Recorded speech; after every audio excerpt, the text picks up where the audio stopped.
Welcome to Sotavento. It's the ultimate water sports playground with loads of space for everybody. Fantastic conditions and all year-round warm temperatures make Sotavento a paradise for windsurfing, kiteboarding, and wingfoiling. The up-to-date rental equipment of the highest quality is constantly updated. Our professional courses will help you improve your style and riding technique.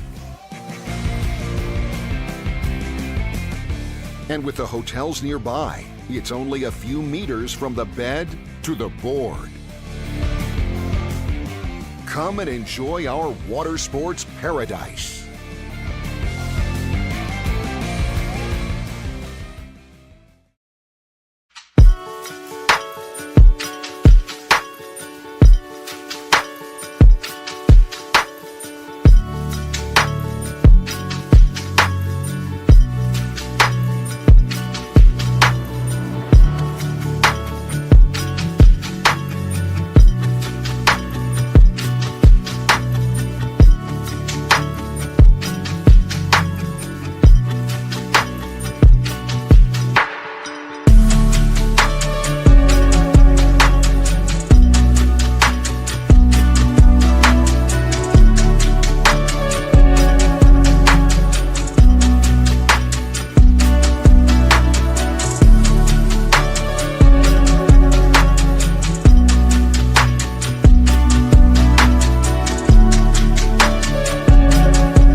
Hello everyone, welcome along to Fuerteventura. We are day 2 of the 37th World Cup down here, and we are wingfoiling free, hopefully finishing today's competition, the Surf-Freestyle men and women, moving into the knockout parts of our competition.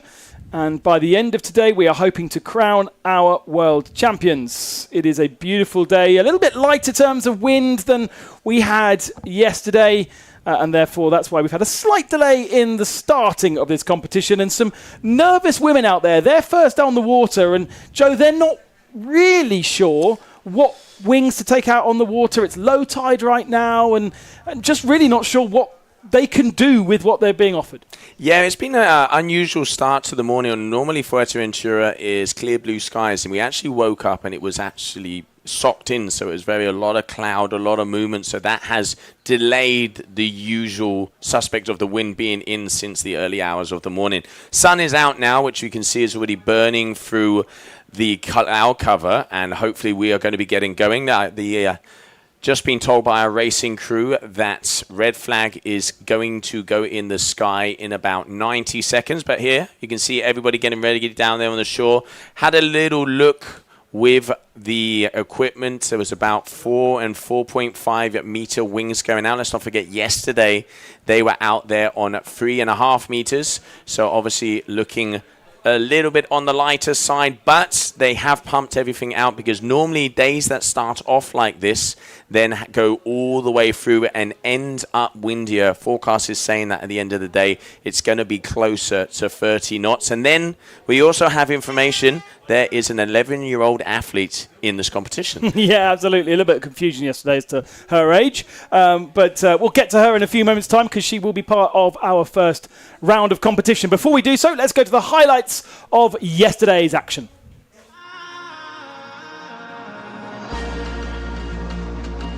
Welcome along to the Wingfoil World Tour here on the island of Fuerteventura. We're on the southern tip in the Costa Calma on the beach Sotavento.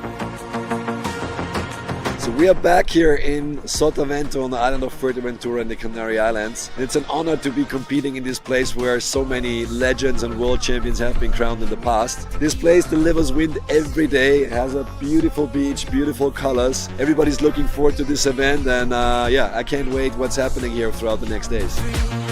We have more than 60 athletes from 19 nations joining us here right in front of the Melia Hotel and the Renier Glee Center for your Fuerteventura World Cup.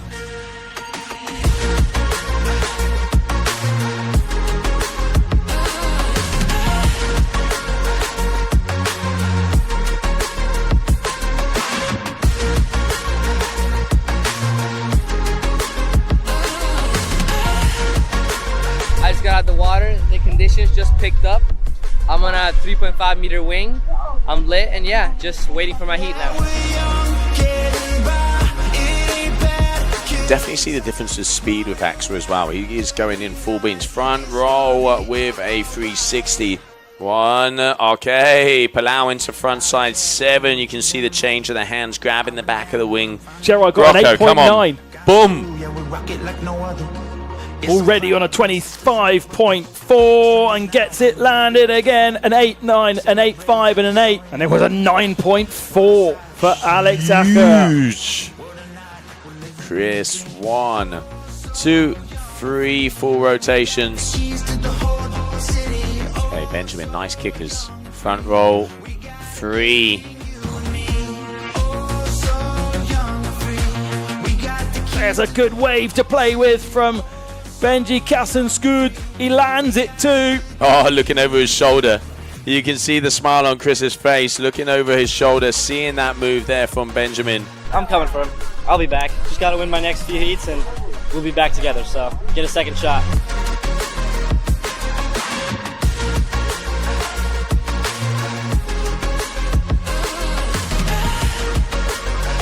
Whoa, wow. Hello, Nias Vadiez. Good afternoon, buenas tardes, as they say down here. Oh, he goes for the combo. She gets it. Yeah. Yes, she does. All right, Palau into front side 3. It's one of the best moves of the women trick list. It was still fun. It was much wind. I was on the 3.5 and I did a Palau combo and a 360. Oh, the 14! There it is. 1,440 degrees, 4 full rotations, landed like nothing. Judges, give me a 10. Come on. And there it is. You've got a 10. Thank you, judges. Frontside 14 counts for a 10, a maximum perfect score for Christopher McDonald on the first day of competition here in Fuerteventura. Here I finally got a good, legit, clean one, so just 4 spins, not easy, but I did it. It's gonna be alright.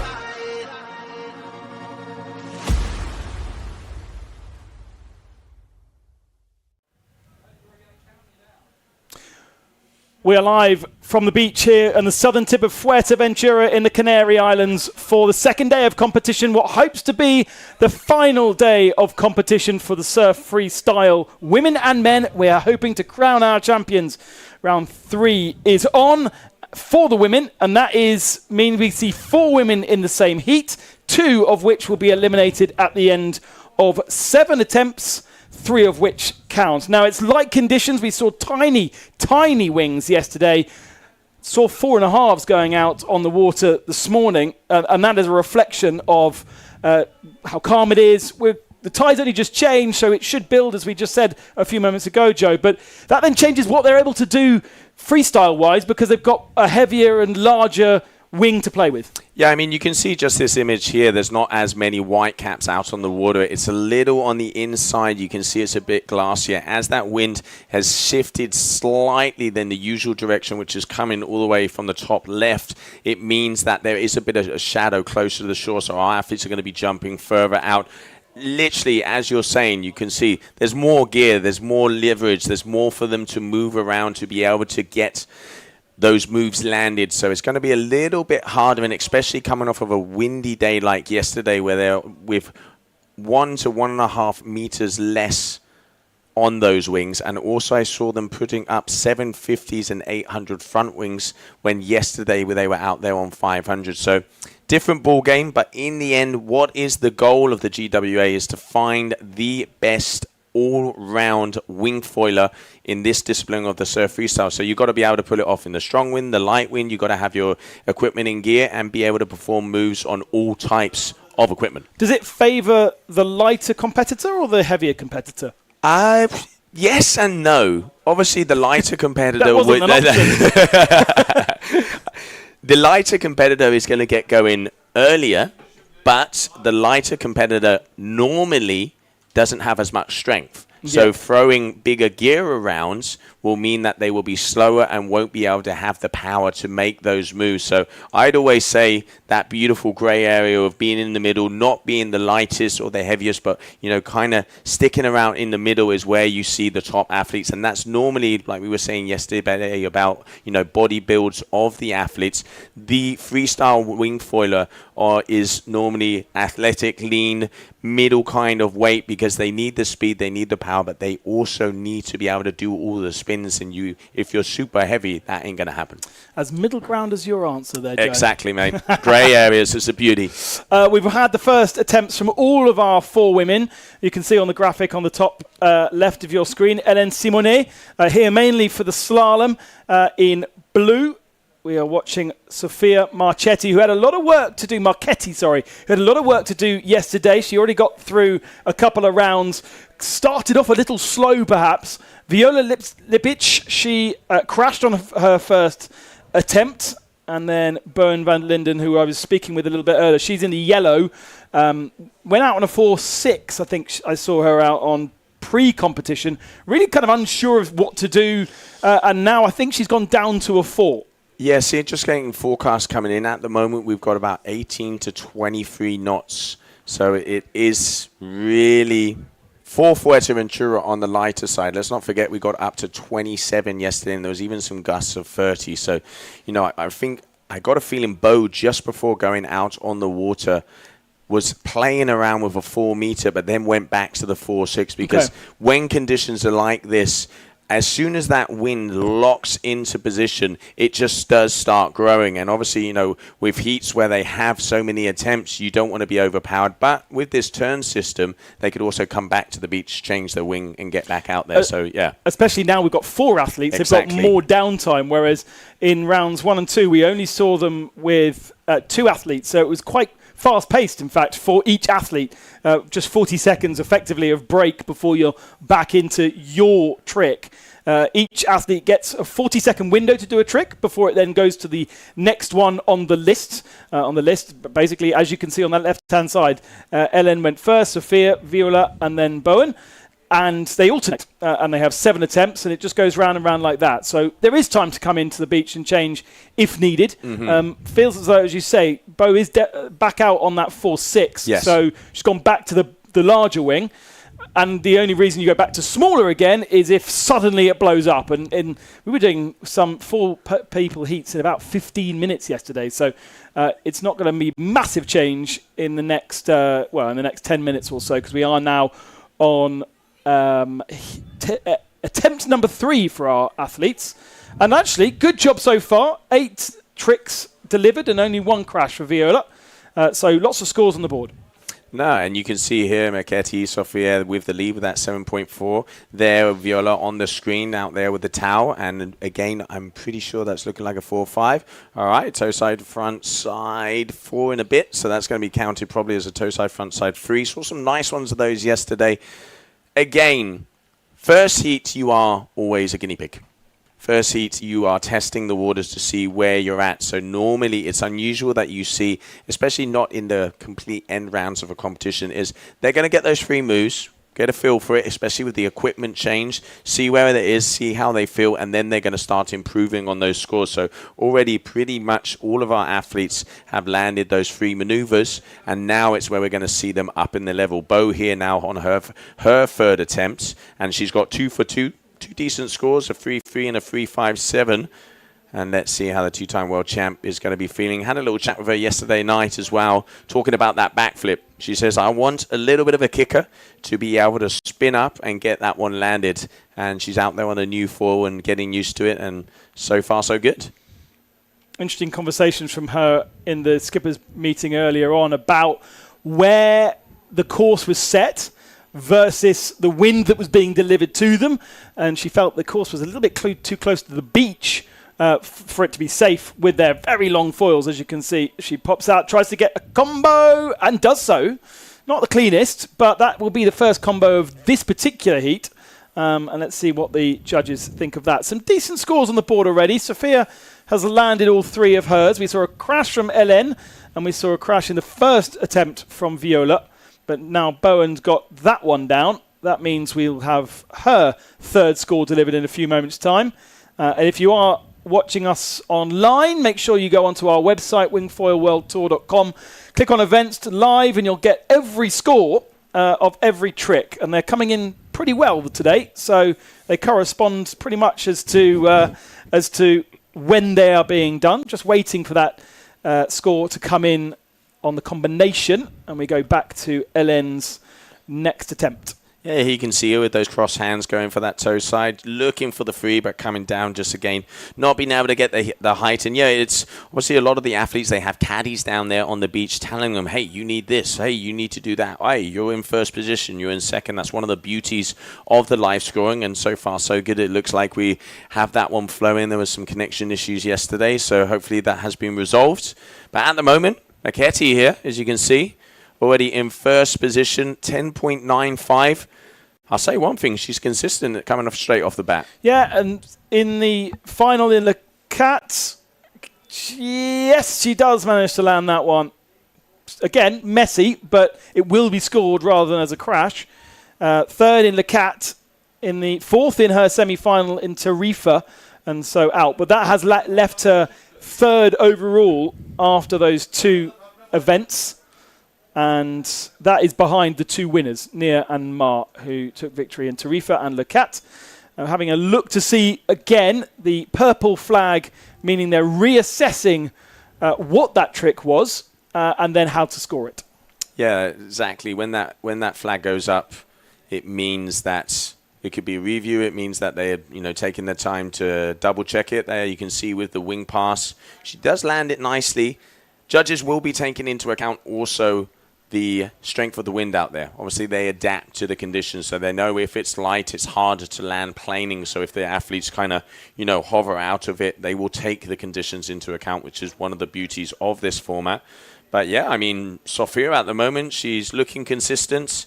And I had a little chat with her earlier this morning. She was very happy with her last heat and looking to try and make her way forward. Let's not forget, in this round number 3, 2 athletes of each one of those heats will advance forward, and then the other 2, unfortunately, will have that one-way ticket home. And the idea today is to make it all the way to the finals. So if Mother Nature allows it, we will be crowning our king and queen down here for Fuerteventura. We were scheduled to begin competition bang on low tide, which was 11:30 this morning.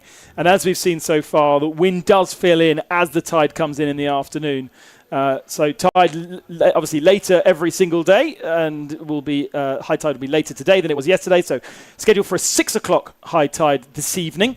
And we finished our competition about 6 o'clock yesterday. Nice one from Viola there. And that will be her 3rd score, which should see her, I imagine, scoring similar to Sofia. There are our totals on the top left of your screen. Yeah, you can see there the differences of those backflips is similar to what we see from Nia. Viola, they really invert, go scorpion style, so they're going on that vertical axis. Judges are going to like that. They really like that the movement stays on the same axis instead of kind of hovering off, especially when you start to go on the men's side when they go for doubles, triples, or quadruples that we saw there yesterday. If they have as if they had a stick and then just pivoting around it, it's so hard to be able to keep everything compact and be able to manage that kind of pressure. Judges, they're looking for execution. They're looking for the quality versus quantity. And in the Skispers meeting earlier this morning, Alvaro once again saying that. There you go, toe side, front side free there from Bo. Calm, cool and collected. She is currently in 3rd position in this heat, so not in the safe zone. Let's see if she can improve on a 2.93 of that combo. Yeah, it was a messy combo, wasn't it, in comparison to what is possible. She's got a toe side, front side 3 already. Yep. A 3.5. That's actually her best score of the 3. So looking to get a better score, but, really should be targeting the combo score of a 2.9 if she knows that that's what she's got. If she's got somebody on the beach telling her these things. And, some of these athletes have got families, mums and dads on the beach, coaches. Others are pretty autonomous, other than other athletes helping them out. Now some speed being built up here by Hélène Simonet. We expect to see this tomorrow and the next day in the slalom, and that's what she's really here for. That one's a little crossed up there, and that's not going to be much of a score.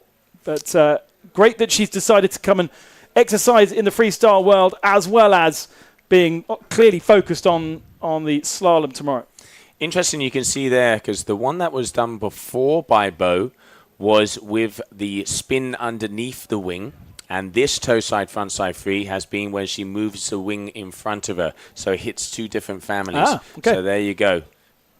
She knew what she was doing better than me, which is not a surprise, to be fair. I didn't see that one either. So no, you can see, obviously, they have their repertoire of the moves they're doing, and especially in conditions like this, normally they do go A, B, C, D, E. They have exactly how they want to go. And when they come to those last attempts, we are technically now going into 5th attempt for Viola, excuse me. So now is where we're probably going to start to see them trying to increase on those scores. And Bo, her lowest score is a 3.3 for the front side spin. And Viola, it's anybody's game, basically, in those top 3. Don't forget, we are eliminating 2 out of the competition at the end of this heat. We are in the 5th attempts of 7, so we're in the sharp end of this competition. And we really have 3 athletes who are showing capabilities of progressing. Yes, she does get out of it. Combo, and let's get a replay of that one. Very nice, right on the edge. Just caught out of the corner of my eye. I think it was a toe side, front side 3 or 5 into a front side 3. This is the beauty of having the replay. Here we go. So, toe side, front side, not 5-3, and then adds an extra front side 3 spin whirl machine, whatever you want to call it, on the end of it. But hey, adding style, adding vibes, like it. No, Viola, she's up to game. May see the flag come out for that one, just for the judges to work out exactly what it is before then actually scoring it. They do need to know the exact trick, and indeed, oh no, we've got the flag up for Viola still. So Bowen not yet being released to do a trick. Now the flag changes, so that's Bowen's 40 seconds. And at the moment, she is 0.07 of a score behind Sophia Marchetti, and that would eliminate the Dutch veteran. So does need to find improvements on the 3.3, which is a front side 3. And she does complete that trick, but possibly no better than what she's managed before. Yeah, they have got the combo up there because it was very far out. Just 6.17. Wow. Good move. Wow. Okay, that really has stepped things up then. Viola into the finals in Tarifa, in Le Cat, sorry, but eliminated in the quarterfinals in Tarifa last time out. She sits 7th overall. Sophia Marchetti sits 3rd overall. And Bowen sits 5th. So this is a good performance here from the Austrian. And she's kind of put herself a little bit out of reach unless something really spectacular is delivered from Sophia and Bowen. And we have to say, from yesterday's experience, neither are able to do a 6. Ellen, I'm afraid, goes down. And now we focus back on the white lycra of the Italian. And Viola now with that 14.81 is one of 3 athletes that have got over a 14-point average. So it's Viola, then we have Nia Swardieth and Marie Schittenbauer are the only 3 athletes above a 14 average, with Nia and Marie hitting that 17-point average. So she is the 3rd highest scoring combination heat of the competition so far on the women's side. So showing that she has the goods. Sophia unfortunately going down there, folding over on her penultimate attempt, and has slid slightly ahead with the Palau that she did last time. A 4.3 that was judged at, and that's given her a 0.7 of an advantage over Bowen van der Linden. Bowen has not made it to the finals in either of our competitions so far this year. Don't forget, 2021 champion. She's got 5 victories in Surf-Freestyle to her name over the course of the last 5 years. And she's been 3rd in her semi-finals in Le Cat and Tarifa, so missing out. But this is not a semi. This is a quarter-final. And therefore, this Bowen really would not want to be knocked out here. But neither would Sophia and neither would Viola. Bowen goes down on that one. Last attempts then for our first 4 women of today. Ellen Simonet is out, I'm afraid. No chance of her. Well, there is a mathematical chance of her getting up there, but I'm afraid possibly not with the ability versus the other 3. As I say, she's here for the racing anyway. She's here for the slalom, and that will be her focus. Speed, mate. She's here for the speed. There you go. Very clear. All right, so final attempts for each one of these athletes. Okay, Rayleigh manages to, going for the combo, but no. So that is going to be a final crash for her. So now, Marchetti, she is in that safe zone, but Bo is a hairline away from her. She's going to want to improve on that 3.57, so she is going to try and improve on that toe side. Bo needs a trick that is the biggest that she had managed to date. Sophia goes down. Sophia in at the moment, but now we have to wait to see what Bowen van der Linden is able to do. The last of our athletes. This athlete, Viola, definitely through into the next round with that 6.17 for that slightly unusual combo. She comes beach towards us. The sun behind them this morning. So as our fixed cameras are on the beach, a bit of a shadow.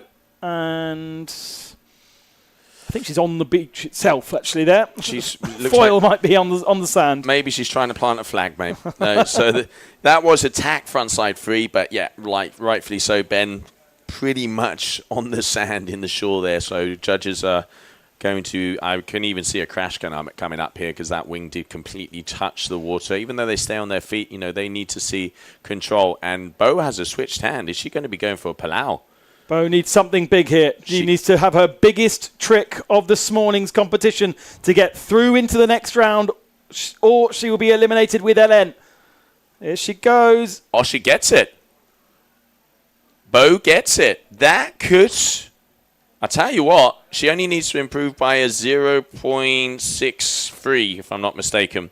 So she would need to be... She needs to get a 4-ish. Around a 4. Yeah. Yeah, to be able to go through to that next round. So we're waiting for scores to drop. But one thing for sure, congratulations, Velo Olympics, as she takes the win of that heat. Red flag in the sky as we go into transition and continue on. So frontside 3, scored at 3.17. And I'm afraid Bowen van der Linden is out of the competition in round 3 of Heat 1. That is a real disappointment for the one-time champion, but shows the level of competition just continues to increase. Viola and Sophia are through.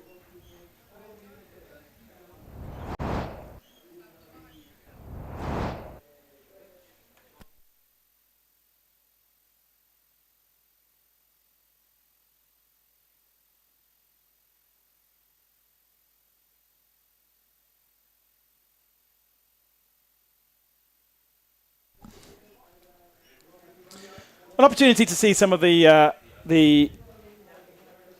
tricks there from that first heat. There is Bowen. And just waiting for those scores to come in. That was the wing pass there from Kerry. And let's see if those results are in, Ben, because it's going to be a close one with that last trick from Bo. No, they are in. They are in? Yeah, okay, she you got have a it for me. 3.17, yeah. So, unfortunately, she is out. Okay, so we continue on with our women's division. Came in faster than you. Yeah. the old refresh, mate. The old refresh. Next athletes then, heat number 2 of round number 3. Remember, we didn't lose any of our 16 athletes yesterday in the women's competition because of the way that the dingles were designed. We did have a round 2, but we only had 2 athletes within that round 2. So the eliminated athletes effectively didn't exist. Everyone went through and got reseeded. So a little bit of congratulations down on the beach. That's Ellen Simonet heading onto the beach now. And I'm afraid that is her out, but she can focus on her slalom. So Lilou David, Zara Maya, Mila Dongui, and Mardelas, who is the leader of our overall, at the moment, joint with Nia Thwalieth and one-time victor, last time out at home in Tarifa. Yeah, she's currently in that first position because with the tiebreaker, it's the person who has won the last event, so that's why she is up front. So Mara de Arce putting in the big surprise down in Tarifa, and it was the front loop was the move that set her apart from them. And we did see this young lady here, Nia Swadias, yesterday, trying them out. As we can see, she does have them as well. So if there's one thing I know about Nia, she is as competitive as they come, hence why she's been a multiple-time world champion. So she means business and is going to be watching this heat to see again how probably one of her top competitors is going to be doing. Starting off with Lulu David, who had a very nice toe-side, front-side 5 yesterday, talking to the judges. One of the few athletes that completes that 540 rotation. Normally, they're only 360s. So let's see. Once again, 2 athletes continue, 2 athletes go home. Who are they going to be? Lulu in the blue. Zara in the white. Miladongi in the orange, effectively, and then the bright yellow for Ma. It's a good job we're not painters, mate. It's a good job we're not painters. I'm not necessarily blaming myself here. First trick, leader goes down, I'm afraid. 25-year-old French lady, one of the older competitors. But the average age of the women's a good couple of years older than the average age of the men's. Although we have established, as we said at the top of the show, Sophia is 11. 11 years old. And she significantly affects the average by being just 11 years old. We'll see her come up in a little bit. Yeah, Zara Maya, ex-professional skier. And now Armstrong athlete, doesn't quite complete her first trick either. There you can see just not quite getting that rotation around. Yeah, I had a little chat with Sophia on the beach before, and she was very happy with the face of thunder comments. She said she's concentrated and she wants to win. Obviously taking the under-14s over there in Costa Brava not so long ago, hence why she is over here in a wild card into the ranking. But yeah, great to see. It is incredible how young these athletes are. So now making a way forwards. Oh, there you go. That's a bit of jump. So Miller with that frontside free. Getting the landing as we start off this attempt number 1 for each one of them. Now, el numero uno, la capitana from Tarifa, Mar de Arce. Let's see what our opener move is. Tarifa, she was always opening up with a combo of a Rayleigh into a frontside free. Let's see if she sticks to that same heat repertoire, getting speeds. She's got that hand the other way around on the back, having a little look around, yet she is looking for a kicker. And what is going to be her opening move? Taking her time. They do have 40 seconds to be able to perform a jump. All right, no. Okay, Palau. Palau there from Mar de Arce. Tell you what, it was smooth. It was very smooth, wasn't it? Great way, number 1, to start off heat number 2 for her, but also to put a little bit of extra pressure on the 3 other women out there, although I'm pretty sure Miller, Lilu and Zara will be focusing on themselves and have assumed that Mar will be going through, with Nina taking victory in Le Cat, Mar taking victory in Tarifa, the only 2 to feature in both of our finals and leading by 600 points. 5.33 there for Arce. Very nice. Frontside free here on the inside, just as on her way out there on that port tack for Lilo. So let's see now. Zara missing the first move. Let's see what the Swiss athlete has for her. She's turning around, so she is going to be going port tack. And it is a 0. I was wondering, there's a line above it, makes it sort of from a distance look like a 6, but it is a 4.0 for Zara. And I wonder whether, therefore, that was the same as Bo just before. She did have both of them pumped up, so maybe she changed while we weren't there. But yeah, definitely you can see it's on the lighter side it's not like here they're different colours either, is it? No. It's all against us, mate. It's all against us. But, all right, Zara, what's she going to do? Crashed in her first attempt. So now the only women not to have a score on the board, and keeps just about upright on that second one. But it won't be a particularly high score, just stalling out in the water there and having to pump her way into safety. Frontside 3 from Mila last time, a 4.17. So that's good enough for second so far, because the frontside 3 from Lilu was scored at a 3.27. Yeah, and then that 5.33 there for Mar with the Palau. So only Marie at the moment has been throwing down Palaus in heat. So now Mar having a good repertoire together with that front loop that gave her the victory over there in Tarifa. Oh, nice height. Let's see. Is this going to be a combo? Yes, it is. Rayleigh into frontside 3. Oh, and she gets it too. Pretty sure those lycras were pink yesterday, but they definitely looking more on the red side this morning with the sun behind us, or in front of us actually is where we're sitting. Let's just call them colourful. Is that a change of kite for Mar? It does look like she's swapped her wing. Yeah. It does look like she's changed her wing, yeah. So let's have a look. She's circling around, and I said kite because I heard it from outside. I'm not blamed. That's not my fault this time. That was definitely Robbie's fault. Apologies if I'm insulting anyone by sometimes slipping the word kite in when I mean wing. We're both kiters, mate. We're both kiters. It's all good. All right. Frontside 3. Nice.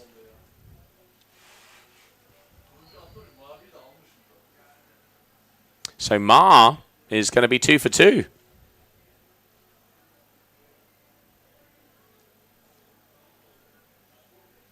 And we've got a little bit of the Daft Punk going down on the beach as well as the vibe starting to happen. As we are here, the 30th of July, Wednesday, coming up on the weekend down here in Fuerteventura for the 37th edition of this Fuerteventura World Cup. One of the oldest competitions in the world. And right in front of the Melia Hotel where we're staying down there at the inside. A big shout out and thank you to Melia, one of our partners for this event. And here, toe side, front side, 5, but nope, going down a little bit too hard. Right behind the flag. Just waiting on that front side 3 from Ma to come in. It's a 3.73, so actually it compares unfavourably to Miller's, and at the moment with 2 scores, with 2 tricks completed, Miller Dongi is half a point ahead of Mardelas. So that's pretty impressive as Zara goes down again.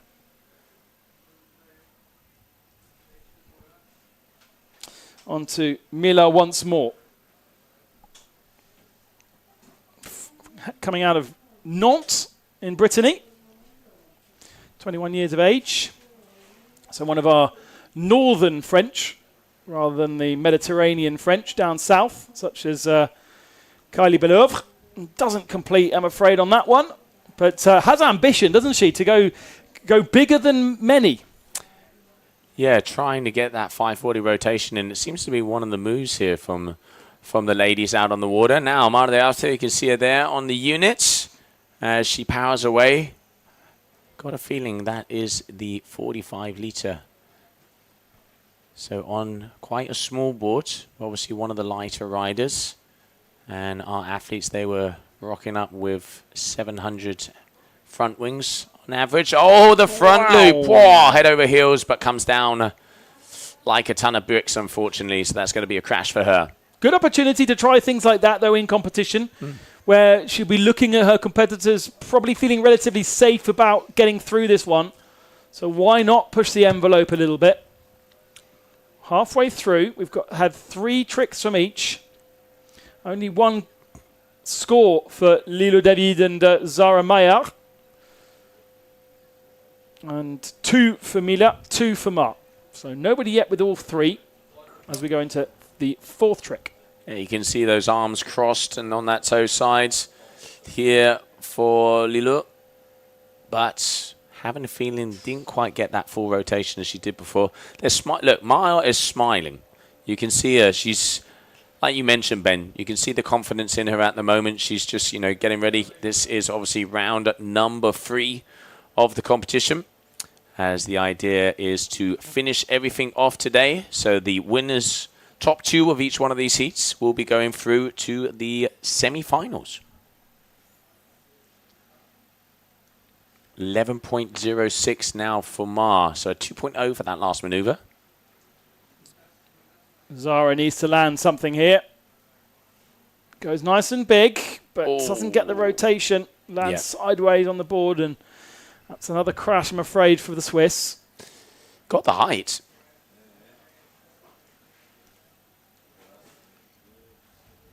All right, so Miller with a 9.50, only with 2 moves, so she has the better averages. And now she can land another move. She's going to move away in front. Okay, goes for the 5. Spins out again, over-rotates. Leaves the door open. Got a frontside 3 and a combo on the board. The combo is judged pretty well with a 5.33. Now, Ma with the last trick on the board as a 2 for the front. What was that one? Front flip. Yep, front flip.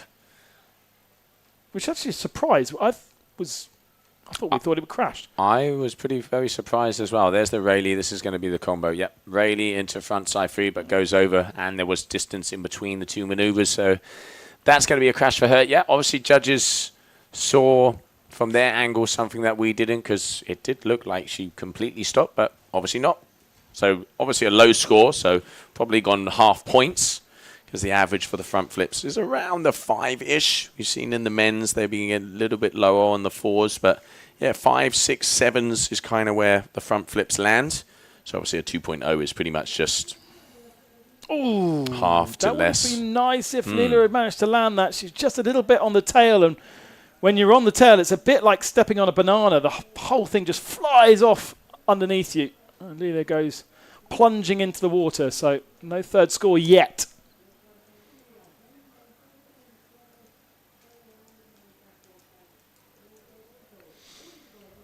On to Zara. Really needs to land now. She only got 3 attempts left, 2 of which she needs to score. And goes for a 3. Gets that one done. And relatively smooth there. A little bit of a pump out, but not massive. So at least it's the score. Settles those nerves after 3 crashes. 5.94 for Lilou David.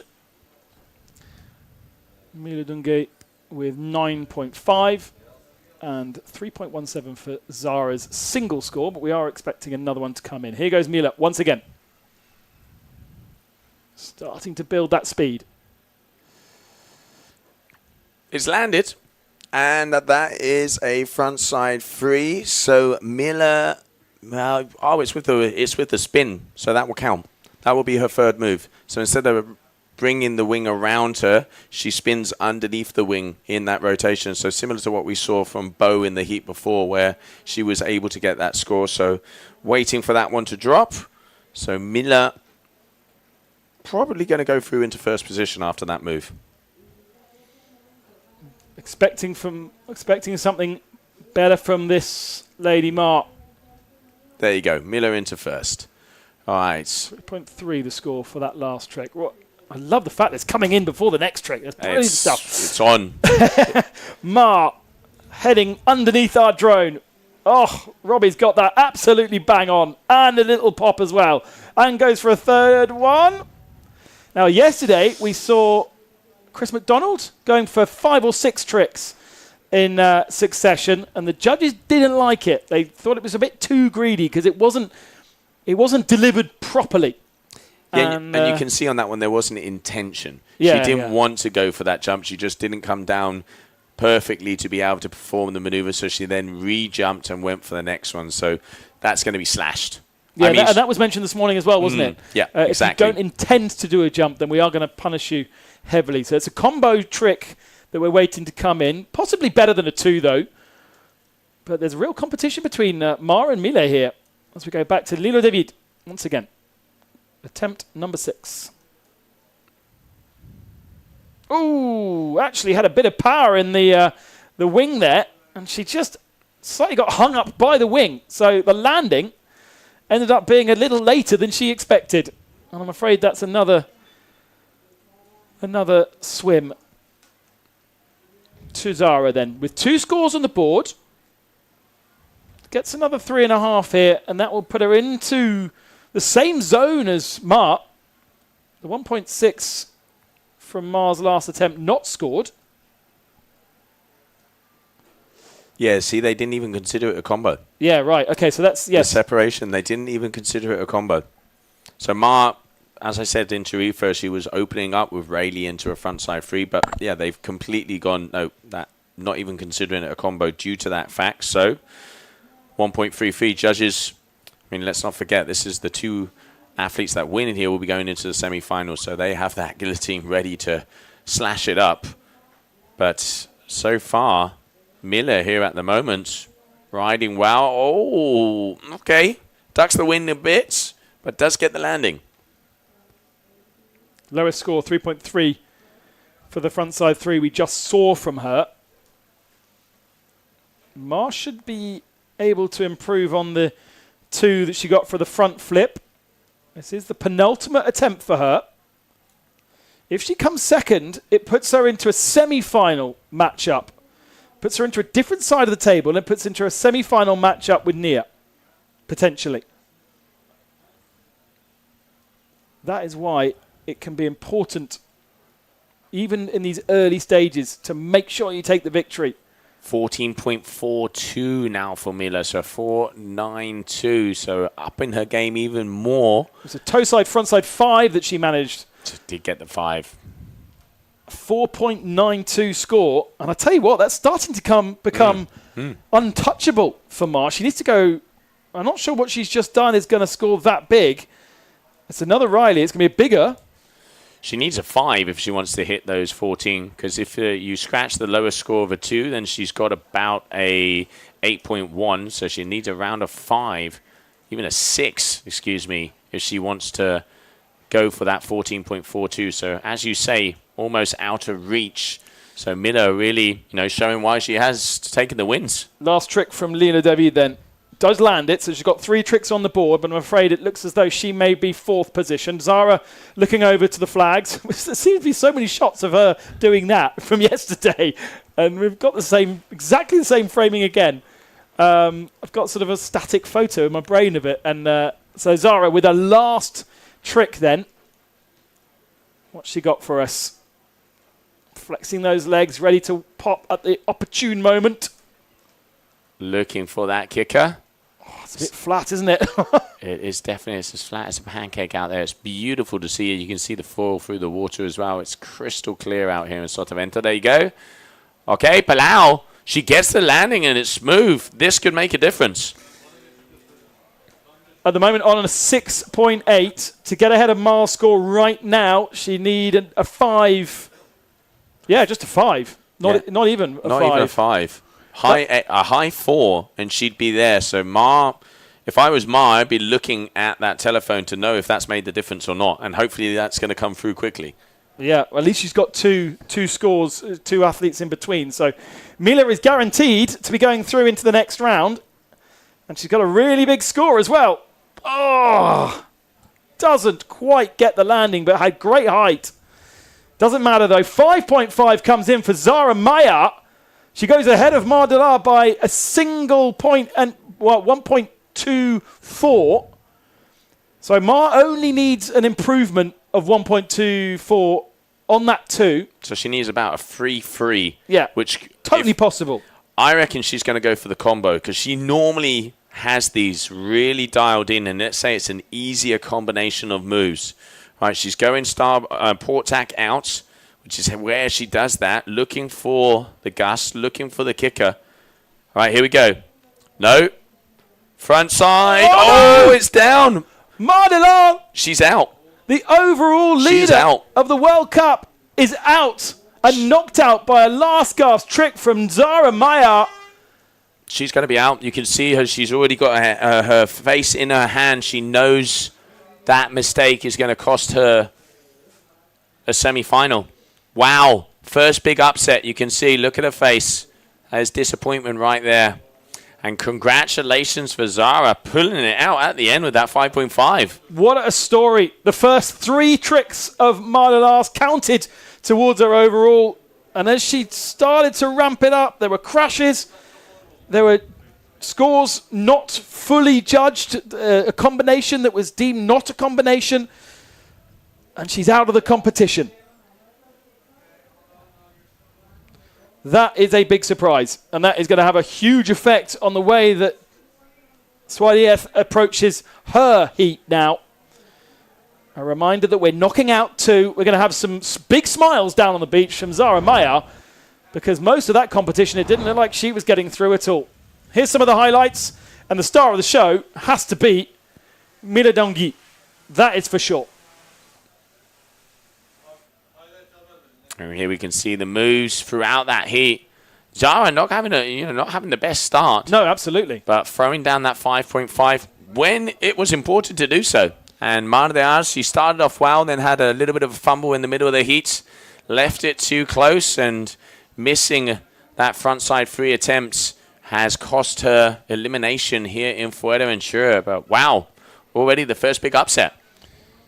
And maybe that is that experience of being a professional athlete for Zara Maya, who previously was in European skiing championships for most of her young career in juniors and up into seniors. And that pressure to deliver when it counts. And in the early part of the competition, the pressure wasn't that high because you're just sort of feeling it out. But as she got to those final tricks, that's when the pressure mounted and she delivered. That was nice nice height there from Mark.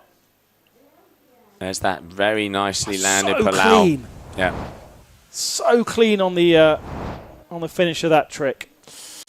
All right, so getting ready to go as we continue on. Coming up with the next heats of this round number 3, as we have Lily Hosier, Sofia Ginzinger, the 11-year-olds. We have Kylie Belouve and Marie Schittenbauer, who is definitely the athlete to watch in this heat. She has had one of the highest combination heat scores of the competition. Let's not forget, in her opener in Tarifa, she beat Nia Suarez. Also, watch out for Sofia. She is just 11 years of age. Recently, an under-14 champion. Down on the beach, Lucas Lamb there, supporting... I was about to say supporting his girlfriend, but she's not in this next heat. Not associating him to another woman. That would be awkward. I'm just getting ready for those 4 athletes to begin. Sofia Ginzinger from Tarifa, also with a German nationality, unless my document is wrong. So, well, Ginzinger is definitely a German name. So that's like so many of our athletes, mothers and fathers from different nationalities, therefore multiple nationalities for the kids. Pick and choose who you want to sail for, who you want to represent. Citizens of the world, mate. Kylie Belouve. Exactly. For instance, I love that she's born in Australia and called Kylie. But that's just my generation. That probably doesn't even register on for her as a 21-year-old, but as a 40-year-old... Na, na, na, na, na, there you go. Na, na, na. The party's already started at the comms box. All right, well, there's the buzzer as we are ready to go. And it is going to be Lily Hosier is going to be the first athlete to fire the bullet, representing Austria. As you can see her here out there on the duotone. And she's actually looking like on quite a small wing. Well, she is only 15 years of age, and she is one of our smaller athletes. But it is true that we are nowhere near the power of the wind that we had yesterday. Still plenty of people on the kite beach down the far end with their lessons from the René Egli School based here. Kite, wing, and windsurf specialists. I mean, one of the, I've been doing some research over the last couple of days as to where to go on holiday in October and where I can do a bit more of this. And I tell you what, there's not that many that really advertise themselves well, offering the kind of level that René Egli does. Yeah, one of the top scorers in the world and does all of the different water sports. And one of the beauties of Fuerteventura is pretty much all year round, the amount of days that it's windy, you can almost be sure that you're going to go in the water. And on a holiday, that is super important. Now, they have opened the new Paradis Hotel that has the kiddie park as well. So you can plant the kids and get yourself on the water. Everybody's happy. And, turning that into a 5-star, which is actually opening. The opening is going to be in 2 days' time. So then we have the inside next to that. But, Sotavento, always crystal blue waters and always windy. So a great place if you want to... as sure as you can get with Mother Nature holiday. Yeah, and that's it. When you're going on holiday to do a certain sport, whether it be skiing or wind sports, you don't want to go and waste that week because you've got no wind. And I have to say, so far here, even the lighter the morning would still be good enough for the majority of us to get out on the water. And there was a few windsurfers out this morning when we were out there, and all these competitors were out there, just took bigger wings to feel the conditions. I had a few pocket wings out there as well, some parasails. Yeah, we can see Marie. I mean, she is one of the taller athletes. I'm going to go out on a limb and say I think she's the tallest athlete we have on tour so far. And now, there's the switch to the hand. She's going to be starting off with a Palau, one of the few ladies to do so. Oh, gets the heights. Bada bim, bada boom. Nice landing too. High on the foil. Another 15 years of age. These young competitors. So we've got 2 15-year-olds, an 11-year-old, and then Kylie, who is 23. So ancient in comparison. And at the moment, it is Mary who is leading. Just ahead of Kylie. As we go into trick set number 2. And Lily gets that one landed. Did a Palau, 4.2 Palau to open. I think that's one of her better tricks because a little bit messy yesterday in her first 2 rounds, if I remember correctly. But as a smaller, younger athlete, probably these slightly lighter wins are helping her out. Absolutely. I mean, we can see there, look, 4.2, 3.8, 4.23, and a 5.7. So decent scores for every single one of these athletes. And now Sofia, she's got that switch of the hands. Oh, gets the hide. Oh, such a shame. Just going over the foil there, going for that toe side, front side 5. But yeah, 5.7 opener for Marie. There you go. Starting off with a bang. And here we can see Kylie Belur. Let's see what she has. Going port tack for Nil Pride athletes. Very color coordinated. I'll say it again. It's all purple. Nice. Smooth there from Kylie. Si, senor. Coming thick and fast this heat, as we've seen from some of our heats. I think now the wind definitely filling in. See, that's a 4.5. Yeah. No, 4.3. Excuse me. Sophia's, I think, still on a 2 out there. It's 4.3 there for Marie. So bringing the power, which is why she's getting those scores. She's got a 5.7 for that first Palau and going for her second move now. Normally you can see they're going to go for a Palau when they change the hand position and go a little bit further forward and rotate that hand. But no, she's deciding to come back towards the beach and she's going to be rotating around. She does have a nice Palau combo. Pushes it up. So let's keep an eye on that back hand. Nope, so she is going to probably be going for a front side 3. Nope, switches it. There it goes. Right into the front of the boom. And looking for that kicker. There you go. Okay, Palau. So she was looking for that combo, but unfortunately getting caught up there in the middle. But the landing still pretty clean for a single trick. See how she's judged there. Just a single crash across our 8 tricks so far. Problem is, Marie already had a decent Palau, 5.7 as her first trick, so she may not be able to, certainly won't get a second score on the board and may not be able to improve on that 5.7. Whereas Kylie has 2 tricks, as does Lily. Back to Lily then, the Salzburg Austrian. And already a good general score, 7.60, currently second in this heat. So this is going to be a trick attempt number 3 out of 7. Rayleigh. Not getting power. You can see that little lull on the inside here. They haven't got the wind power that we were seeing there yesterday. So you really have to, pick and choose the moments to be jumping out there. And as Bo was mentioning in the beginning, to go a little bit further out because the wind is slightly cleaner, so it doesn't get caught up on the inside of the mountains here. But best of the athletes in the world, got to deal with it out there. And so far, looking like Kylie at the moment comfortably in the lead. We're waiting for that score to come in there for Marie, but obviously as she went for just a Palau, front side 3. No, it's come in as a 4.6. Ah, yes. That's right. So under. Yeah, under what she did before. That was nice from Sophia. Second landed trick. She's the under 14 youth world champion. Marie, the under 19 youth world champion. So 2 new stars, sort of, again, I think it's a young sport, but already slightly rewriting it. Yeah, so cool to see the event we had over there in Costa Brava, where we had 93 participants. Just shows how, bright future for this sport with all the young athletes. Belov going for the 5. It's going to be scored, but she's dead in the water. Had a back loop. Haven't seen too many of those on the scoreboard from our women. So that was scored a 4.27. Back to Marie with a 5.7 only on the board because she did a Palau on her first and second attempt. But as Joe was saying, looking for a combo on that second one, but didn't manage to get it. Maybe the same again then.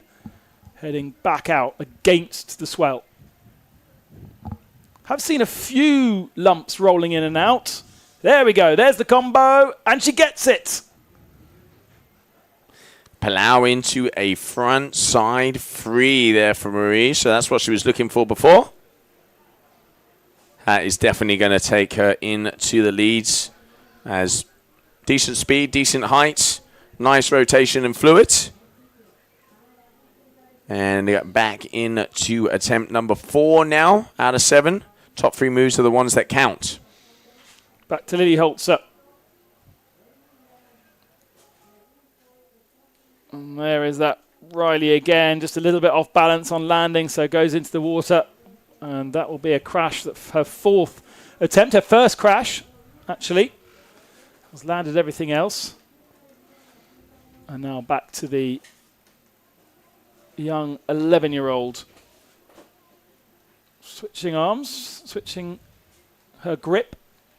Is it a 3.2 that she's got now? I think so. She's got a little bit bigger than yesterday. I think so. And you can see with the switch of those hands, she's going to be going toe size.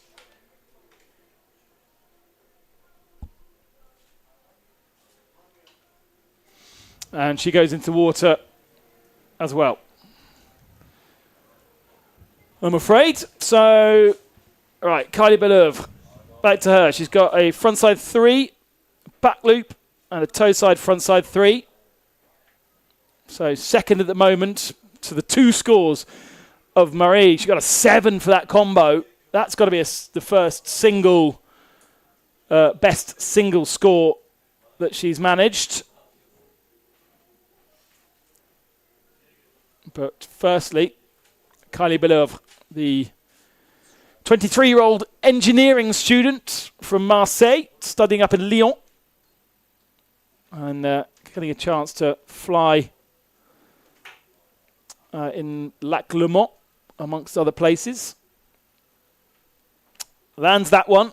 Not massively. Oh, actually, just as we switched camera there, I think the wing went in the water for a sustained period of time, so the judges may consider that a crash.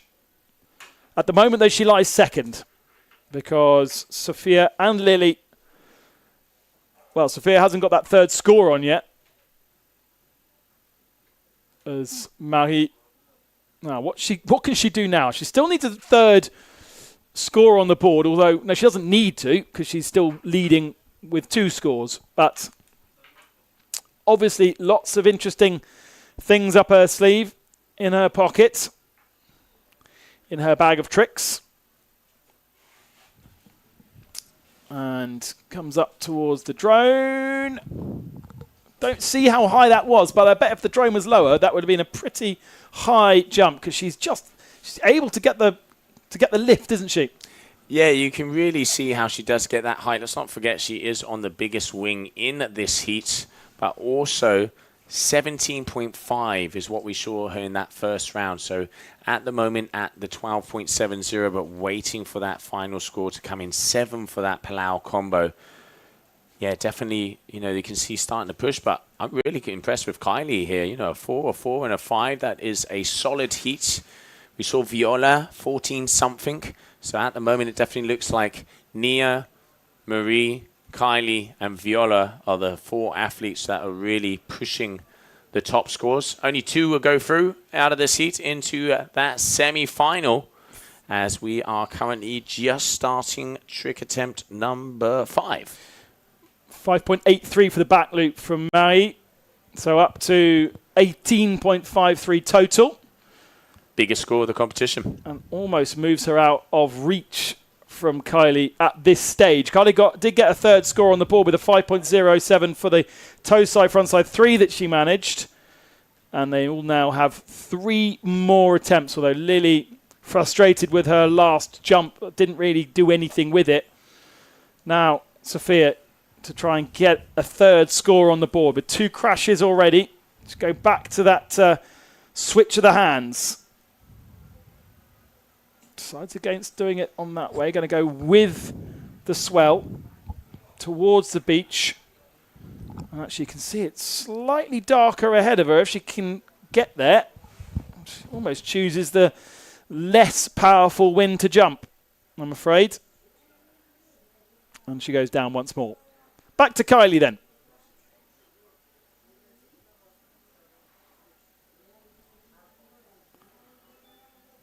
Heading out towards the Whitecaps. You can see as we get further away from the shore, definitely a little bit more wind out there.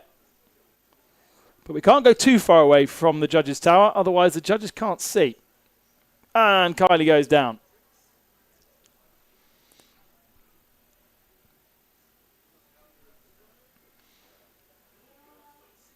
On to Marie. So say the youth under 19 at 15, we should point out. So she can be like a 4-time champion of that thing before she ages out of it. And there she goes again. Such power in the legs to pop so high. Unfortunately, she goes down. She's kind of out of reach anyway, without some pretty spectacular combinations from the rest of them. But as we get closer, she will be up against, well, she'll be up against Nia, our overall champion, or overall leader, and champion from last year. But she won't have to worry about Ma. Because Ma, if you're joining us, out of the competition. Yeah, and that is going to be a huge difference as well, because now the overall leaderboard, if Nia goes through this round, she's going to have one up on her. So that would mean that if all went according to plan, Nia would then move into that first spot. So Ma, very unusually, not pulling out the goods on those last 3 moves, costing her elimination here in Fuerteventura. And you could see when she was riding her way back to shore, a hand on top of her head going, what has happened? Yeah, just to put that into perspective, a win gives you 1,000 points in the global ranking. She will be classed as, got to get this right, she will be classed as a 13th or a 17th? She was 3rd, wasn't she? So she'll be a 13th. Correct. So that's 280 points. So that's a 730 point swing. 730 point swing. That's a huge amount to then come back when the difference between first and second is only 130 points. So that's a big, big error to be knocked out at that point. And Sophia goes back into the water once again. And now it's getting into the sharp end of this. Sophia's still not got a score. Interestingly, I've got a note on our timing screens. Time noted against Sophia on her last trick, which suggests she did a trick outside of the time window. Yeah, that means she did not perform a maneuver inside those 40 seconds. So they have given her a crash as if she didn't perform. So that is why we have time up there. So obviously athletes, they have a 40-second window to be able to perform a maneuver, because if not, they would be going back, front, back, front, back, front, trying to wait for that gust. So obviously there's a little time pressure on them. But still, at the moment, so Marie with the best combination heat of the competition so far on top form. Kylie Ballou, 13.57. And then the battle for 3rd and 4th. But only 2 survive. Only 2 will be able to continue on in the competition. This is going to get close. And we're on the last, not the last trick for Marie, but we're on the last trick for the other 3 athletes. Marie is guaranteed almost now to be going through. She goes really big on her next trick. I'm not sure the judges will say that was landed. Didn't come off the board, but was pretty much fully submerged. So last trick for Lily, last trick for Sophia.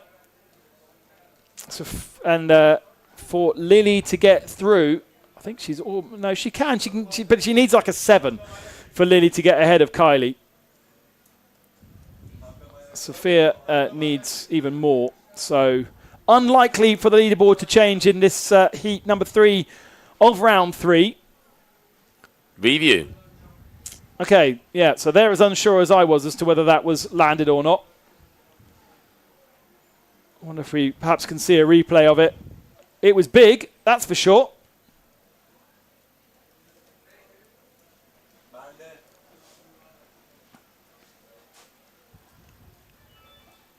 As we wait now, well, Lily waits for her flag, and we wait for Lily to respond. Maybe we don't have the replay of that last trick from Marie. Oh, here it comes. Joe, expert opinion on this one? Let's have a little look-see here. All right, there is the Palau. Gets it, going for the frontside free. Oh. If they score it, it is going to be very low because both the front edge of the wing and her body touch the water. Yeah. So, not a perfect landing. Tough to say. I mean, we've seen things, for example, let's remember the one from Ma. We saw that was scored with a 2.0. So I presume... judges are saying that was a crash. Yeah, I think it's not. If it was, yeah, I would say a crash. Because, there's basically the only reason she stood on her feet was because that wing was completely dipped in and she was completely submerged into the water, even though if she was technically standing up. So I reckon, yeah, still waiting for it to be confirmed here on the system, but I reckon that's going to be a crash. But that move has never happened on the women's competition with a Palau frontside free. Those are the moves we see on the guys' side. So that already shows Maria's pushing. Lily lands her last trick then. It may not be an improvement on the Riley that she did as her trick number 3. A Palau, frontside 3 and a Riley, her combo. And we are going to be saying goodbye to her, I believe. I think we're going to be saying goodbye to Sophia, which is a bit of a shame. Yesterday, she was really able to offer us some pretty spectacular things, but maybe with a slightly lighter wind today, struggling a bit more. She's had 4 crashes. And she gets her... Oh, no, she doesn't quite get her landing. Just not quite in the right wind zone there to help her out. So the front side 3 with the pass and the front side 3 are her 2 scores. And if they do score that, then it's going to be a pretty low score anyway. So she's not going to be troubling our top 2. So a guaranteed top 2 then of Mary Schlittenbauer and Kylie Belovre. Still... a single opportunity for each of these to get a change of score. Here comes Kylie then. She'll know that she's guaranteed a place in the next round, so no risk. And why not do something a little bit different, perhaps? Let's see. Trains with all the men in her speed events. I'm sure there's a bit of freestyle that happens even when they're in there with their big wings. Here she goes. Stalls out the landing. So not probably going to be an improvement on a 4.3. 4.23 and a 4.27. But it doesn't matter because she will be going through. Now to Maui. We saw that huge effort last time. It scored her as a crash. It is an improvement actually for Kylie. She gets a 4.33 for that Palau. Here goes Maui. Goes for the combo. Doesn't quite get the rotation on the second. But it doesn't matter. Just the back flip there. Not fully rotated. And so there we go. That is it. Kylie and Mary will progress through to the next round. Sophia and Lily we say goodbye to. And for those entered into the slalom competition, focus then on the bigger wings and the racing element, the slalom element of the Wingfoil World Tour coming up tomorrow and the next day.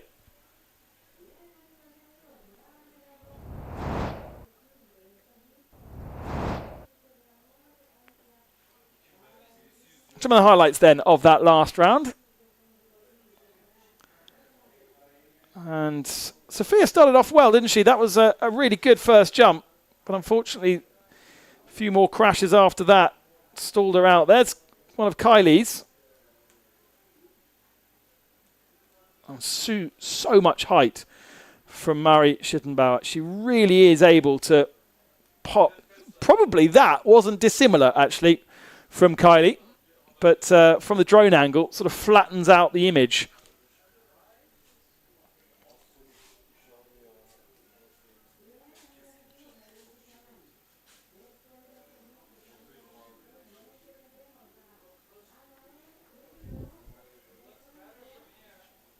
Another nice move there from Sofia, the 11-year-old from Tarifa.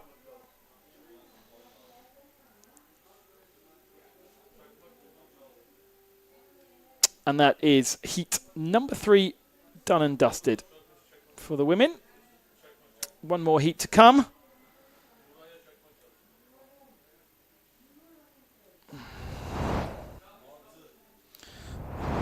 And then this is the quarterfinals. I wasn't sure whether it was the quarterfinals. It is the quarterfinals for the women. So the semi-finals now starting to form. Kylie Belœuvre, Viola Lipic and Mila Dungi will be in heat number 1. Sofia, Zara and Mari in heat number 2. 2 more to progress. And it will be 2 of Anna Rio, Manon Dupé, Leonie Trondel and Nia Suarez. You would expect Nia to go through, and she would then end up with Sofia, Zara and Mari in heat number 2. If she wins it, will we see Leona, Manon or Anne? Lucas Lamb there, down on the beach. Caddy for Leonie. The 2 of them living out of Limnos at the Duotone Pro Centre out there as Mari comes back into the beach.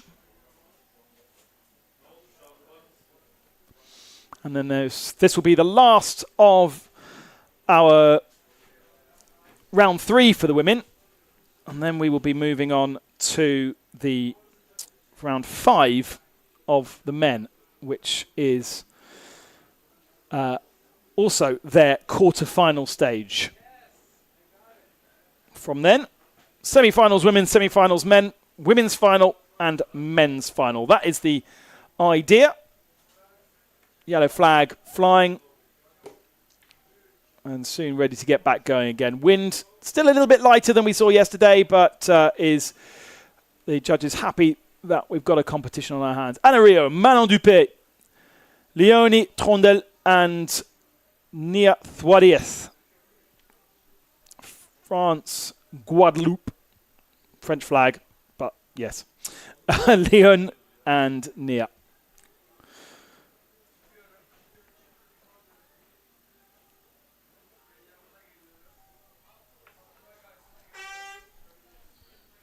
We're also going to have a lunch break, which is very welcome, for 30 minutes after this. So an opportunity for everyone to take a break before we go into the men's competition.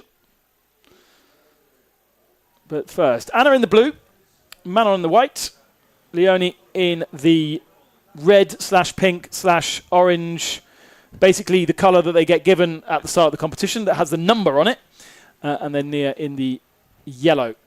First trick for Anne.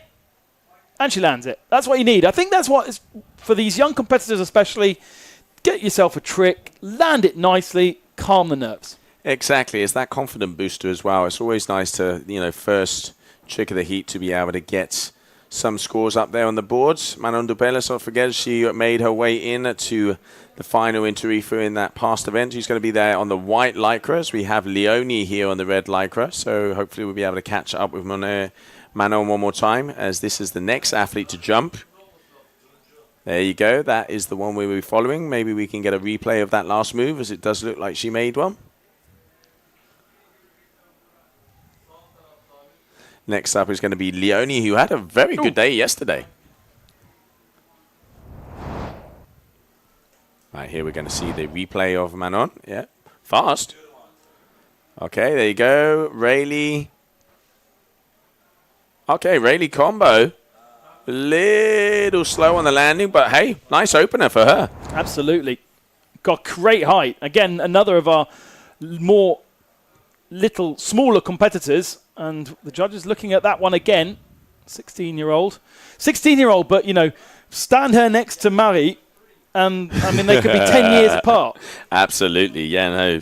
Manon, one of the smaller girls. But, hey, threw it down, and Tarifo made her way into that final. She knows she's had the taste of glory and wants to be going through to the semi-finals. Let's not forget, quarterfinals on the water right now. Only 2 athletes will make it through as we are waiting for the final 2.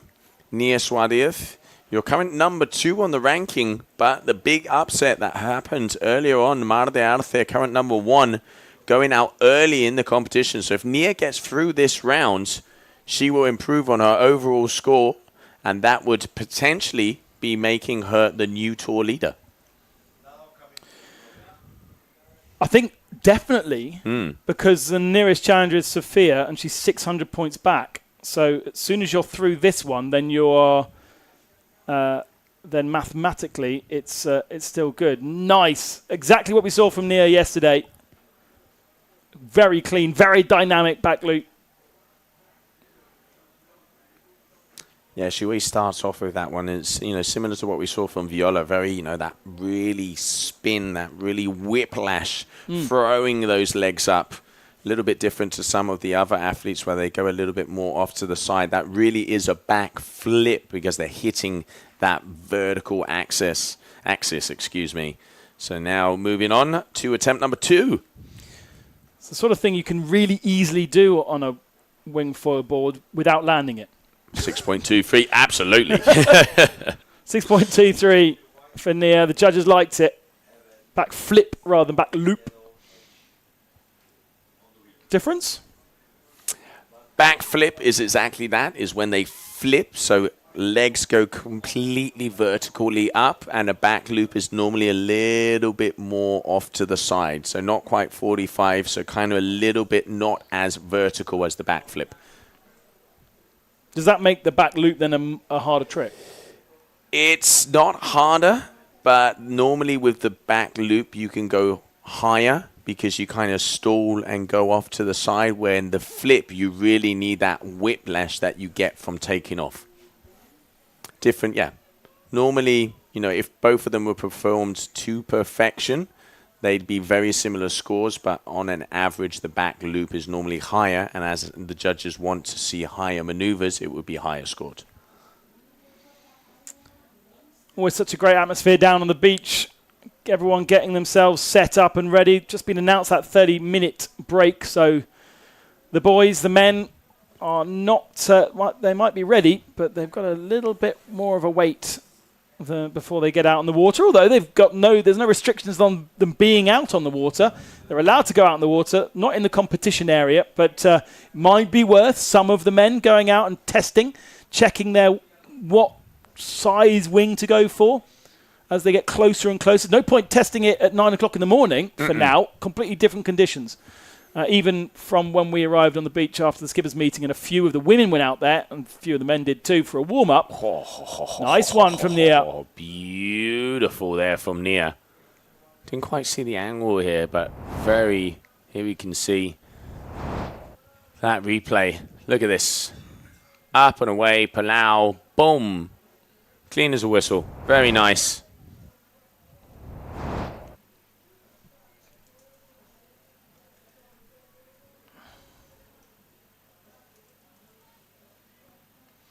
Back to Ana Rio, completing that one. She's got just a 1 on the board for the jump that she did, just as a warm-up.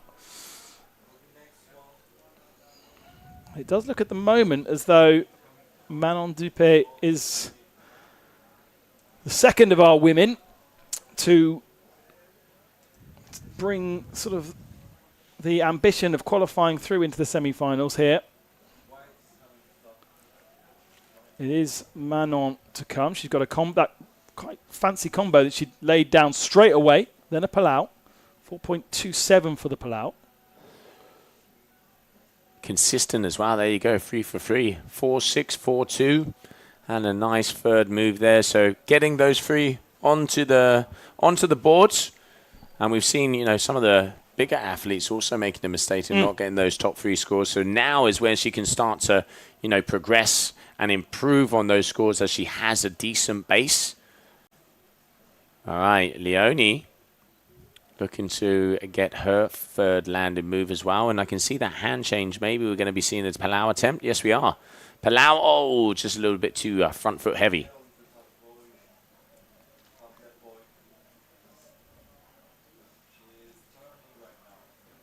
So that's a crash for her third attempt. And we go back to Nia Tuadiez for her third trick.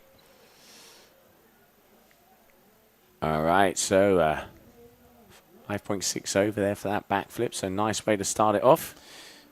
That was for the Palau. Excuse me, thank you. There's the backflip combo coming up for Nia. Boom. And she's scored. Backflips under something. We did have that score up, but it's being adjusted. Or Yeah, it looks like that score's on review, just been told by the head judge here, so that will reappear. There you go. So a 6.50 and a 5.60.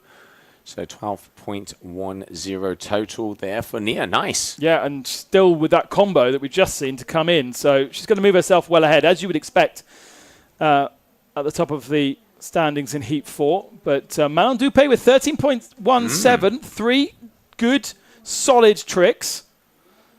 And Nana goes for the combo, but the wing goes underneath the board. Yeah, entry and exit speed, you can see just not quite getting the velocity as she comes out. So probably going to be a low score. Oh, 5.47 combo there for Suarez. 17.57, so pretty much right on cue with the overall score she got yesterday. Let's not forget that today above an 18 there for Marie. So your top 2 athletes so far in this competition, Suarez and Schittenbauer. Manon Dupé clearly happy to be slightly overpowered, because as you see her powering into that, really, really struggling with the wing. But then it pays her back in the velocity and the height of the jump. I reckon that could be an improvement on the 4.23 that she's already got. Is it being judged as a combo? So they're happy with the second part as well. I mean, her lowest score, well, the combo she had was a 4.67, 5.57. Nicely done. A 14.07 total here for Dupé. So in that safe zone of the top 2 of this heat. But surely expecting more from this lady, especially as what we saw yesterday. Leonie Trondel really with only one proper score on the board there, a 3.6, the 1.6 for the Riley. Oh, and a bit low in the water there. Going with power for that Palau. But yeah, as you said, a little bit on the lower side, not allowing her to get that full rotation around. Suarez going to be jibing out. It looks like she's going to be performing something here on that starboard tack. We saw her trying to go for those front flips yesterday. Will she be going for one now again? She's already got the combo. It could be. No? Okay. Palau. Maybe looking for the Palau combo because she does know that Marie has that one very dialed in. So now, you know, Nia, safe to say she's in a very good position to be making her way through this heat. Maybe she's going to be using the next maneuvers to attempt stuff, thinking of that semi-final and final coming up. Yeah, because as a winner in this one, she's going to go directly up against Marie. Yeah. And she'll have Sofia Marchetti in that second heat of the semi-final. Sofia has been in the final with her in Le Cat. Oh, how I pulled that one together is beyond me, because she was centimeters off of the water but managed to stay on her feet.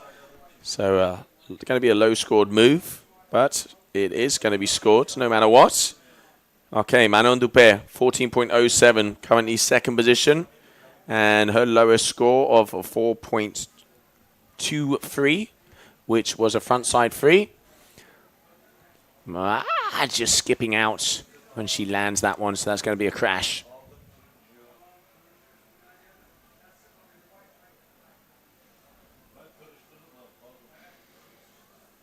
At the moment, though, solidly, happily in second position for Dupé, because Leonie hasn't yet delivered. Still got time, though. This will be her fifth trick, giving her this one and two more. She needs really to score on all three of them. Yeah, and she needs to improve on that low score of a 1.6 as well. So she kind of needs 2 big moves to be in that safe zone.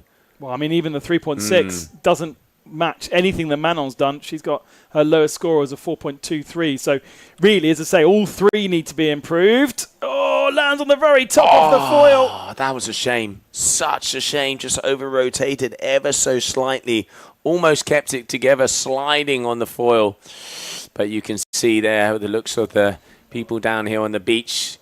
That's really making the difference, because she would pretty much have to rewrite her heat, and she would have to have 2 big scores if she wants to get. Yeah, exactly. She would need 2 big scores to be able to overtake Manon, who's setting down the gauntlet so far. All right, Suadieth. Backflip. Not quite sure what she's looking for. But still, first position. So that is trick attempt number 5. Moving on to 6 and 7. And there you can see everybody having a little look at the phones for the live scores. Of so far, the 4 athletes out here, only 2 will make it through to the semi-final on your screen. Rio. 17-year-old from Brittany with just 2 more jump attempts and gets pulled forward.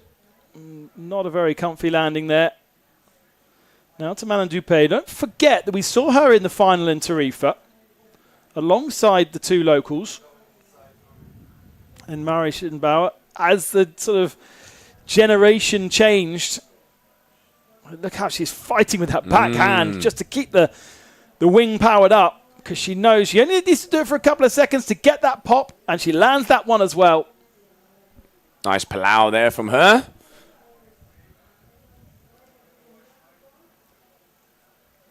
Quite low, but got the rotation with fluidity, which is nice. Manon, I mean, she's comfortable right now. She's comfortable. She's got a 4.27 on her last Palau. So and a 4.47, so up in it by 0.2. Nicely done, Manon.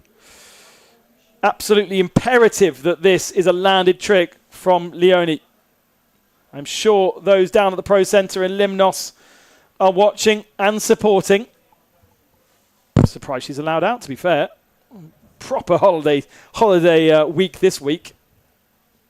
She'll be straight back to the Pro Centre for all of the lessons across the month of August. But I'm afraid she may be able to get out a little bit faster, because that's just a 1.47 scored. It is her 3rd score. No, it's not her 3rd score, because she's already got 1.6 Riley. So, yeah, that's a day completely done. And even with 1 more set of tricks remaining, pretty sure we know the order here. Nia Suadieth. Oh, toe side backflip. But just not quite getting the landing. So, yeah, I mean, Neo is trying stuff. There's no doubt she is trying stuff to see where, thinking of her repertoire, she knows in that semi-final, she's going to be coming up against Marie and also Makedi, as you said before. So, going to be interesting as that battle comes on. What's going to be a final move? She's got this one in the bag. So, Nia will be making her way through to the semi-finals. And, yes, everybody's comboed. Everybody's comboed. So, yes, it is going to be Nia and Manon, which will make it to the semis. And lands that combo. She's got a 1.93, so that should be an improvement. It might get her out up to about 12, 13 points total, but it won't be enough to trouble Manon. 4.3 is her lowest score. That is for a frontside 3. And once again, grit and determination on her face just to keep hold of that. I would say slightly overpowered wing, but it's overpowered because she wants to be able to do that with it. And she lands it. There you go, front 3. Very nice there from Manon. Better landing there on that one. Will it improve over that 4.23? It could. It could. Not very high, but I'm going to say it did look smoother than the last one. Let's see the judges. So they have the perfect angle. So the final 2 moves. And Leonie, it's going to be a last move for the competition for her.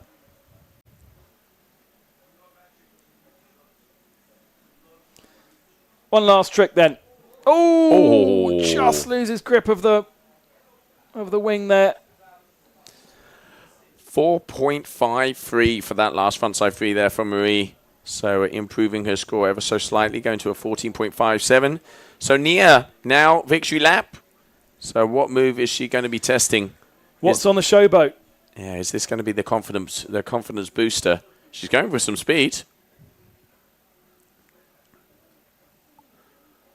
She's looking for the Palau combo, but no, not getting that. But there, that is it. So Nia Suarez and Manon Dupet are the two athletes that will be making it through to the semi-finals, as we are now going to be having a 30-minute break here in Fuerteventura until the men will come out to play as we continue on here for day number 2, the GWA Wingfoil World Tour. That man's got some work to do now, poor Lucas, because he's got some consoling of Leone to do. Nothing worse than an athlete who is coming out of the water or finishing off any kind of a sports event in a bad mood. And I think that Leone will certainly be that. Here are some of the highlights then of that final heat for round 3 of the women. The quarterfinals. So actually, I think I have got my maths slightly wrong on Mardalath's points, because if it's a quarterfinal, she may get a few more than 280 that I stated out earlier. But it's still going to be a healthy gap between her and Nia. What's the program for the rest of the season for these guys? They've got something next week, right? Yeah, next week we're going over to Gran Canaria, where we will be crowning the world champion of the Surf-Freestyle discipline. The end of the season, we might be going to Brazil, but that is probably going to be counting for the 2026 season. But yeah, so next weekend, very, very important moment for all of these athletes because, you know, World Championship title up for grabs. So a proper reset needed then from Mar. And perhaps hope that Nia has as just a bad a day. When you've got two dominating athletes like we have here, a bad day really, really hurts. There is Nia getting out of the water. She'll be feeling comfortable. She'll be feeling safe now. And we are going to take our break. As Joe said, back in half an hour with the men's quarterfinals. So don't go anywhere.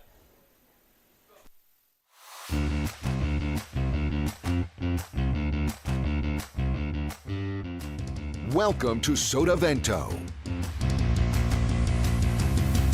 It's the ultimate water sports playground with loads of space for everybody. Fantastic conditions and all year-round warm temperatures make Sotavento a paradise for windsurfing, kiteboarding, and wingfoiling. The up-to-date rental equipment of the highest quality is constantly updated. Our professional courses will help you improve your style and riding technique. And with the hotels nearby, it's only a few meters from the bed to the board. Come and enjoy our water sports paradise.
And welcome back, everybody, as we continue on with your GWA Wingfoil World Tour event down here for the Fuerteventura World Cup. As we are just about to go back into sequence, as the red flag is going to be going up in the air. And we will start off with the men. You can see, when I had a little look down on the beach, the size of the day, 4.5. Athletes are out about average 45 to 55 litre boards, 85 centimetre masts, and then a mix in between 550s all the way to 750s when it comes to those front wings. We can see front and centre, Anko Sosa, as he starts to warm up.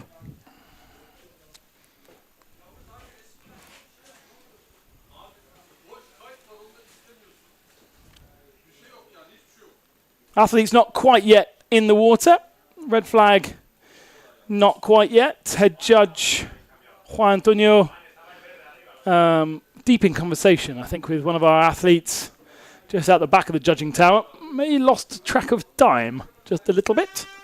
And there is the red flag noise. Maybe you can't hear it on the stream, but we can hear it in our booth, which means we've got a couple of moments before we get that first heat underway. It's the quarterfinals for the men, and heat number 1 will have Anko Sosa, the local Fuerteventurian, who scraped through last minute yesterday, if I remember correctly, and so hopefully has dragged some locals down here to the southern part of the island to support him.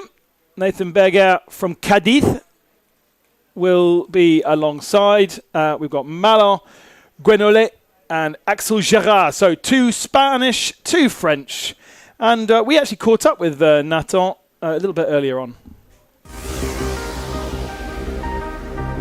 So yeah, coming here for the 3rd time, it's super exciting. Yeah, my expectations aren't that high, the level is super high, but I still gonna do my best. I would be stoked to go in semis. It's pretty technical to jump especially for the goofy riders as me. I'm pretty nervous about the spot, but I'm gonna try my best.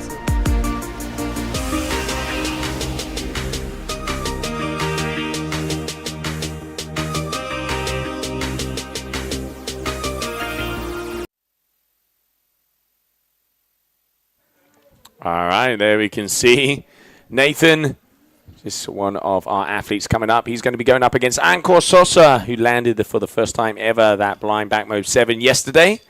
Malin Guenolé and Axel Gerard as they get ready to rumble here. Your round number 5, so quarterfinals, heat number 1.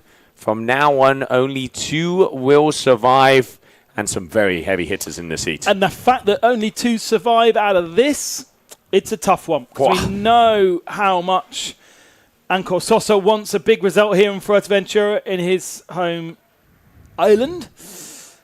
We saw how big Nathan Berger will go yesterday. And 2 of the powerhouses from the French mainland, Malin Guenolé from Brittany and Axel Gerard, get it right, also from Brittany.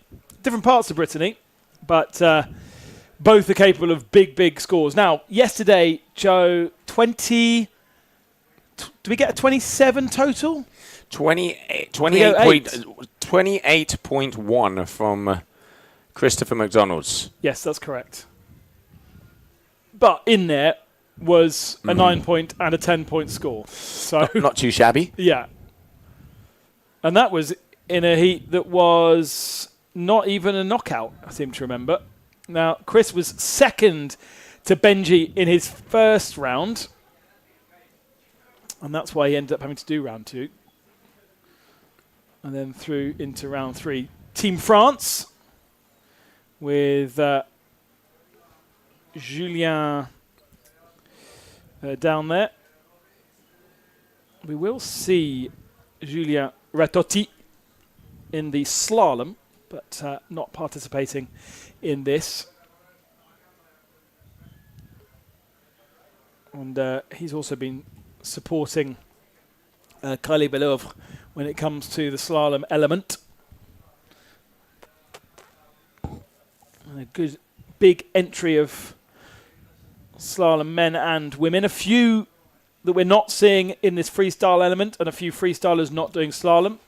But ultimately, the numbers in total, very, very similar. Slalom will be coming up, we're hoping, from tomorrow, and we're hoping to get the freestyle done this afternoon. In the next couple of hours, we may know who is our champion here in Fuerteventura.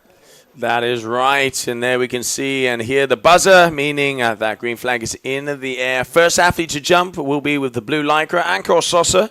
Has Ancor been blue all weekend long? I feel like he has. I've got a feeling he has. Yeah. I reckon you're right. Wind has picked up ever so slightly. We got 22 to 25 knots, so it looks like it's starting to fill in as the afternoon. Palau into front side, free to splat, unfortunately, there, as he is on a 4 meter, the 4 meter Mantis, your Cabrini athletes. And here we can see our KT rider. Most of the athletes on the men's side in between 45 to 55 liter boards, which was one of the questions out here on the stream. Some of the bigger athletes even go out on 60s. A little bit of a gear tech there. And here, KT, your Spaniards, Nathan, or Nathan as we call him down in Tarifa. As he starts off, back, Mo, 2 for 2 crashes in this heat. Oh, looked like he was, almost looked like he was in pain there. No? Okay, confirmed he's okay. Here he's up. On to Malo then. 3 wins to his name in surf freestyle. And obviously a 2022 champion. But over the last couple of years, been overshadowed by others as more and younger talent come through. Got some decent hang time from that and lands it. That was lovely. Double Palau. Very nice there. Saw how he used the wing to hold himself up. Exactly. The power of the wing, allowing him to get the double rotation. All right, so Axel Gerard had an absolute blazer of a heat yesterday. Wanting to get past the podium and go on top. He's been with us since the beginning of the tour. The Axe, as we call him. And going for the double Palau, so mimicking Malo Genole. Different angle on the camera, though, so hard to compare them, but an 8.10. Good way to start off there for Malo. That one felt a little less clean from Axel from a layman point of view. I think I'd agree. Not quite as fluid and just... It's when they look easy. And they do make these tricks look so easy. But when they look really easy is when it's definitely a nice and easy trick. When it looks sort of stunted at the end or stunted at the start, where they're scrabbling to leave the landing zone, that's when the judges don't like it so much. Drone has needed to give Ancor just a little bit of space here. Obviously, we don't know what tricks they're going to do. There are certain freestyle sports where they have to declare the tricks before they do them. It's great for the commentators. I'll tell you that one, Joe. In here, they can do what they like, when they like, where they like. However they like, mate. Yeah. All right, so 7.83 for Axel Gerard. Looks like there's going to be a score adjustment on that one for Malo. So we're waiting to see. It was an 8.10, so obviously not. Stays the same. So reviewing those scores. Seems logical. Seems as we saw. So the 2 Spaniards without a score yet. Here comes Nathan. Powering up nicely now. Down towards the beach. Just getting caught out by a couple of little gusts there. But now into a slightly windier zone. And lands it. But you can see how the landing not as fluid. Some tricks don't allow it to be fluid because you're landing backwards or landing sideways. Other tricks just have that beautiful fluidity to them. And all 4 of these athletes are very interested, number 1, in each other. Number 2, then at the flag that allows them to then begin their trick. We saw pretty heavy pace, quite fast paced in the men's category. We got 1 heat done in 12 minutes, 7 attempts, 12 minutes. White flag still up for Nathan Berger, even though he's done his trick. And now Malo is allowed to do a trick. He's not allowed to do it before that flag goes up, and he's not allowed to do it after. All right, there's a nice and up close and personal footage there of Genolea. On a turn around, he's going to be going port tack as he's going left foot forwards. Number 4. For me, the most stylish overall athlete we have on tour. You give this guy a wave and he absolutely rips it apart. He's got that old school longboard style. And when it comes to freestyle, actions say more than 1,000 words. Front flip into front side free. Easy. And so often we see those athletes from Maui, those surfers really bring that fluidity and style. Malo from Brittany, it's not necessarily Maui, that's for sure. And yet, whether it be a wave, whether it be freestyle, he still has that style himself. See, family are the Gong family. So I saw him down the beach this morning explaining the technicalities of their pocket foil, their twin skin pocket foil that was, pocket wing, sorry, that was out on the beach. Oh, triple. Francesco Capuzzo is having a play as he's off job today, having been eliminated yesterday. We have lost 8 men yesterday. And this man there, Charlie Locke, who put in a very good heat yesterday.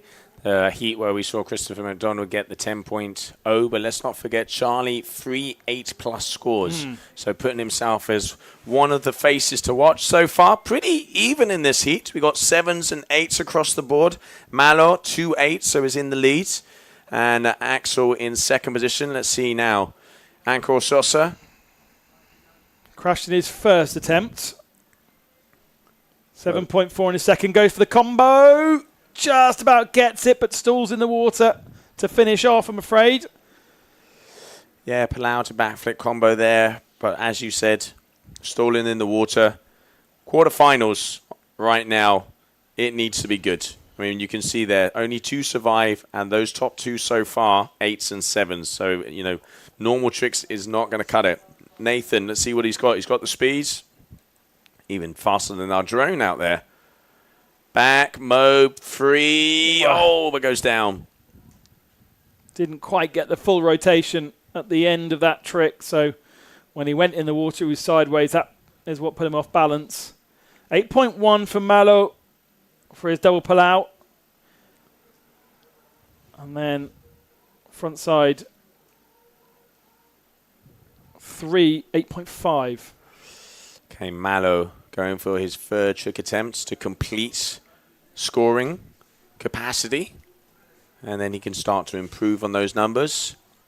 Left foot forwards, changes the hands. Palau, front side 3. He's playing it safe. Oh, right back up on the foil. So Malo just dialing it in. You can see Goyito there on the left. Ratotti, past big air world champion of the wingfoiling world. And also one of the athletes who is here concentrating on the free fly slalom. So everybody coming down for the end heats of this competition. Yeah, it was a front flip front side 3 that Malo had done previously. Axel's got a front side 10 and that double pull out. 8.3 was the score for the front side 10.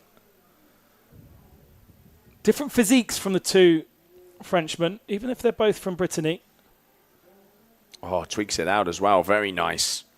See, same maneuver, but from this angle, you can see how Axel tweaks out the board before performing that front rotation. So kind of like stalling and then flowing into it. So obviously, let's not forget quality versus quantity, adding aspects of size and of style. Hard to see the height on that one from the drone perspective, but that is going to be way up there because let's see, Malo, he had an 8.5. Let's see how Axel's went down. Oh, blind mob coming up. Saw him do a 7 yesterday. He admitted he did it by mistake. Can he land it on purpose?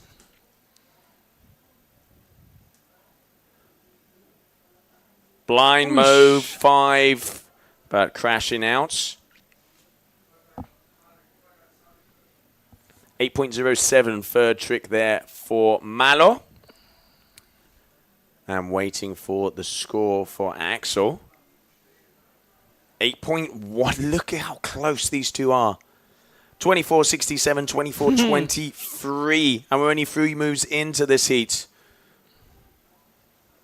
Kylie's either asking for help or she's telling one of the two that they're second. So I'm going to say she's helping out Axel because 2 hands up. So you can see the caddies on the beach, phone in hand for that live scoring.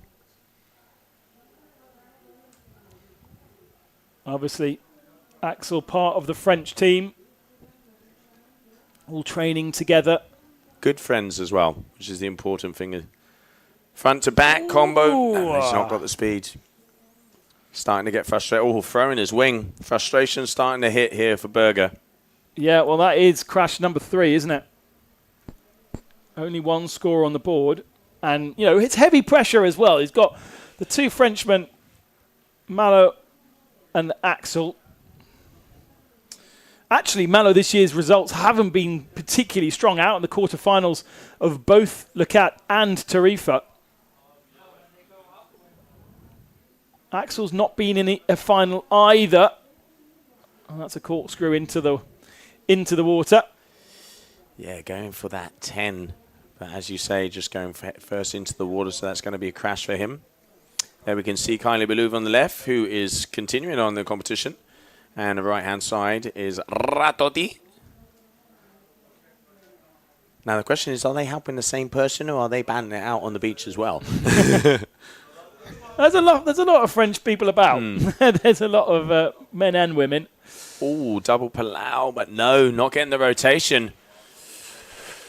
So missing trick attempt number 4. And here we can see the Italians. Sofia resting up as she continues on. She's up in that semi-final. 4 meter seems to be the weapon of choice out there for our men. Oh, Radiculo 7. Weesh. Radiculo 7 attempt, but goes down. We saw Francesco and Riccardo Zorzi trying and landing those yesterday. So obviously Ancor mixing it up. He knows, I mean, it is go big or go home in this quarterfinal. Yeah, at this point, with this draw as well, we've seen Nathan go big. Very strong athlete and was very happy to do big tricks yesterday. Oh, Italia. Forza Italia. Yeah, but there is no one Italian out there, so... Giulio Gasperini, always the vibe. Raimondo, his dad here on the stream. Maestro, hope to see you soon. That is what I call a proud Italian. So just waiting for Nathan to feel comfortable. Remember, they've got 40 seconds. They're not allowed to do a trick before or after that 40-second window. We saw our youngster Sophia getting caught out by that in the women's competition. Now, needs to land something here with 3 attempts remaining. Back mode 3. Oh, it just goes off. Oh, this is devastating for Nathan. He now, I mean, anything can happen. He has 2 attempts, but those attempts have to be huge. And you can see by the look of his face, he is anything but happy. Pressure's on, though. And it was as soon as they got in the water. Malo Ganule up next. Huge height from the Briton. Doesn't land it, though, but is already leading by 0.4 of a point. Got 4 8s on the board. But if Chris McDonald's sitting on the beach and watching this, he'll be okay with this. Anko Sosa changing to a 4. Yeah, out there on the new wing. Was he a 4 wing before? I wonder if he's gone smaller. Hard to tell. He did have a 4-5 and a 4 put together. Maybe, I mean, one of the things that we see a lot with some of these freestyle moves, they can nip it, so make a hole in the wing. Not a bad idea to double up, especially in a place like that. It's definitely a 4. But I thought he was out on the 4 before, to be honest. Yeah. So, yeah, in which case, damage from the crashes that he's previously had. And it is his turn now to perform a next trick. 2 more attempts remaining. He's had 2. Everybody has crashed on their last 2 attempts, in fact. But Ankor with only 2 scores on the board. And Nathan with only 1. Here we go. The Fuerteventurian up in the air. And that's a landing. Had to use the support of the wing just a little bit when he was completely dead in the water. It's not going to be a big score, but at least he's got 3 on the board now. And it does matter in the elimination time whether you finish 3rd or 4th here, because you get points scored differently for a 3rd in a quarterfinal versus a 4th in a quarterfinal. That's important. Oh, nice combo from Berger. The first part was okay. The second part, unfortunately, whether it was intentional or not, he's not landed it. And I'm afraid it looks as though Nathan could end up being last here, with Ankor's now getting a front flip 5.3 score. We now turn our attention to our leader.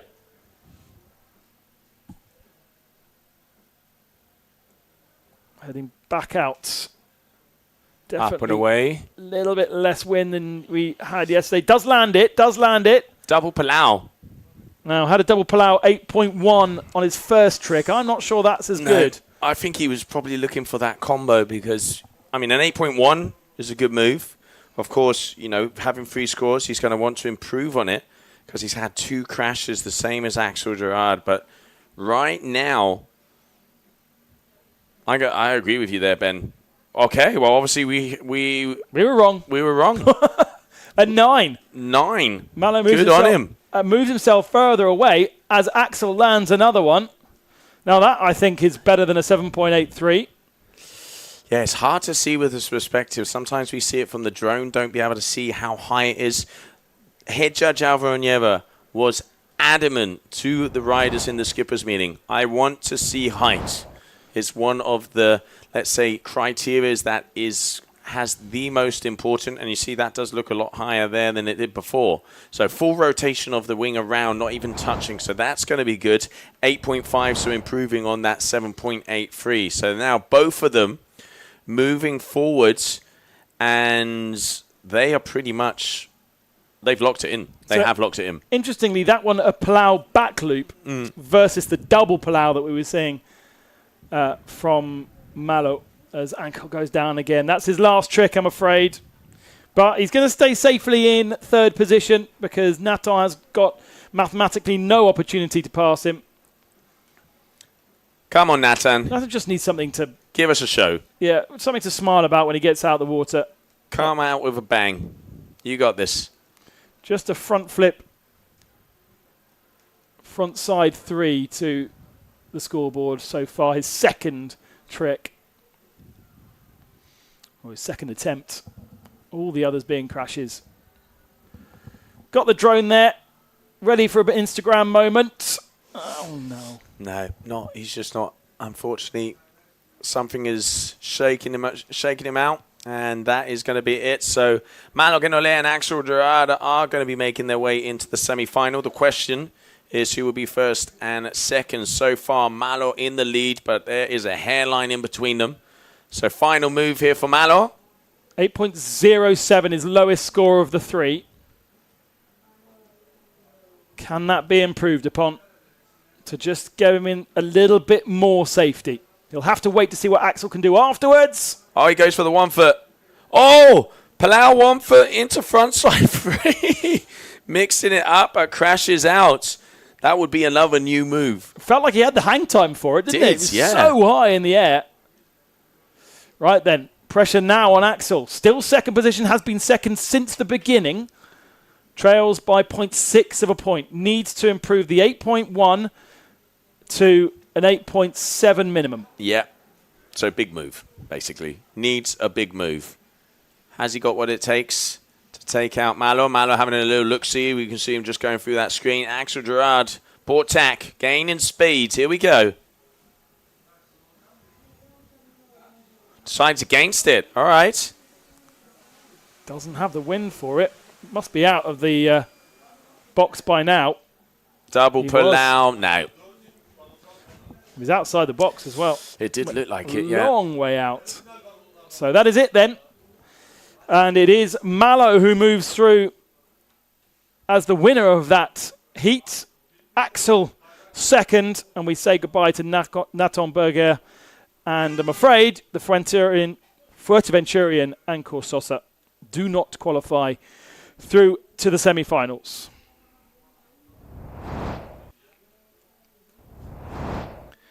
Some highlights then of that first heat and some of our best tricks, including the two Frenchmen matching each other with their double palaus at the start. In the end, those two scores not counting towards their top three. That was Ancor Sosa's best. And that was the only score from Nathan Berger.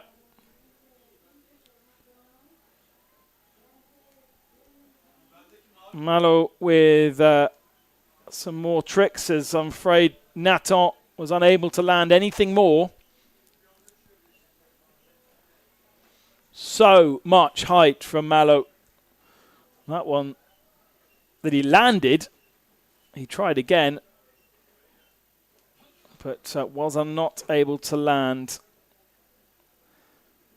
But still, I'm sure the two Frenchmen are going to be very, very happy with the scores that they have on the board. They'll now have to watch the other three heats to see what can be delivered.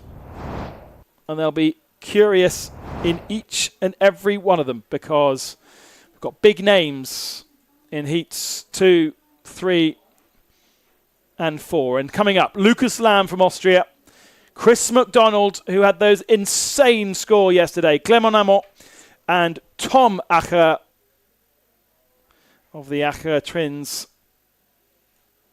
who has also been in every single final this year. Second and a third for Tom. Alex has also had a second and a third, but the other way around, because you can't have 2 seconds and 2 thirds at the same time. Victory to Chris McDonald in the first one, but he was knocked out in the semi-final in Tarifa. Did not make it to the final. Expecting, obviously, to see Chris McDonald, our double world champion, well, a triple world champion overall, but double world champion in this discipline. And with a 28-point score.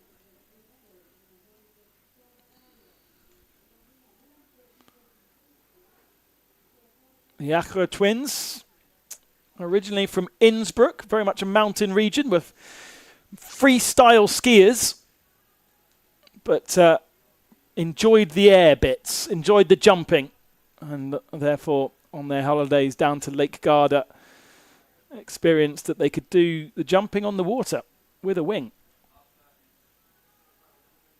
Amazing to see. One, amazing to see brothers doing this, and that's sort of kind of normal, but to see twins performing at very similar levels, their birthday, their 18th birthday coming up in just a week's time. And it is Tom that we will see first. I guess, therefore, the money is on a McDonald and Acher progressing, and a Lucas Lamb and Clément Hamon saying goodbye. But Clément has been a world champion in the under 16 category 2 years ago. Another northern French competitor from the mouth of the Loire River. And we've already seen Lucas Lamb out on the beach in support of his girlfriend, Leonie. Now roles reversed, I'm sure. Leonie down there with the phone and with the spare wing. And it will be Lucas in blue who will be going first. The buzzer has just sounded, and we're underway. And we saw Lucas yesterday started to get his stuff together at the end of the heat, not having the best start, but pulling off those final moves, which is why he is in here. And, of course, the mega heat of Christopher McDonald from yesterday, that 10.0. starting for that front flip 360, but unfortunately going over that front foot. It's good height, right up at the level of the drone. Chris in the white, looking over his shoulder, waiting for the flag, hanging out beachside, and now settles in. Big wing for Chris by the looks of things. Gets good height, and unfortunately can't quite land his first trick. Almost got the feeling he might have lost where he was trying to do the... it was a frontside 14, wasn't it, that he yesterday did? Yeah, that is 4 full rotations. And it wasn't just the way he did the rotations, it was how crisp the landing was. And that is why he got that top score of a 10.0. And I mean, 28.10 average. Christopher McDonald throwing down the hammer early on. Double Palau. Nice from Clément Amon. That's a good way to start for the Frenchman. Up in a big competitive heat like this, Thomas Acher straight away. Didn't quite see if he landed that behind the flag. But to be fair, the flag hadn't even gone up. That was an interesting one, Joe. We had the flag, the orange flag in the foreground. We had Thomas Acher doing a trick in the background. The flag hadn't changed yet. The orange flag hadn't changed. Well, if that orange flag hadn't changed and it was still up, that would mean that he jumped outside of his turn. Yeah. So question will be, is they shouldn't count his trick, but does that count as a crash because you're jumping outside of your time slot? So we're finding out right now. Maybe we can get a camera on the flag to see what is up. In theory, yellow should be in the air. Well, no, they're counting the front flip, frontside 3. So it was more that the flag was slow, perhaps. The signal had been given, the flag hadn't changed, and it was just that we could actually see it at the front of shot. So we're back to Lucas Lamb then, who now, do they want to see our TV coverage? Yellow flag is still up. So... Let me send a little message here to our head judge. What if we got a replay of that shot? Because then you'd be able to give us more of an professional opinion, Joe. Because there was a trick, and it was obscured by a flag, and I suddenly realised what that flag actually meant. No, maybe not. 9.07 has come up on the timing screen. And the judges' tower therefore have spoken. They are happy.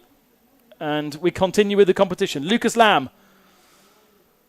gets himself a trick on the board.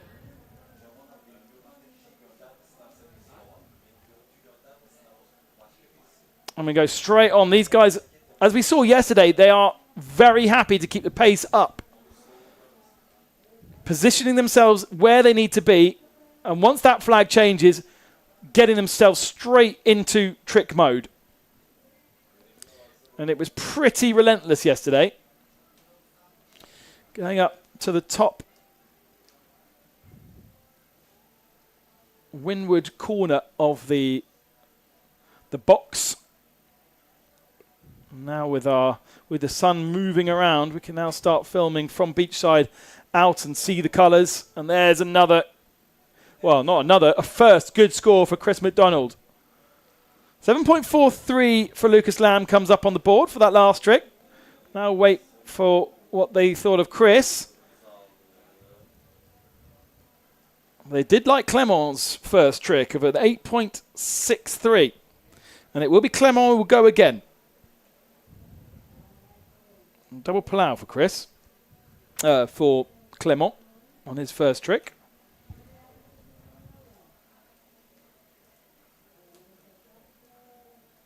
Almost coming out of the drone shot. And again, another nice landing for Clément. Perhaps not quite as fluid as we had on his first attempt.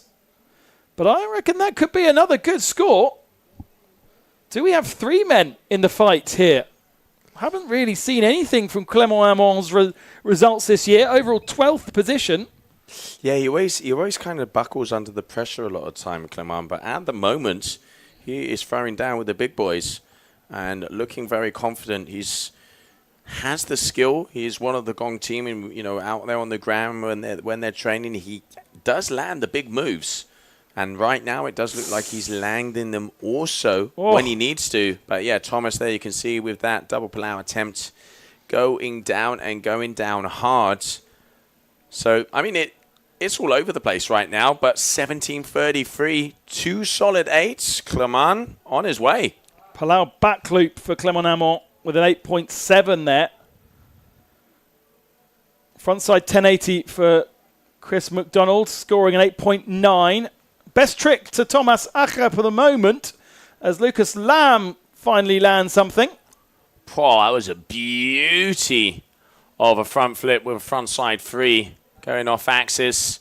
Chris having a little look-see into the beach. But that was a very nice move there from Lucas Lamb, that's going to put him back into contention here. Let's not forget top 2 go through. Lucas' girlfriend. Then we can see Marie as well. I got a feeling that's Bo in the background. Oh no, Viola. So Lucas' score possibly just being discussed because taking a while for Chris to be given the go-ahead. And now he accelerates. Same kind of thing, waiting down beachside and then accelerates up to the top corner and lands it. Little bit of a twist at the end. 8.97 for Lucas Lamb. Beauty. Yeah, that puts him right back in a very nice move. Chris replicating that move there, also exactly the same. That front flip with a frontside 3. So going to be interesting to see how it compares. For me, Chris's was a little lower, or at least from the perspective we have here. Lucas tweaked it out a little bit further at the top. It was a bit cleaner, hence the 0.5 difference in between the 2 moves. So Lucas right back there. McDonald 8.47. Back to Clement Amont. 2 big scores for the Frenchman so far. Oh, the trick looks so clean up in the air. Just getting caught out on the landing. And that's his first crash. Everyone now with a single crash and 2-point score. It's their 3rd attempt. So about halfway through heat number 2 of round 5. Here goes Thomas Acher. Lands it. Nice and clean. Doesn't submerge at all. It might not be quite as mammoth a point Dances. score as the rest, but still definitely in the 8s. Luca Vermette getting hyped up there for his heat. All right, Luca Lamb, we're back with him. Half Austrian, half Hong Kong parentage.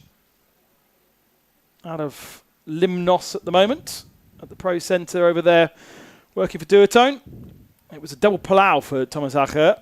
That point's just coming in now. Ooh, that was a double Palau as well? It was. Oh, get me on day 2. There you go. And yeah, Acher is coming in at an 8.3. So we've now got 3 scores on the board, and we've got less than a point in between first and last in this heat. Wow. Here comes Chris. I mean, we knew quarterfinals, it would start to be a battle. Right, goes up in front. Double Palau. Stomping the landing there, Christopher McDonald's. So 7.5 for that one for Lucas Lamb. So he puts himself into the lead. 3 good scores. 7.43, 8.97. A beauty of a front flip with a frontside 3 and a 7.5. And then Christopher McDonald's high 8, medium 8. And let's see how he gets scored. So as you were saying, Ben, there is a hairline in between all of these athletes. Waiting on the score, the double Palau score for McDonald then to come in as we watch Clement Amont crash last time. Attempt number 4. Building speed, but coming towards the beach. And goes for the combo, and it's nice. Just a little bit stalling out at the end. Yeah, you could see the difference of speed of when he went into it from when he went out to it. Did get that stall at the very end there, so probably not what Clement's looking for, but still 3 numbers, 3 scores are going to go up on the board. He has 2 big scores, so plenty of time to now start to try and improve on it. But yeah, now let's see how Thomas Acher does with this one. He's got the best score of the heat so far. So 6.9 for that combo. Yeah, just a little bit of weight further forward, and that would have been at least half a point to a point more different, as he would have fluidly come out of it rather than stalling. Acher then trying to get 3 scores on the board. Combo. front to back. Again, speed at the end, though, isn't it?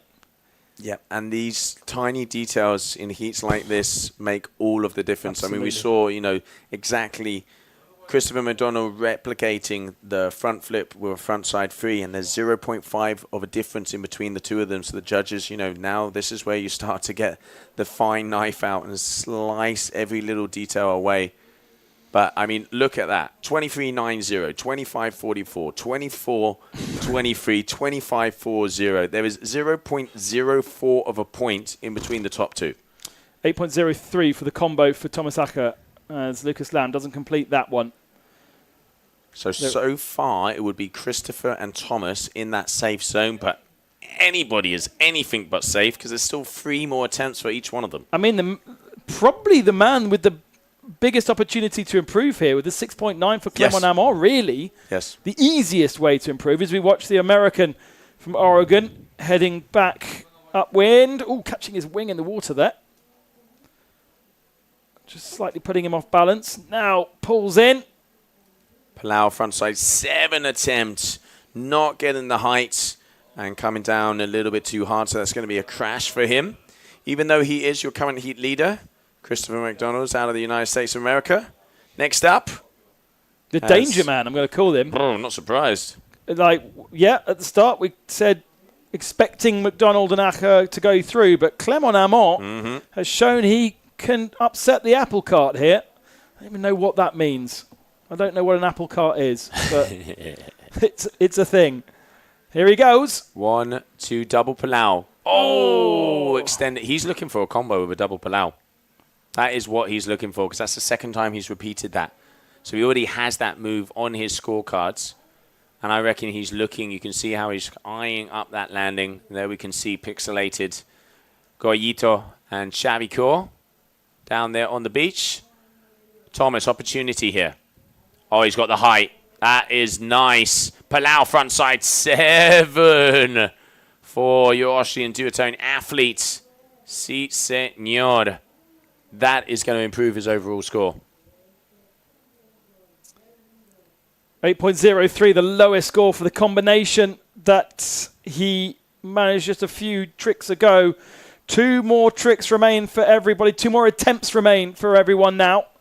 Lucas Lamb next to go.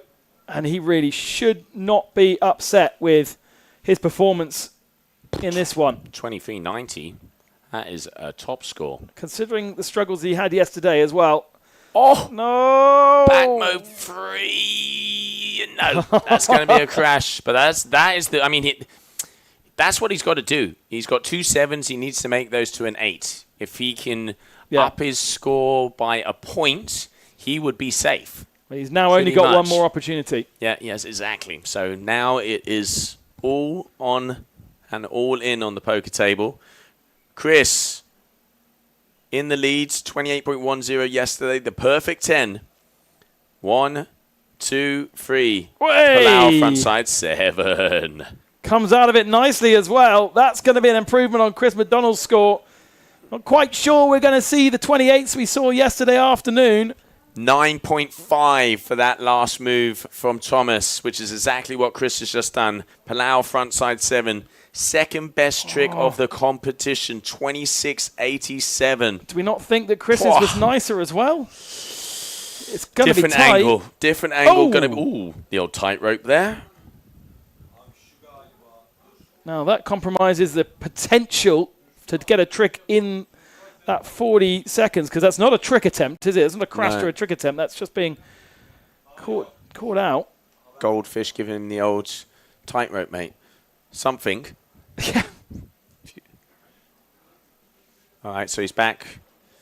He's going to have to, like you say, speed up. Judges will be a bit lenient as he's going to be turning around. Wait. So continuing on. Okay, well, obviously maybe not, as we can't see the flags. So I'm presuming yellow flag is in the sky if we are following the yellow athletes. Seems if a bit orange unfair. is up, orange is up, so we Yeah. follow the orange lycra. 9.67 comes in for Chris McDonald. It was slightly better than Thomas Acker. 27.1. There is Clement Amor. No! Goes down with a combo. Didn't have much time left to get it done. Still has one opportunity remaining to improve on that combo score. This is fiercely competitive. What can the Austrian from Innsbruck do? 8.3, his lowest score. Oh, he's got the height. This is huge. Big double Palau for Thomas. That is probably one of the most powerful ones we've seen so far. As you mentioned, looking to improve on that 8.3, and without a doubt, he will do so. Leone checking on Lucas's score. It'll be Lucas up next. At the moment in 4th position, but with a 23.9 score. It would be better than most other scores. It is such a competitive heat. He pretty much needs a 10. A high 9 is what he needs. Could he have 15, 16, off the top of my head, 15, 16-ish points? He got a 10, that'd be a 26. So without the calculator, it's got to be perfect. Waiting on the double Palau score from Thomas Acker. That's the one that is under review. Because, of course, he's already done one, and it can be compared to what Chris McDonald did earlier on. 9.3. That comes in at 9.3. Puts him ahead of McDonald. With one more trick remaining for all 4 of our athletes. Here we go for Lucas Lamb. Back mode, 3. Pulls it off, a little bit slow on the landing, but back mode 3. He's got to be happy with that. Solid performance for Lucas, but that is not going to be enough to get him inside that top 2. Not when the target's 27 plus now. All right, Chris. Looking to improve on an 8.47, which was his front flip into a frontside 3. Having a look back. I mean, these heats, it is insane the level that is out there right now. I mean, look at Thomas, 999. Christopher, 889. It's down to the decimals. And here you have Christopher McDonald, Port Tack, F1 rider out there on the Strike V5. Here we go. Front flip, front side 3 was his lowest score. The 8.47 you see there. Is that his target to improve on, or something else? Going for the 10. Manages to land it, but does sink in. It was an 8.97 for his last frontside 10. I'm not sure that's going to be better. I don't think it is. So, okay, so now, is he under, he's under review. Is he under threat from Clément Amont? 6.9, the lowest score for Clément. He would need another 3 on that. So, yeah, I mean, almost, he needs a 10. Yeah. Yeah, it is pretty much 10. So, Clément, it's time to get off the gloves. 1, 2, 3. Frontside 10 there from Chris. Little stall on the landing. He did land on his feet, but did sink out. So let's see how the score. Can he improve on that 8.47? Judges reviewing. Next up, that man. Your Gong athlete, Clément Hamon, 24.23. And pretty much needs the Hail Mary to be able to continue on in this competition. 8.13, so not enough for Chris. So it is going to be Thomas Acker who gets that first place in this heat. Maybe. And Clément. Oh no, definitely, yeah. Needs it to be huge if he wants to get that second place. Up and away, 1, 2, 3, goes in, but that is going to be a crash for him. So it is official. Thomas Acker and Christopher McDonald are going to be making their way to the semi-finals. That's the second time that Chris McDonald's been beaten. It is. In this competition. It is. Beaten by Benji in round 1. Then went with the biggest score of the weekend on round 2. Thomas going for a glory run at the end, but a little frustrated by that. Chris McDonald second. Thomas Acker winning heat number 2. With a 27.87. That is not quite as big as what McDonald managed in yesterday's heat. But they do progress. And the buzzer sounds for the end of heat number 2.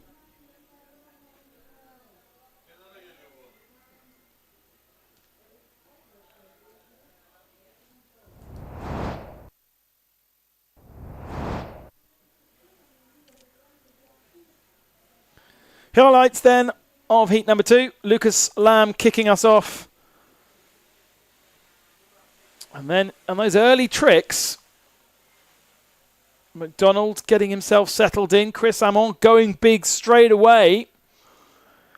And suddenly it wasn't quite as clear cut as as McDonald and Acher definitely going through, because that last trick from Hamon, particularly good. There's another one from Hamon. I'm not sure what that was. I don't know if that was a trick or not. There's another one from McDonald. Front flip.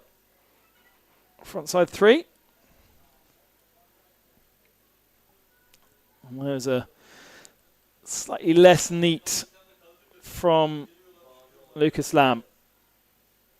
In the end, though, McDonald and Acher improving on their tricks. There was the combo, but stalling out at the end of it.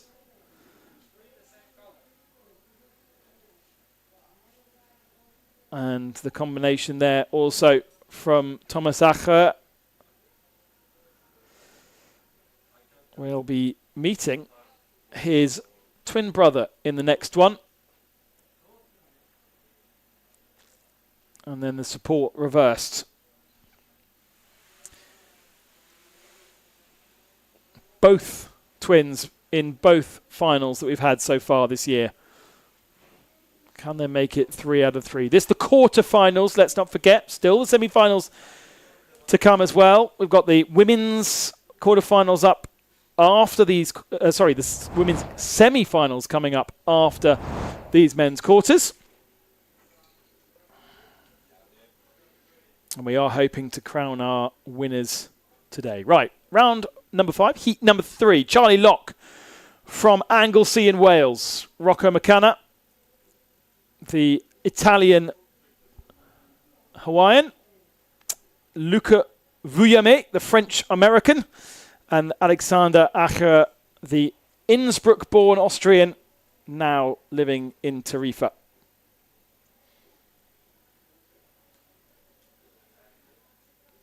As I said, much like his twin brother, Thomas, both of them freestyle skiers up in the mountains of Innsbruck, and when it seemed as though that wasn't the thing for them, the family moving down to Tarifa, the home, really, of wind sports, kite surfing, and more it seems like everybody in wingfoiling is living down there. And it will be Charlie Locke that will go first. Wake up, Rocco. Are you yawning? It's 3 o'clock in the afternoon.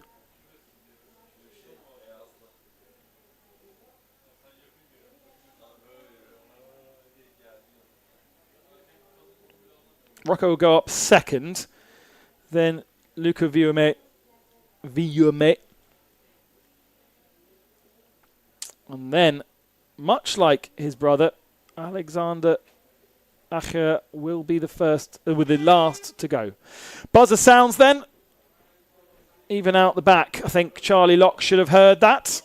Also another man living in Tarifa now, but windsurfing and wing foiling in Anglesey in North Wales. Slightly different temperature from North Wales to Tarifa. And Charlie Locke lands his first one nicely, high on the foil. Good stuff from the Brit. Ran Chris McDonald very, very close yesterday. And was almost unlucky not to win. Had McDonald performed like he did just now, Charlie Locke would have won that one. It's just that we had that 10s and 9s. An 8.23 for Charlie Locke as Rocco sets his first trick. A little bit more laboured to finish off that trick. So perhaps not going to be quite the score of Charlie's double pull-out. What's Luca Vuillame got? Already there with that 8.23 and straight off the bat. Pink flag in the sky, reviewing a Rocco McCanna's move.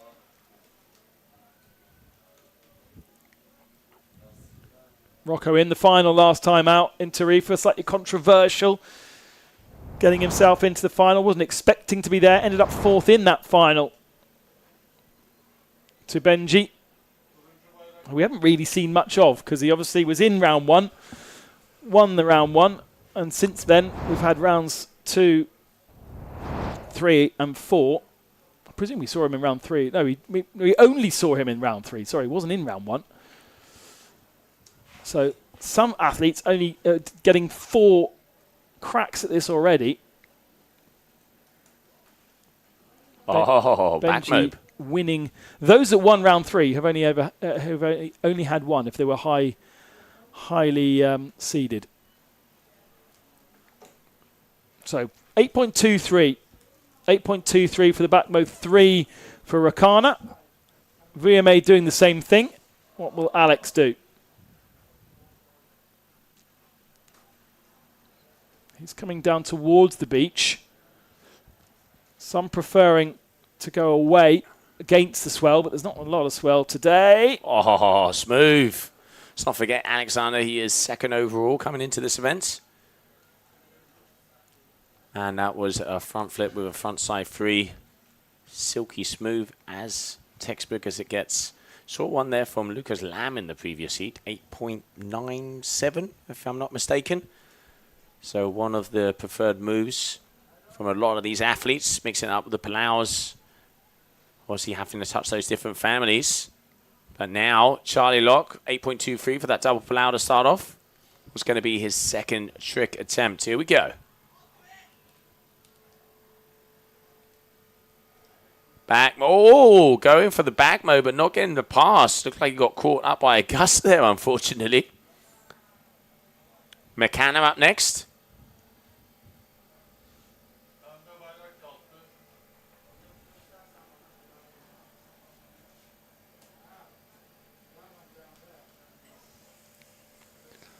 Review flag up again.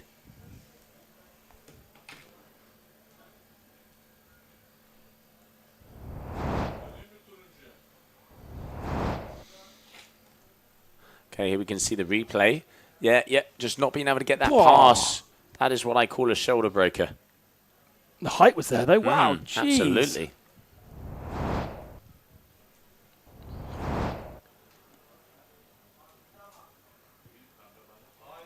So does that then become a reclassified attempt? Because it was a landed...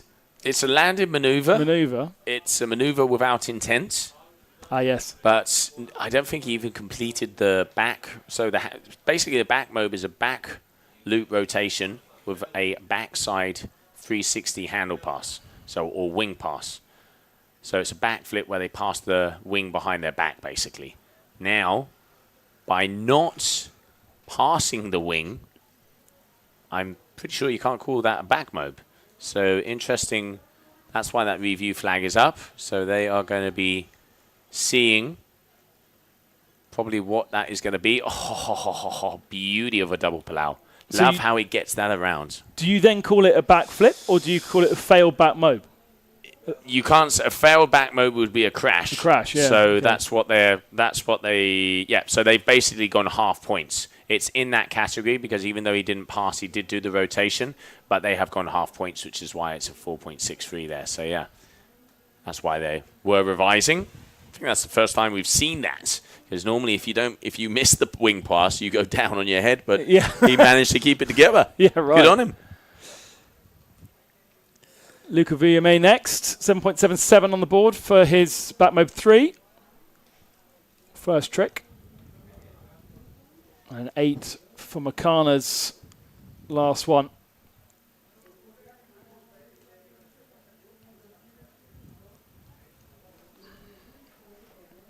So a Palau back loop that Makana did last time.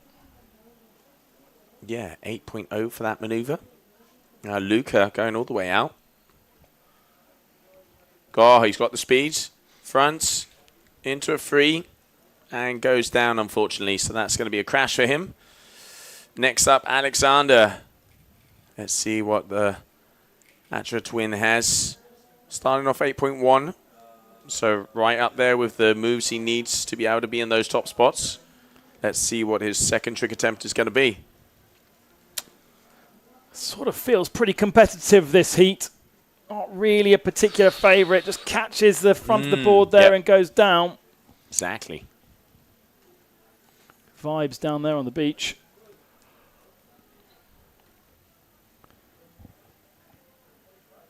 Right, back to attempt number 3 then. Charlie Lock to go first. Got a crash for Vuillaumet and Akira. So slight advantage once again to Charlie Lock. We just saw how consistent he was in the last round. He ended up losing, as I say, to McDonald, but the points were so good, and he was consistently kind of clean. He was very clean. I mean, I think that's probably a very nice way of describing him. Gets that one done in relatively light air, because you can see the wind gusting through on the water. The slightly darker shade of water is the bigger wind. Charlie won't have as much perception of that as we can from the drone or even from our cameras, because we're above the water. But either way, lands it. And that's going to substitute, because that was a back mob 3, so an evolution of that back mob. So that is going to probably be overtaking that back mob that he already has, 7.73. And there it is. Switches it out. So 15.96, second place. Rocco. There you go. Palau gets the repop. So it was obviously looking for that combination. But no, not being able to put it off. And it was an 8.0 for that other one. So not what he's looking for. But early days. Trick number 3. And now let's see if Luca Vuillaumet can get back into action as he crashed on that second move. And trying here for his trick attempt number 3. Looking like he's out there on a 4 meter. So I think that last one was a double Palau over a Palau back loop. So correct. Should be able to get all 3 scores on the board from Exactly. Even though they are similar. Very, very similar. Not particularly clean landing there for Luca. It's not a crash, though, so it will be a score. But Rocco will be the first of our athletes to get all 3 on the board. We're just waiting for that score to come in. And there it is, 7.47. So 23.70, so taking the lead. Aka needs to land this. 2 crashes. Crashed last time. Why do I think 2 crashes? It's not very fair of me. 1, 2. Double. Look how nice it was landing as well. It was like he was landing on a cloud. And he was playing it safe as well. You can see he wants to get back in there. It's early days, but he wants to make sure he gets the 7 or 8-ish on the cards so he can get to that 16-point average. At this time of the competition, pretty much 7s and 8s are what their final scores want to be. And you can see, just looking at the numbers up there. In comparison to what we saw in Heat 2, it's 8s and 9s. Exactly. 7s are not good enough, are they? Not good enough to win a final, but are good enough to get into a semi at the moment by the looks of it. In this one, yeah. That's for sure. 7.77. Okay.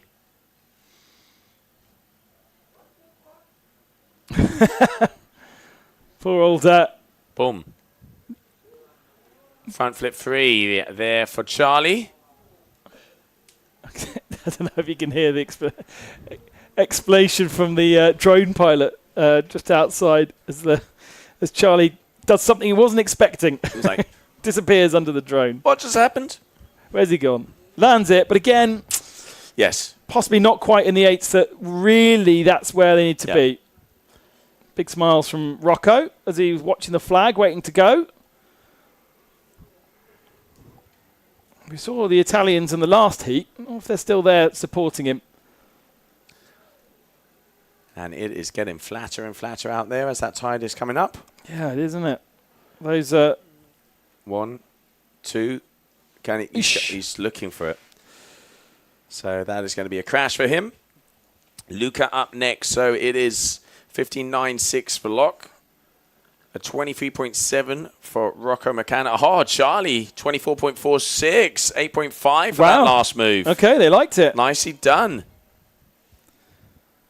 Judges were happy with that last one from Charlie Locke. I think it's the height. We don't have the perception of the height here with the cameras, and Alvaro was adamant. If you go high, you're going to get scored.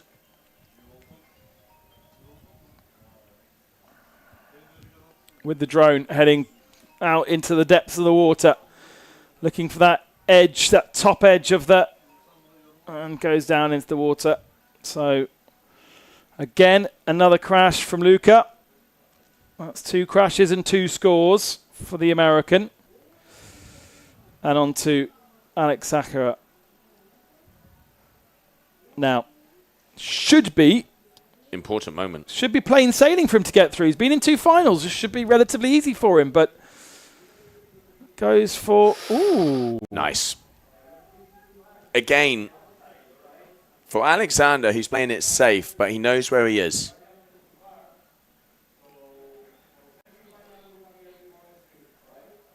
It looks like I can hear on the PA system something's happening. So hopefully we'll get that information very shortly. Somebody tells us. PA facing away from us in the commentary position for obvious reasons. Back to Charlie then.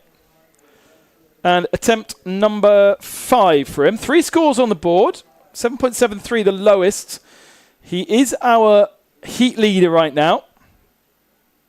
This time coming towards the beach. Back mode 3. Wow, he's got a back mode 3 already. That is the 7.73. Okay, so trying to tidy that one up. Is it going to be better than a 7.73? Maybe, but maybe marginally. He obviously felt like he could improve on that score. I mean, it's kind of what he wants to do. He knows that's his lowest one, so he's obviously happy with the other 2 moves. Let's see what that is.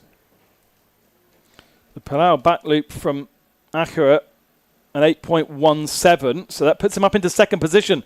Means this man at the moment is not going through. Rocco lands it. Fluid, but into a stall. Yeah.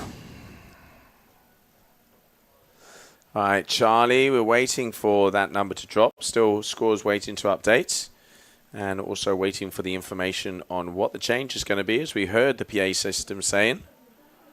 And, 8.43. Well played. Well played there. So, right now, 25.16 for Charlie Locke on top form at this competition. Luca Viame really could do with landing something here. Oh! Going big, but completely landing on his wing there. So, obviously, not going to get the top scores, but showing aggression. And you know he wants it because now we're getting to that point. 2 more to go. See a crash because he completely landed on his wing. So 2 more attempts to go. This is another attempt here. No. Head over heels. So 2 more attempts each. At the moment, your top 2, Charlie Locke and Alexander Acura, are only by 0.34 of a point because Rocco McCann is right there. Rocco needs to get an 8 in his next one. And then he can move ahead of Alex Asher, but I feel as though we've not seen the best of the Austrian. He's played it safe. He's got scores on the board, decent scores on the board, but hasn't been the spectacular heat that we saw in heat number 2 from the likes of McDonald and his brother Tom. Charlie Locke, just smooth. 1. Okay. Palau frontside 7. Talk about whip that one around. Palau frontside 7 there for Locke. McCann. So white lycra. Still with 2 more to go, so it's not completely danger zone right now, but Locke is going to move himself further away, surely. The judges are looking at it. Lowest score, 8.23. Yeah, so they're reviewing something, and it looks like the scores are slowing down. Reviewing what Charlie just did, I think. Let's have a look again, Joe, at the replay. I guess it's more a case of what was the trick. Wing goes in the water. Maybe just trying to classify exactly what the trick is. Palau frontside 7 is what the judges have said. And now waiting on the score. They're missing the score from that last jump from Alexander, because that's not up. Here goes Rocco. Goes for the combo. Ooh, triple combo. And clean with that one. Nice. Surely that's better than a 7.47. And we got a 3-way fight for qualification into the semi-finals.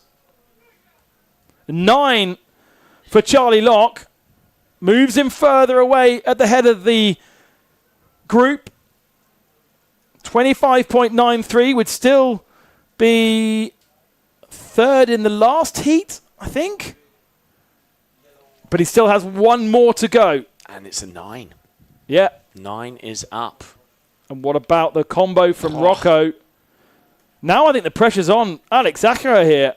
As Luca Vuillame. Height. Oh, no. Just, he did everything. And just the last moment. That was a beauty.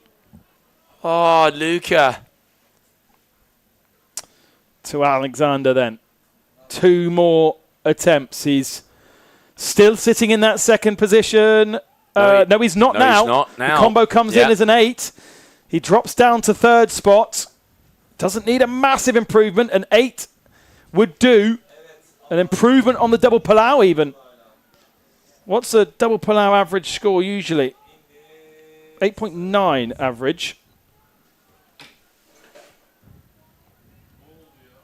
Here he goes.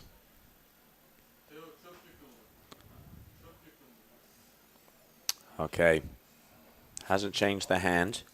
Different area of the box as well. It's down the far right-hand side of the box. There it is. All right. 1, 2. Oh, goes down. Alexander. Not what he wants to see.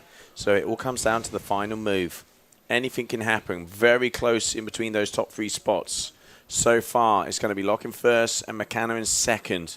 Alexander very, very closely behind by 0.19 of a point. Let's see Charlie. Here he goes. Lowest score, 843. Manages to land it. I do like how he whips around in the final last second.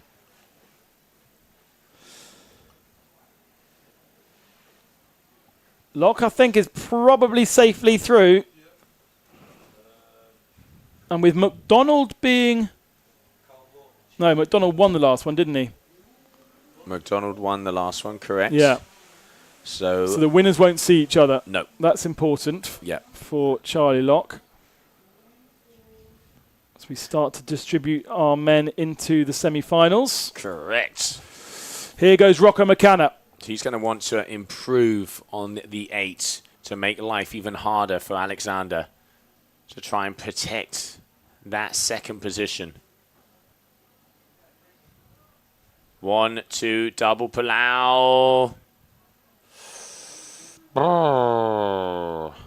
No, Chris McDonald was second. He got beaten by Thomas. That means whoever wins this will meet him. Yep. That's where you're kind of like, man, maybe I'd like to come second here. And he would be up against Malo as well. Ugh. So, I mean, the quality in the men's field, there's no good or bad heat, is there really? Everyone is just absolutely spellbinding. Luca Vuillame with his last jump then. Waiting on the score for Rocco's last one. And then it will be pressure on Alex Akira. Will Rocco be going home? Last time out in the final in Tarifa. No further enhancement on his score. Waiting on Luca Vuillame first. And if he suddenly found himself a 9, then he could upset the apple cart here. But I think that unlikely. Down the back end of the box. oh, he gets the height. Here we go, Vuillame. And he gets it. Now we're talking. Oh! This could put... Punches the air. He does. Beautiful frontside 10 there for Luca Vuillame. Here we can see the replay. Nice move. It needs to be big if he wants to have a chance. I mean, he needs to be a 9 average to be able to be in that top 2, but it was crisp. Yeah. Now, we really don't know what's going to happen. Pressure on massively on Alex Asherer here. He might end up fourth at this rate. Here's his trick. No, you can see the face. That is probably not going to be 9.1. Oh, Luca Villamay's stolen He's second done it. position from Rocco McCanna, from Alex Asherer. Asherer's going to end up in fourth position. Waiting for score, but most probably. Yeah, fair enough. Waiting for score, Waiting but for that last I'd score. agree with you. I agree with you, but what a buzzer beater. Luca Villamay, 9.1, frontside 10. If there was a time to wake up in the heat, he did it on the buzzer. Wow.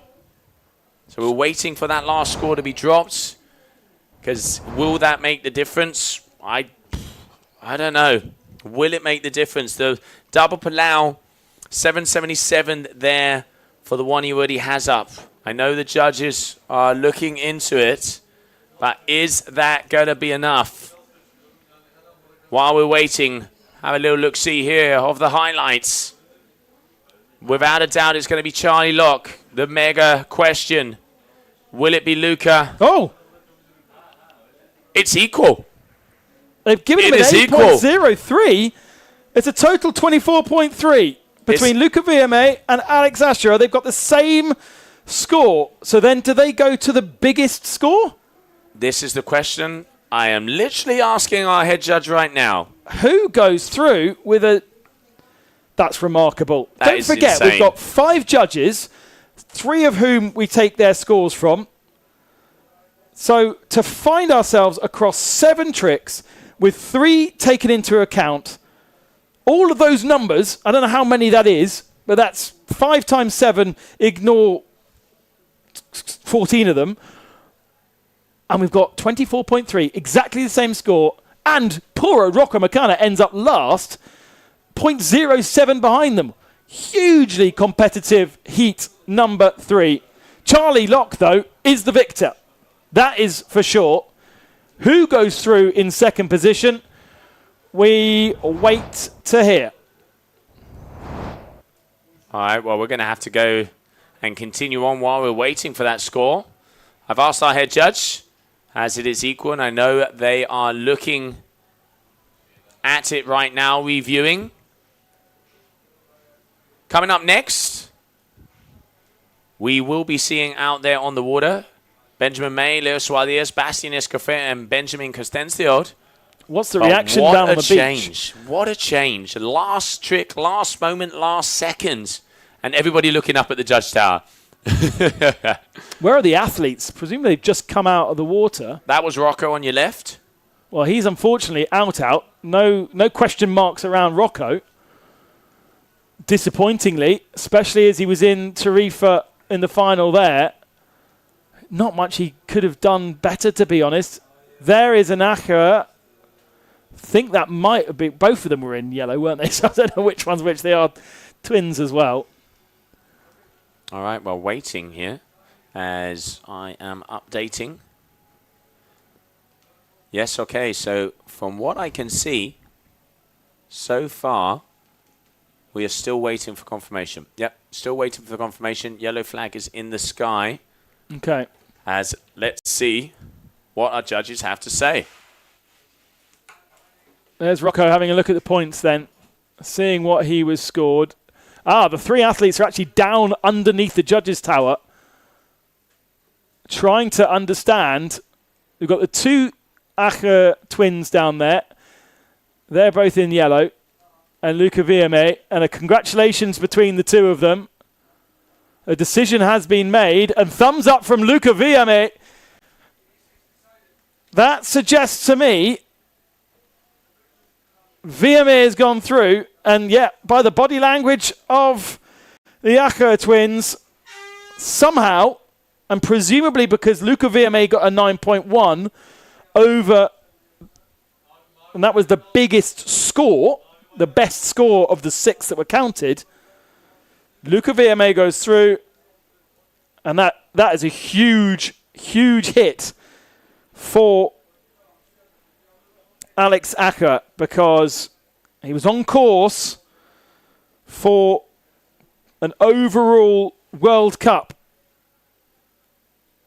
Third in Le Cat, second in Tarifa, but out in the quarterfinals here.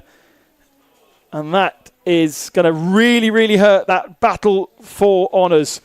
Focus then on Thomas Acher and helping him as much as possible with obviously Benji at the moment at the head. But we're only halfway through. We're only halfway through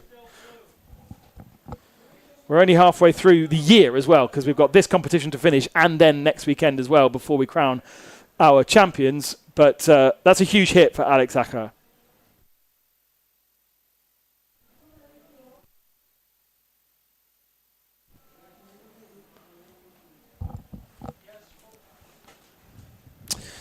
First trick then from Benji May. All that excitement, we haven't even ticked off who's in this next one. Benji May, Leo Thuadiez. In white, there is Leo. Bastien Escoffier and Benji Castenskjud, who is our World Cup leader after a win last time out. His first overall win in Tarifa. There's Luca Villamay. Still can't quite believe it. Great reactions from him down underneath the judges' tower when he was told the news. And as we suspected, thanks to that 9.1. Yeah, the highest score is what gave him that win. So talk about leave it to the final moments. Congratulations to Luca. And what a battle there was in that heat. I presume that doesn't happen very often. But, I mean, like you said, 5 judges panel to get exactly the same score after 7 trick attempts with 3 counting. The odds. Yeah, what is that? That's goodness knows. I'm not going to do the calculations. It's 3 tricks that count and 3 judges' scores. So that's 9 scores in total count. But then you're also ignoring another load. So, unbelievable. And you can see the boys getting ready to rumble as they're out there. So... right now, Benjamin Costencio, so your tour leader. Currently on your screen, your Gong athletes hailing in from Denmark as he is going to be going for his move. We're just waiting for the score to be dropped there. Bastien Escoffier, 6.30. So here we go. Benjamin for his opener.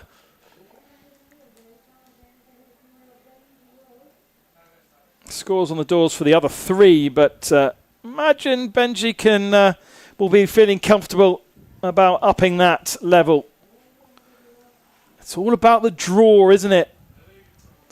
Clearly some heats bigger than others, and Benji going huge. Oh, getting popped out of it. Yeah. Frontside 10, the move that gave Luca the win in that previous heat.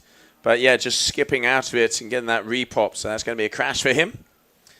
And now here, Benjamin May having a very good day yesterday. A powerhouse from Germany, a duotone athlete. And then Leo Thuadiez so far, 4.9. And Bastien with that 6.30. Titles in big air for Benji May. He's a lake winger from the Austrian-German border, born in Munich.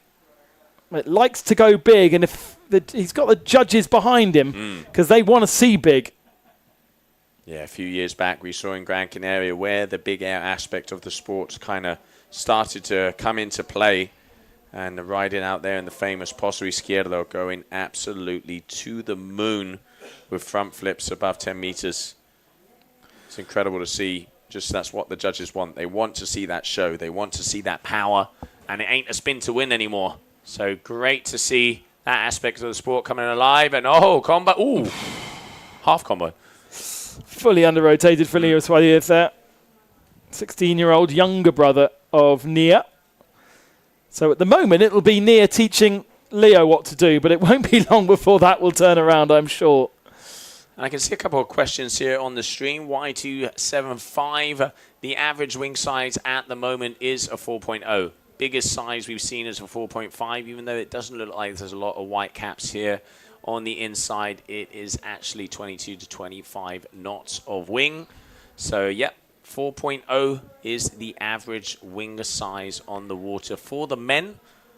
And then the women were out earlier this morning on 4s, but wind has definitely picked up. And here you can see a 4.5 there for Benji. So I could see our female athletes starting to pump up their 3s and 3.5s. Worth also pointing out that a lot of these athletes are not heavy. So they don't need a big wing to do the things they need to do. Double. Eee, Unusual here for Benjamin. 2 for 2 or the crash. Slightly on the front side there. Nose dived into the water. Benji May with an 8.3. So 2 scores on the board. Double Palau scored. The only man to have 2 scores. And he goes again. So could it be 3 out of 3 for Benji May? So far, 13.53, your heat leader. Got the height. Now we're talking. Yeah. Oh, nice. Yes. Right back up on the foil as well. Here we go. Trains on his local lake, Terzensee. But obviously when he can, gets out onto the bigger waters in Tarifa and on holiday as such. But with so many of these athletes living by the ocean, getting the chance to play a bit more with the waves, with the ocean characteristics, Ben a little bit rare in that. That's why he is obviously in Tarifa. Back mode. Oh, yes. Oh, skids it out as well. Nicely saved. So back mode there for Leo. He's going to be happy with that one. 8.63 Palau back loop there for Benjamin. 22.16. Now we're talking. This is Heat 4, so we're getting ready for the semi-finals of the women's coming up shortly. That's why I just saw some of our women getting their wings ready. Bastien goes big and lands it as well. Escoffier from the Mediterranean side of France. Narbonne, near the Pyrenees actually. And that is lovely. Again, he's another one who's here mainly for the slalom, isn't he? Loves the speed and the distance aspect. Marathon world champion. Back to Benji. All right, Benjamin.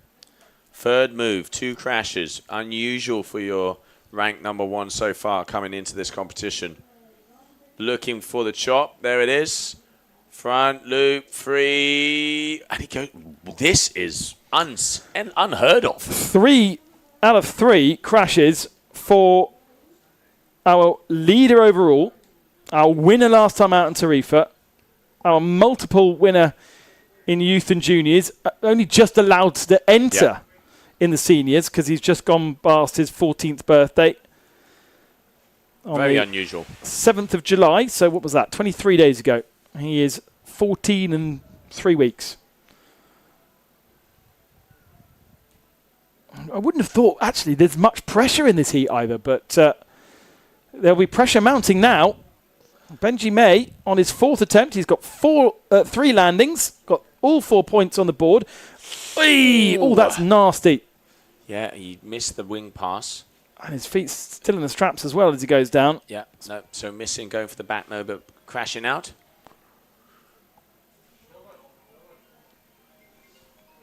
.16 is his total score with those 3 scores that count. Hopefully that fall hasn't ruffled him too much. Now to Suarez. Powering himself up. Looking for a 3rd score. Oh, combo, but again, not quite the rotation there. Same as before, just not being able to get that extra pop. And lands on his wing with his feet in the board. Not ideal.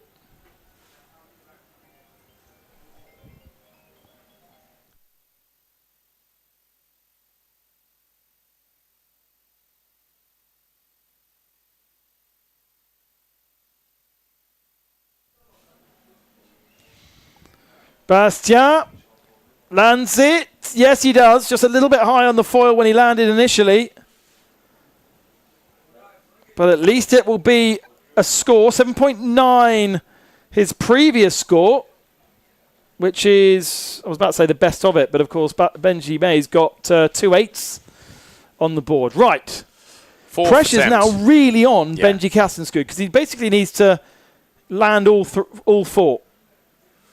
All right, here we go. Benjamin, 4th trick attempt. 4.5.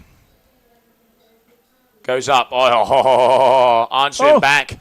The hang time. Plays it safe as well. You can see big move, huge double palau, but also we've seen him do those with frontside freeze added. He's wanted to get it. Look at the height. That is top marks, passing, switching the hands every single time. Doesn't get much better than that. Bastian Escofor has just got an 8.5 for his double palau, but that was spectacularly better.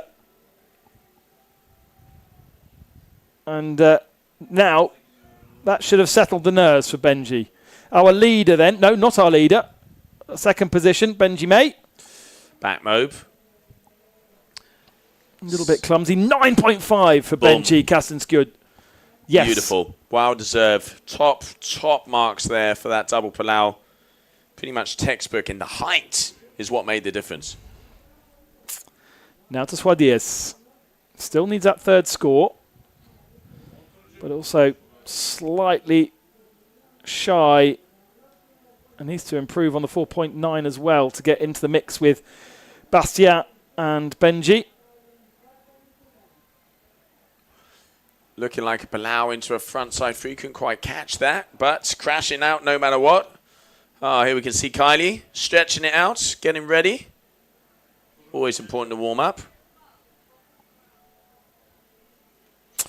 Bastien. Lower score of a 6.3 for the front flip that he did on his first trick.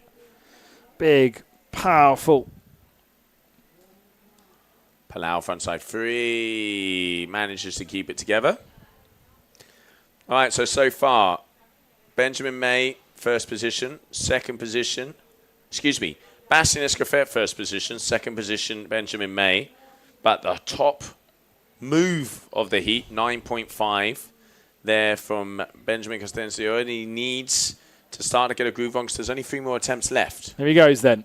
Next one. Front flip. Okay, just a front flip. He's looked at the scores and he's playing it safe. Looked at the scores and playing it safe. Front flips normally go for about 4.5 to 5 points. Yeah, exactly. he needs more than that. He can't play it that safe. No. And they are going to look at that one. I'm not quite sure why. Not quite sure either. Maybe he jumped before the flag was up, as we don't have the flags in the corner of our eyes. But still, it's not a move that's going to give him those top scores. As you can see, it's a nicely performed front flip. Absolutely. But it's a 4.5 to 5 point average move. So let's see what the judges say about that. But, I mean, with 2 attempts left, he's put himself in a position that he has to go big. Does now. Backmobe scoring for Benji May. 577. And that's the 6.9 that you see that's put him back into the head of this heat. We've got 2 attempts remaining. Going for the front flip, 3 attempts, but not completing the second rotation at all in the air. But you look at it right now, you go, oh, well, we've definitely got our 2 winners, Benji May and Bastien Escofet, but we'd be pretty foolish to ignore both Suarez and Kastenskjød. Suarez was strong yesterday. Yeah, not quite. Let's see if he can get that combo. He's gone for it twice. Is it going to be third time lucky? He is, yeah, he's changing that hand, so he's going for it again. Back mode, free, no. Just missing out, unfortunately. Yeah. So now Suarez, he's in a sticky situation because with 1 trick attempt left, he would need the old Hail Mary, which we saw appear for Luca Viamet in the previous heat, but it's... Because he would also he really needs to improve on the 4.9 as well, but with only 1 opportunity left, he's going to add a score to it. He's done. Bastien is a 6.3 improvable. It's a front flip. He did have got a 7.85 for his last one, but it was in the same family as the 7.9. Oh, goes for the triple, but crashing out. So now, Benjamin coming on our screen. Important moment. They're not far away. His strategy could be due to the riding of the other athletes, they're not in those 9 areas. So he could be thinking, I'm going to go for now something around a 7, and he'd be right up there. So instead of going for something huge, he's going for something big that will give him more possibilities of getting through. So maybe that's the plan. But no matter what, he needs to make sure he's landing it. 1, 2, going for a 10. And he does. Has the height, has the rotation, good landing. That is going to put him right back into action. Kastenskud delivers. Still could do with improving that 5.77 to make it comfortable. And I don't know if Benji May will be feeling the pressure from that, because he's the first one to go, right? So he still sort of with a 6.9. He jumps and has to wait. Yeah. You want to improve the 6.9, surely. And surely you can with an 8.3 on there. 8.7 there for Benjamin. So now he is your new leader. Oh. So right now, With a 5.77. yeah, switched it completely around. 9.5, 8.7, and then that 5. Oh! No! So now Benjamin May has left the door open for Bastien. He has left the door open for Bastien, as he only needs to improve by 1 point. So Bastien needs about a 7-something if he wants to have opportunity to continue on. Let's see if Leo can go out with a bang. Gets the back mob, goes for the 3, but crashes out. So that's going to be at the end of the competition for Leo, but great riding from him. But now, the moment everybody's been waiting for, Bastien Escofet would need a 1.1 improvement if my math on the go is right. So a 1.1 improvement. So he needs a 7.41 if he wanted to take the lead. Here we go. If he wants to go through, if he wants to continue in the competition, he needs a score here. Front flip of a 6.3, his lowest. 7.4 needed. Coming towards the beach. Big front flip there from Bastien, and even a little smirk at the end of it. Is it enough, though? Is a front flip enough? Is it enough? Well executed, good height, stalled on the way up. Would like to see that from different angles, and the judges have the best perspective. I think it was a bit higher than the one he did at the very beginning. But I don't know if it's going to be enough. I don't think it is. Is it a point higher, though? It's a very easy trick to go for, isn't it? The landing did look a little worse.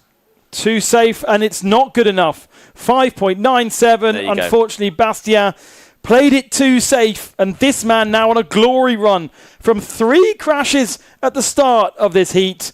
Benjamin Kastenskud, World Cup leader, is also the winner of heat number 4. And lands his 4th trick as well. Gave us all a bit of a fright, didn't he, at the start? I think he frightened even himself, to be honest. But there it is. Yep. So your top 2, Benjamin Kastenskud and Benjamin May. So the 2 Benjamins moving their way through to semi-finals. And that means that heat number 1 will be Luca Viame and Benjamin May, Malo Guinoulet and Tom Acher.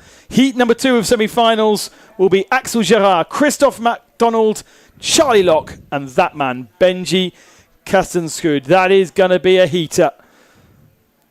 Let's have a look at some of those highlights from this last heat number 4.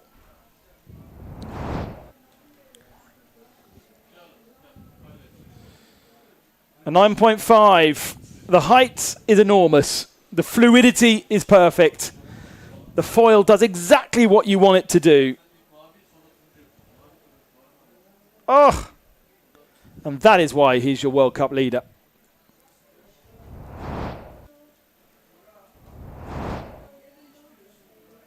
Benji May goes through, gets congratulated by the beach. There is Benji Kastenskud as well. The media around him. The smiles down there on the beach. Although we're already in there with the camera to get the interviews. Is that piece of hair always across his nose? I'm going to grab a pair of scissors, and his mum is as well. Like, literally every single time I've seen him on camera, it is like that. There we go. It's gone back to where it was before. Give us a smile. Yeah, he was a little... Yeah, it's true. Yeah, he was. You could see. He was like... Thank the Lord I got through it. All right, so as we continue on out there on the water, as you mentioned, Luca Benjamin May, Malo Genole, Thomas Atchera, semi-final 1. Semi-final 2 of the men will be Axel Gerard, Christopher McDonald, Charlie Locke, and Benjamin Costenso, as we just saw. But semi-final of the women coming up on the water. Kylie Bellou, Manon Dupé, Viola Lipic, and Mila Dangoy getting ready to rumble. Top 2 will be making it through to the grand finale. Interesting one, because we do have the heavy hitters kind of in the other semi-final, but the door is half open because you've not got Mardoate, and therefore there's an opportunity, even more than there was in Tarifa last time out, for somebody else to score a surprise. And we saw in Tarifa the surprise coming from Mari Schlittenbauer, and Manon Dupé was also in that final. Some of the more experienced participants out, including Sofia Marchetti, did not make it to the final in Tarifa. Even the mum getting this hair out of his eyes. That's good. At least she was listening. I'm glad she was listening. I'm surprised. I will not be surprised if suddenly he comes back one day and it's chopped off. There's just a couple of dreadlocks, just to make sure he doesn't have hair across his face all the time. Must be really annoying. All right, so Kylie Bellou on your screen as we're waiting for this heat to begin. Viola Lipic having a very nice heat before. She's going to pass that 14 average. Kylie getting to 13 plus. So quite even out through this one. Manon, she made it into the finals in Tarifa in the previous event here before coming to Fuerteventura for the very first time. And then, of course, Miller taking the win back in France. So interesting heats. Now let's see, because only 2 will survive and make it into our grand final. Kylie Bellou, your JP Nil Pride athlete, is going to be the first rider to jump. There's the buzzer. Here we go. Yeah, so Viola's made it into the final. Manon's made it into the final this year so far. Kylie has not. And Mila, she took victory somewhere. You said in France. Kylie's first attempt. Coming from Olympic windsurfing, Kylie, initially with her father. And up to Olympic level as a windsurfer before switching across to the wings. Also a fluid dynamicist, studying that at university. So you can imagine the fluid dynamics, very useful when it comes to wing foiling, and most importantly, the foil in the water. So her talents are not going to be going unused by her team at JP. Nice one from Manon there to kick things off. Yeah, starting off with a little combo. Now Viola, she had a beautiful combo on a transition with that toe side, front side free into front side free that the judges really liked. And here we go. All right. Out there with the towel. And looking also like a 4 meter, if I'm not mistaken. Tweaked out, front side free. Little sinkage on. Nope. So that's not going to be a great move for her. You can see the wind on the inside. Little fluky. And Miller, here we go.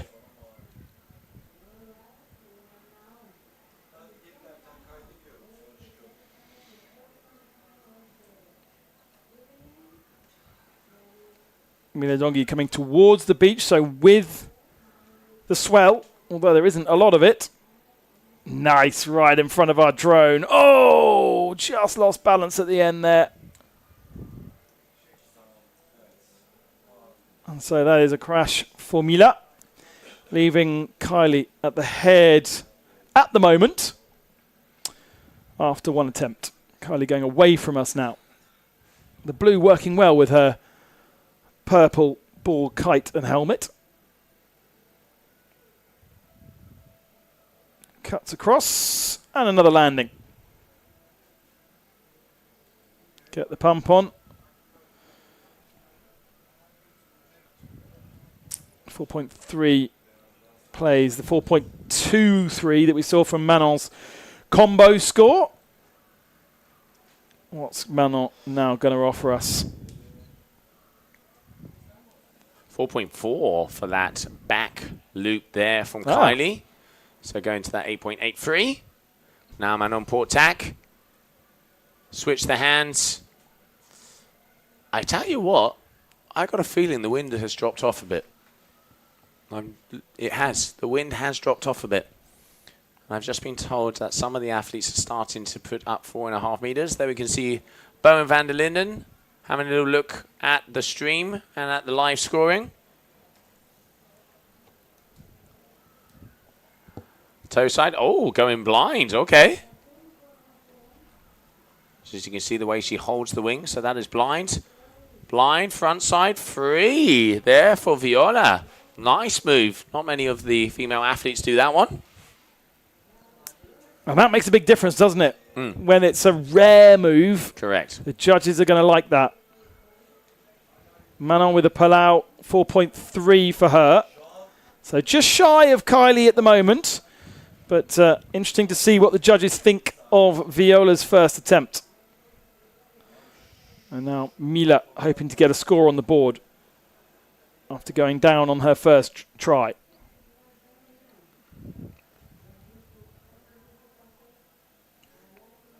Going for that tweaked out free. So toast side, front side 3 from Viola. That's what they're calling it. Yeah, maybe that hand wasn't completely at the angle. I noticed that it did release very, very quickly. And just a 3.6 therefore, maybe suggesting that it wasn't intentional that she did a toe side, front side 3. Kylie. Switch for the Palau setup. A little wave there, but unfortunately not landing it.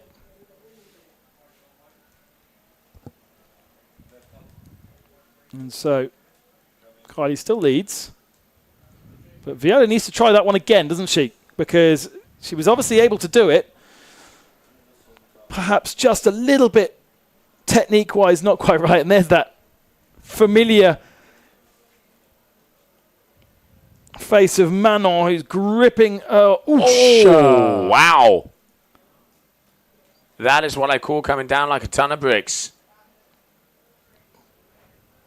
Big one from Manon Dupé there. Just lost control of the wing and up in the air there. If you get caught by a gust, and it is a bit gusty here, that's one of the characteristics of this area. Especially on the lighter days. So she goes down with a crash. Viola, not going to try the same thing she did before. And doesn't quite get the flip either.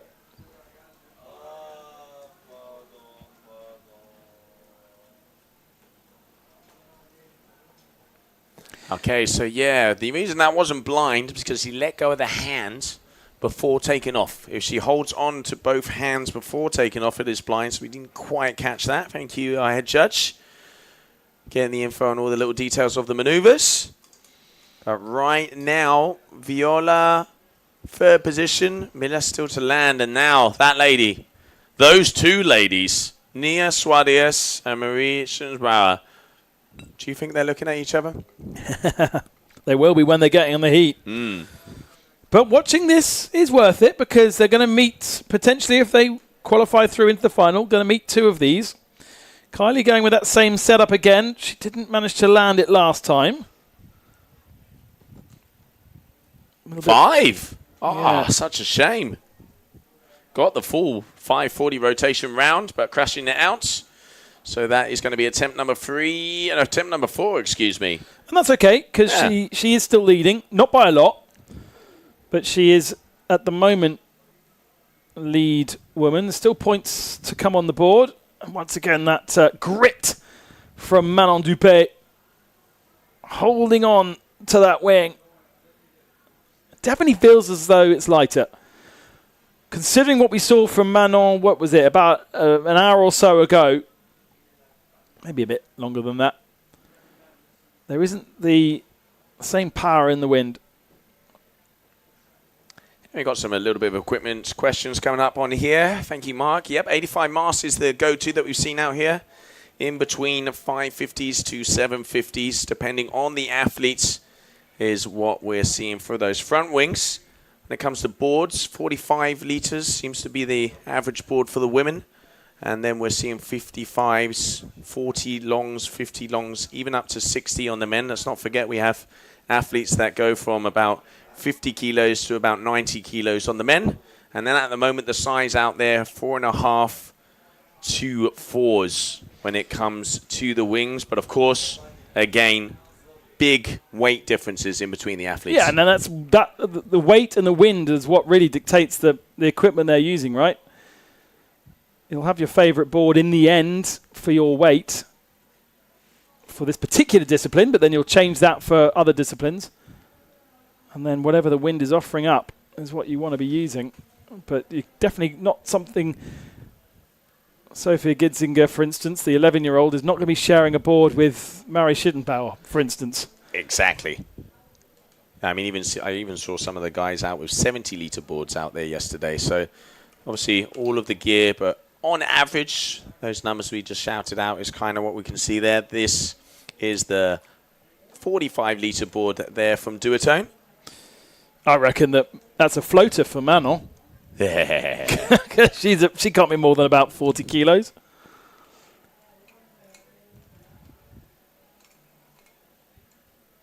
Manon, nice. And also one of the things we are seeing, you can look at that image, the white caps are getting less and less. So wind has dropped ever so slightly.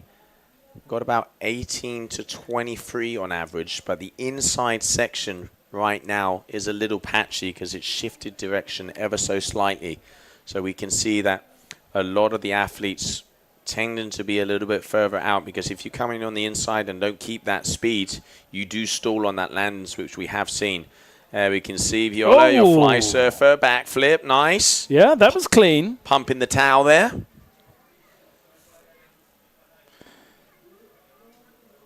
The difficulty for the sporting committee is that the wind doesn't seem to be forecast to get better. So you could say, why don't we save the finals for another day? But that's okay if the other day's better. But if it's not, then I think there's wiggle room in the schedule, because we are scheduled to even run on Saturday if needed. Yeah, the idea is to push through to the finals today if the conditions allow. us. Yeah. At the moment, it does look like it's had a little bit of a lull, and I do know our race crew is looking into it. But so far, suitable. Athletes also have pumped up bigger gear just in case. But obviously, if it does get to that point where conditions aren't suitable, hopefully tomorrow we can continue on. And also tomorrow, the free fly slalom would start to come out to play as well. Kylie Belœuvre hoping the drone doesn't stay there for her trick, decides to cut away from it. It doesn't quite land. She does need to land another trick, though. She's only got 2 left now, and still only 2 on the board. This is not the starring performance from Kylie that we saw in the previous final, in the previous round, sorry. Viola is the one with the biggest score, that 4.77 for the Palau. That was very clean. God, look at the speed here for Manon. But Manon, at the moment, the leader. Palau, nice. Nice. Not quite as fast on exit as Viola. But Viola would have seen that. Yeah, probably going to improve on that. Wow, 4.33. Didn't quite see in detail from the different angle. Obviously, the judges having that best perspective. 4.9, so improving a little bit. That's going to knock her into first position. Okay, judges preferred it. Lowest move, free, with that front side free. Okay, she's crossed hand out the back, so obviously going to be going for something toe side. Here we go. Toe side, front side. Didn't have the rotation, didn't have the whip. Didn't feel like she had the speed either. Maybe the camera position sort of suggesting she was going slower, but... And there we can see Nia Suarez getting ready. Now we go back to Mila Dongi, and has the combo. Yeah, just about lands that. 4.67 for the combo. That's a pretty decent score. And now she's got a 5 as well. Suddenly, Mila might start coming into play here. And I have to say, I was expecting to see a pretty tight match between these four. And if Mila can land one of her next two in the same sort of region in a 4.5, then she might be stealing something. 2 more attempts to go. Kylie has not got a third landed trick yet. So it'd be worth perhaps being a bit safe with this one. And, oh no! I thought that was going to work for her. She only needs a long 3 to be able to go up in there as well, because she's got an 8.83, so less than a 4 to go into that first position, but now putting herself into a sticky situation because she needs that last attempt to be landed. Wow, in contention, she's had 2 bigger scores than what she needs now, but pressure is on. What about Manosh? Can she improve on the 3.63? Got 3 scores on that. Big effort for the pop. Not quite the rotation needed, so stalls in the water. I'm not sure judges will like that, but it's interesting. Yeah, they really are struggling now. And is that a new wing for Mila? I think it may well be. No, it's one of the. That's it. Nia getting into the water. There is Mila on the water. But I was thinking it might be kind of a moment to think about it. It's maybe a bit late in the heat. But the power from the wind isn't quite there. Viola Lipic from Vienna.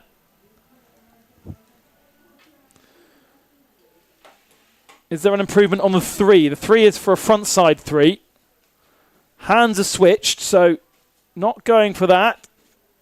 Oh, and a combo! Does she manage to get out of it? Yes, she does. She hasn't got a combo score on the board right now. Have to wait to see what the judges think about that one. But that could move her into the lead. At the moment, Nana Dupé leads. We're still waiting for Mila to get a 3rd score. Here she is now. As you can see, low in the water.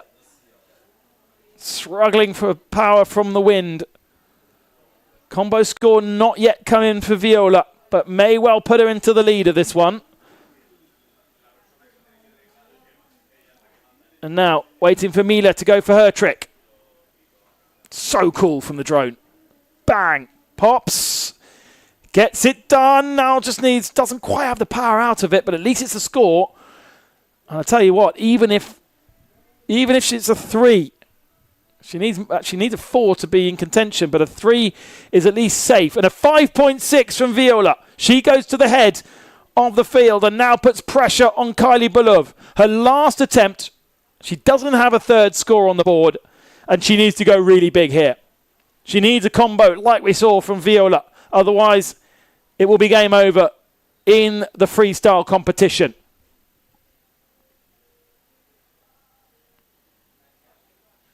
A little bit of a wave rolling in there. Decides against using it. Switches the arms. Getting ready for the rotation. And now just waiting for maybe a little gust. Round she goes. Oh, she doesn't land it. Kylie Belov is out. What a shame. And it will also be last in semi-finals for her points tally. This, then, the leader for most of this heat. Manon Dupé really picking up speed here. Here she goes with a big height. That's the biggest we've seen in this heat. Does she land it? She goes for the combo, and she does land it. Oh, that could put her into the lead of this one. That could put a mover away from Viola. Take a look at that one again. The speed that she was rocketing towards the beach. You can see once again the grit pulling the wing towards her. Big first trick. Straight up out the water for the second. Not quite a full rotation, but in the end, gets it done. Oh, the judges didn't like it, though. Just a 3.5 it scored, and it does not improve her score. She stays in second position right now. Viola is the victor, unless Mila Dunghi can do anything about it. Viola has done a trick, so we're now focusing on Mila. Has to land this. Needs the tiniest of improvements on the 3.5. And she goes down. Oh. It will be, therefore, Mila, who finishes in third position. Manon going through into the final, along with Viola Lipic, both of whom have been in finals this year already. I thought for a moment Mila Dunghi had it, but just didn't need much. She needed 0.37 to get through to depose Manon Dupé and get herself into her first final of the year, but it wasn't possible. Here are the highlights of that then.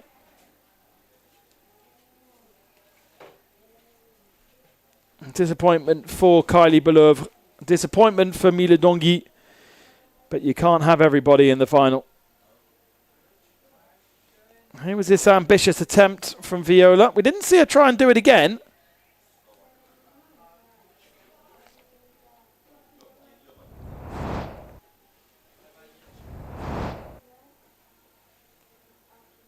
And now the second of our semi-finals. This will feature Sofia Marchetti in the blue, in the centre of shot there. Zara Maya will go in white, nicely colour coordinated with her Armstrong foil and wing.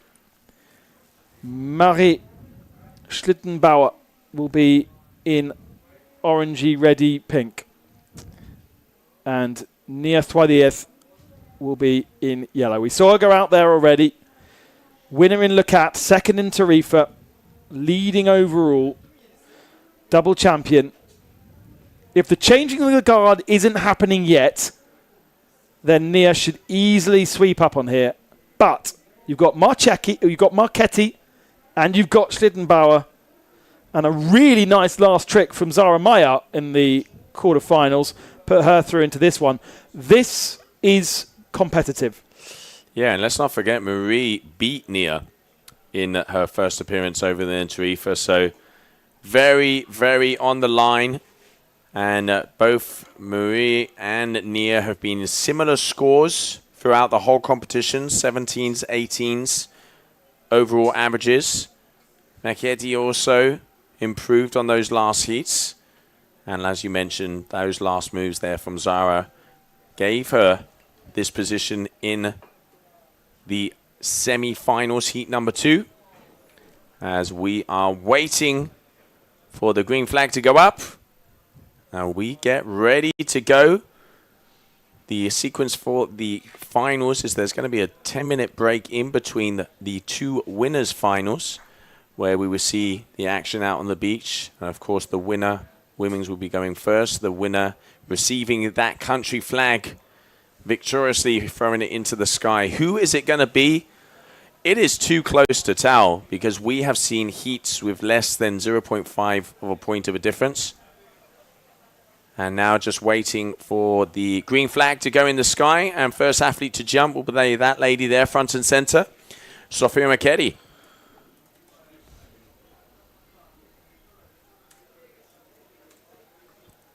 Yellow flag, less than a minute to go. Wind still obviously blowing enough to get those flags a-fluttering. May not be as strong out on the water as we've seen from yesterday, but not strong here in Sotavento. Still is pretty strong elsewhere. Yep. Yeah, it looks like forecast is saying that the end of the evening is when it was supposed to be picking up. But you can see, I mean, looking at this image there is a little less wind. It hasn't changed much. Well, there's no white caps out the back any longer. Absolutely. Obviously, the sun, depending on where it is, makes a difference. But the forecast is saying it increases. It looks like you can see now with this camera a little lower. It does look like there's white caps, but they are out there on 4 and 4.5s, the women. So that means it has dropped. We've got about 22 knots, but still suitable. And we are off with a go. So green flag in the sky. Sofia Mekedi is going to be the first athlete to jump as she turns around in front of the judges' tower. See a couple of little rollers coming in there. It's pretty flat. Coming to high tide it's going to be around 5:30, so almost full tide. And Sofia cross-handed on the way out, so toe side is going to be her first opener. Toe side, front side, free. Holds it together. All right, numbers on the board.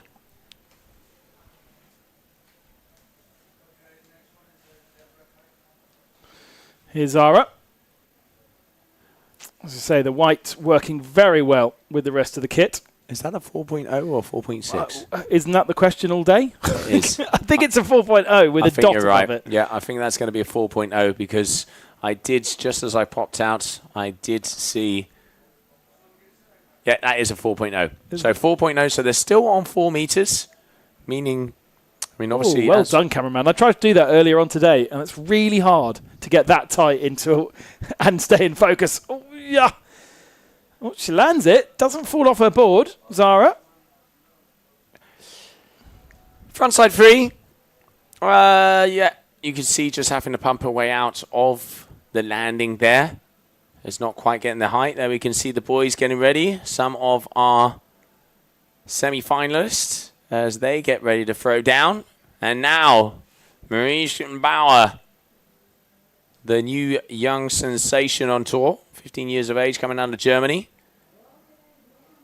And she is definitely on a bigger wing, looking like the 4.5. And she has the power.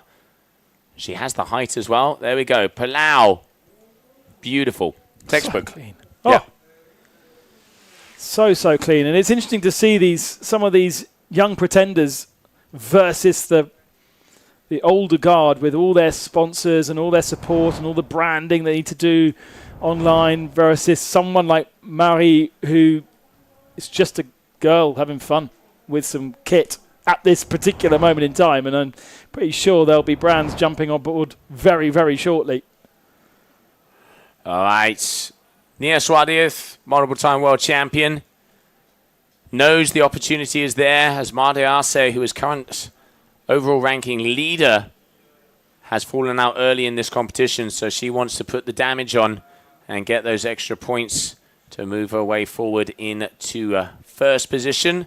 Deciding against that starboard tack. The wind has dropped. I have no problem with saying this. The wind has definitely dropped if they are pumping their way out. So I can see the race crew has had a little look-see. Marie with a 5.8.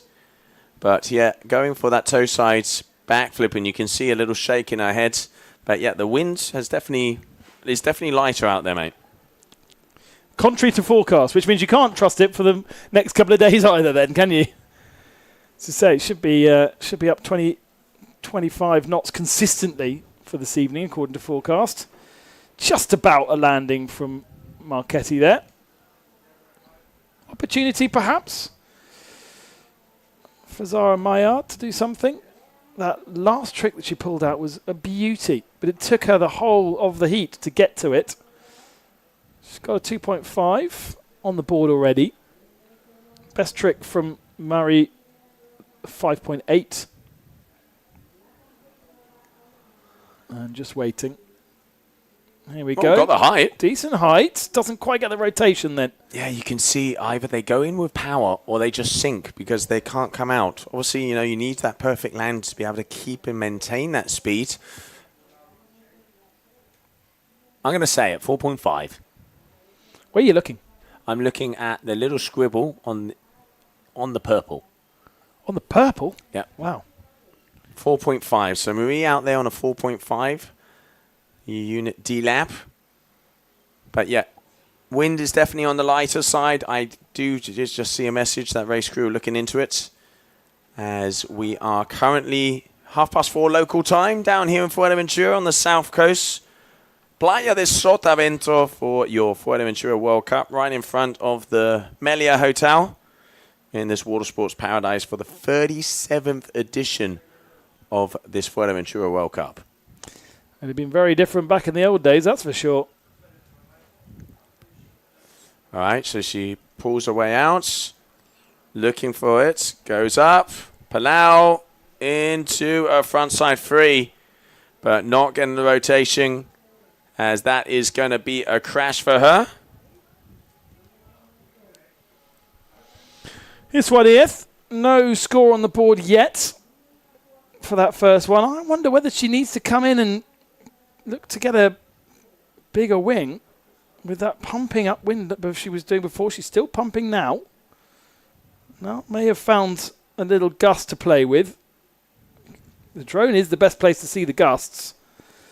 But, yeah, better speed this time. Across the beach. Backflip. And there it is. We've seen that pretty much every time she's been out in the water. This time, though, she's sinking. This time it's not as clean. And she's looking forwards. I would not be surprised. I would not be surprised that unless this improves, there could be a halt. At the moment, there are scores. 5.8 from Marie Schittenbauer for that first move. We got a 660, a 6.83 for that last backflip from Nia Suarez. Let's not forget they are still on that small gear, so it might be a factor of they need to take a bigger wing. But I've asked the race director Juan Antonio to inform us on the wind situation so far. But I think more than the forecast and how windy it is, the angles changed a bit, because you can start to see them, instead of coming straight towards us to the beach, it's gone a little bit more offshore. And when it gets more offshore here, it gets covered by the tip of the mountain that we have on the left-hand side of the competition area, meaning that inside section is not windless, but a lot more protected. So I reckon that is the situation, because it does look like they are winging a little bit more parallel to the shore than coming right towards us. Definitely. Sarah goes down.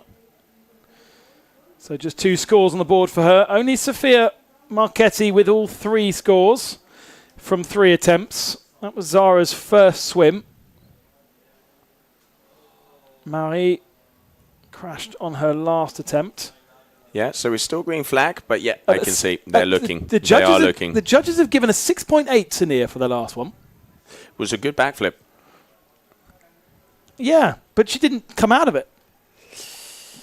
Take into account the conditions. Yeah, I've asked our race director to give us an update on the conditions. As being here in the booth, we can't get the complete perspective, but yet definitely wind is lighter. You can see there's no white caps out there.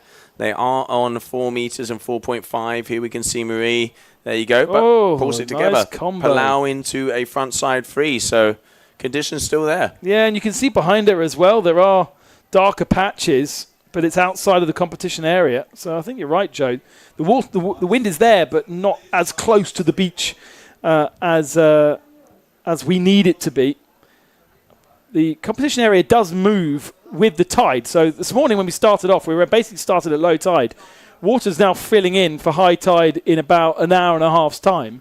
And of course, therefore, the whole thing could get closer to the beach. Correct. However, for the wind, you wouldn't necessarily want, at this moment in time, want it too close to the beach. But the judges want to be close to the action. So 7.77. Also, competition savvy as well. If you have the experience and you can see that the box goes far out. So the competition box does go out to where that wind area is. So instead of coming and doing the jumps right on the inside, you can see like how Maria is doing. She is all the way out the back, making sure that she has that best wing. So, it's all, every road leads to Rome. And you just really do have to assess the conditions that are out there. But, this young lady right now, a 15-year-old from Germany, absolutely rolling, even though... I don't know why we're looking at her, though. Yeah, there we go. We should be looking at Nia. But it's been quite a long time before Nia's actually got herself up and running. She's coming back in. So, she's come out. She's been out of the box. Now she's back in the competition area. I mean, Nia's wing looks a lot smaller Small. than Maria's, so Yeah. she might not be on the, let's say, the best wing size. I'm not going to say the wrong wing size because she's world champion and knows her stuff, but I reckon she's on maybe not the best wing size. It does look like that wind has dropped. Maybe we might see, obviously, with this turn system, she has time to come into the shore, swap a wing and go back out. Repeating the backflip there. So, or what looked like a backflip. So interesting to see attempt number 3. So no, that was a Palau. There you go. Didn't see that from the top. So that's going to be a second score there for Suardias. And okay, information coming in. Yep, so wind has definitely decreased. And there we can see the race crew assessing to see if conditions are still suitable. 5.4 Palau for Nia Thuadieth. 12.26 total. Is better than Marchetti's 3 scores. We check in with her. She's a tall athlete, but I would say probably not that heavy. She's very skinny, but big long legs to allow her to do that kind of thing, and has to power out of it. Frustration. She has a 3.1 on the board though, so she can improve on that surely. Currently in third position. All right, so, yep, there's our head judge, our race director, Juan Antonio. So he is, I just talked to him, assessing the conditions. It still is suitable. As we can see, the athletes still performing. Oh, beautiful, Palau. Oh, nice. When Zara pulls it out, it's beautiful when she lands it. Exactly what we saw from the last round. Her last trick on the last round, very similar to that. When it is delivered and lands, I mean, that was like butter. See if the judges agree. They didn't last time I said something positive about a trick, so I'm still learning. And 5.83, so better than Suarez. Yep. No, on the money, mate. Absolutely on the money. Nice execution, fluid rotation, entry-exit speed, right back up on the foil. Dots the I's, crosses the T's. So here we go. All right, so Marie goes for the Palau into a frontside 3, and she gets it. Palau frontside 3 for Marie. What a beautiful move. And there, information on the beach as we're continuing on, as that were the men asking what was happening. Obviously, again, down to those conditions. So, yes, we are continuing. Conditions are suitable as of the race director. So, competition stays on. This heat number 2 semi-final of the women. And then coming up next, of course, we will have our semi-finals of the men. Here comes Nia.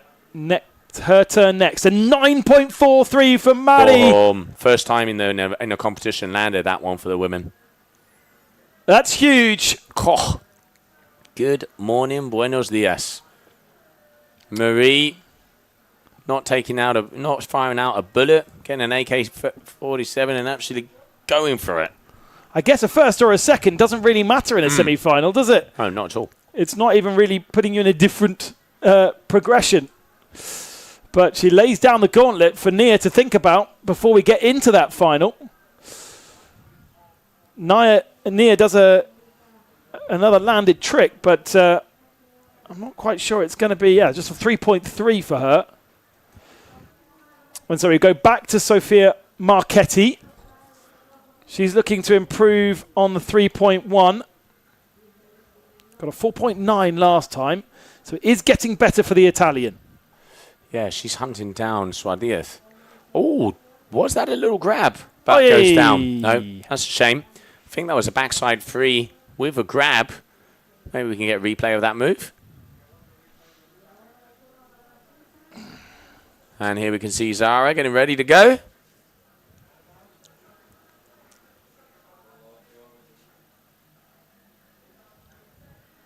Just repositioning her hands there. Mm-hmm. Here she goes. Frontside 3, but drags it out. That's going to be a crash. And let's have a little look at the replay of that last move there from Sofia. If I'm not mistaken, mixing it up and even getting a grab. So, yep, okay, going for the backside. No, so going for the wing pass but just not being able to get the landing. She knew it was coming all the way down, doesn't she? She did, yeah. So trick attempt number 5 for our athletes. So Marie already opening up a firing squad with a 9.43. Palau into frontside 3.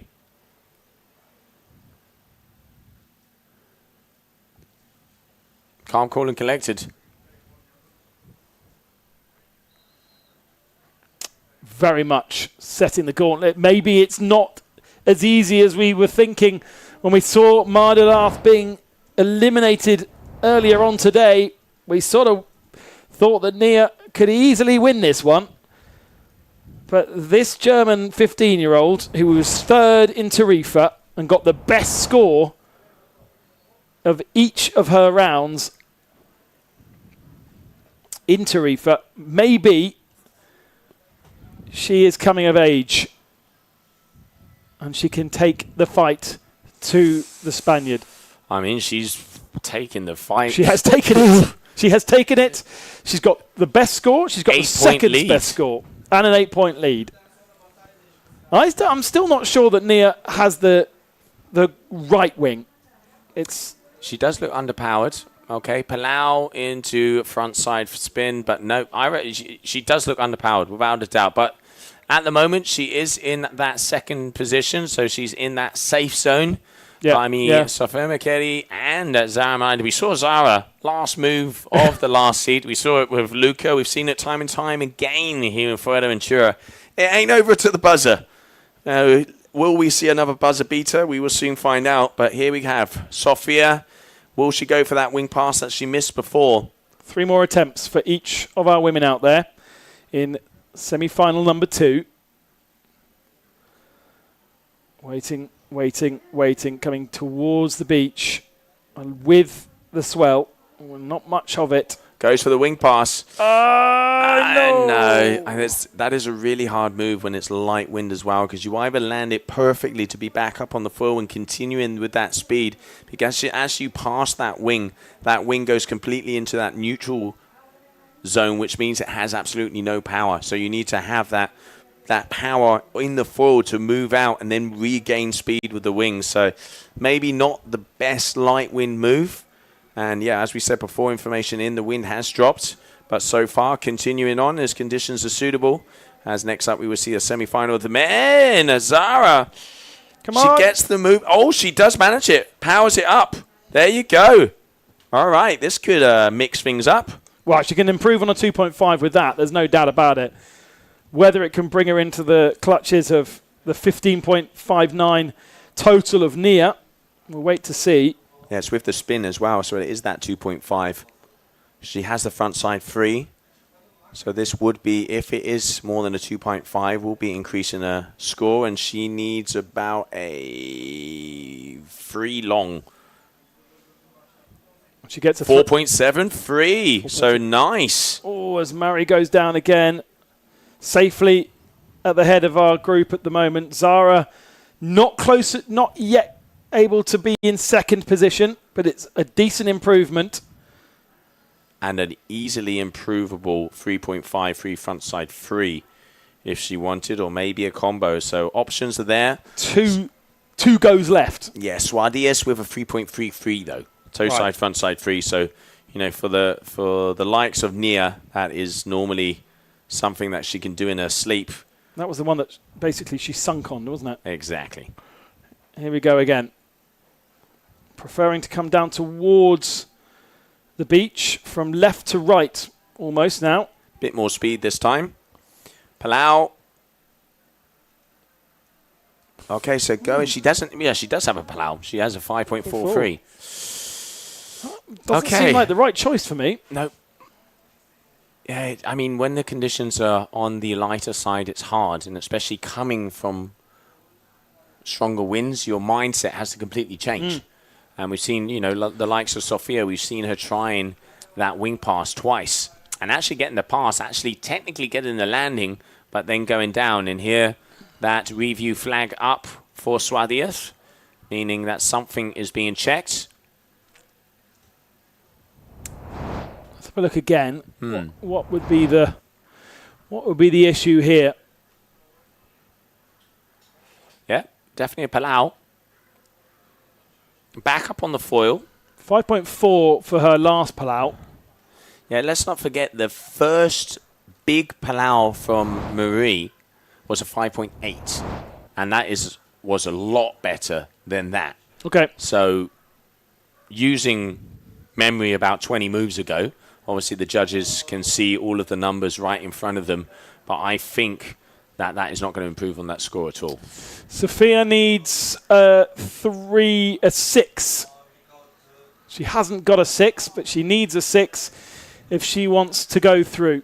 At the moment, it's her last attempt, but unfortunately for her, there are 3 other athletes after her that then could respond. Really struggling with the gusts. See the movement in the wing. Waiting. 6.17. Oh, goes down. 6.17 for Nia Suarez. So obviously better than that first one. So interesting to see.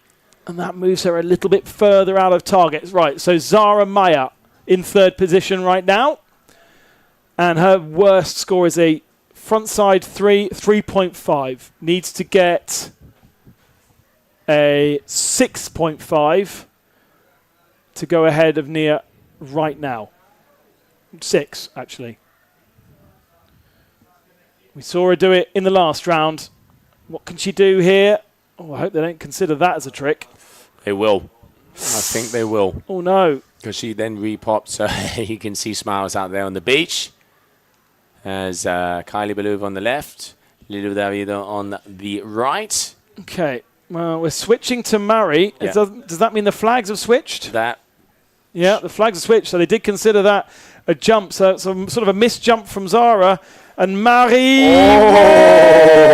Oh, ladies and gentlemen, boom, shakalaka. Okay.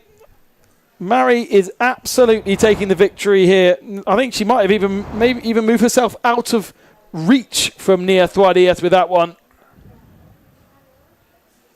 And whether we go on hold or whether we continue on, Nia's got some thinking to do. Hopefully for her, it won't be all evening. Another combo. She got a 7.7 on her last combo, so that score is going to be replaced. The Palau's the lowest score, but it just was so. It was clean. No, it was clean. Let's see what the judges are going to be like in that. So combo 7.77 for the other combo that she had, but I mean that 9.43.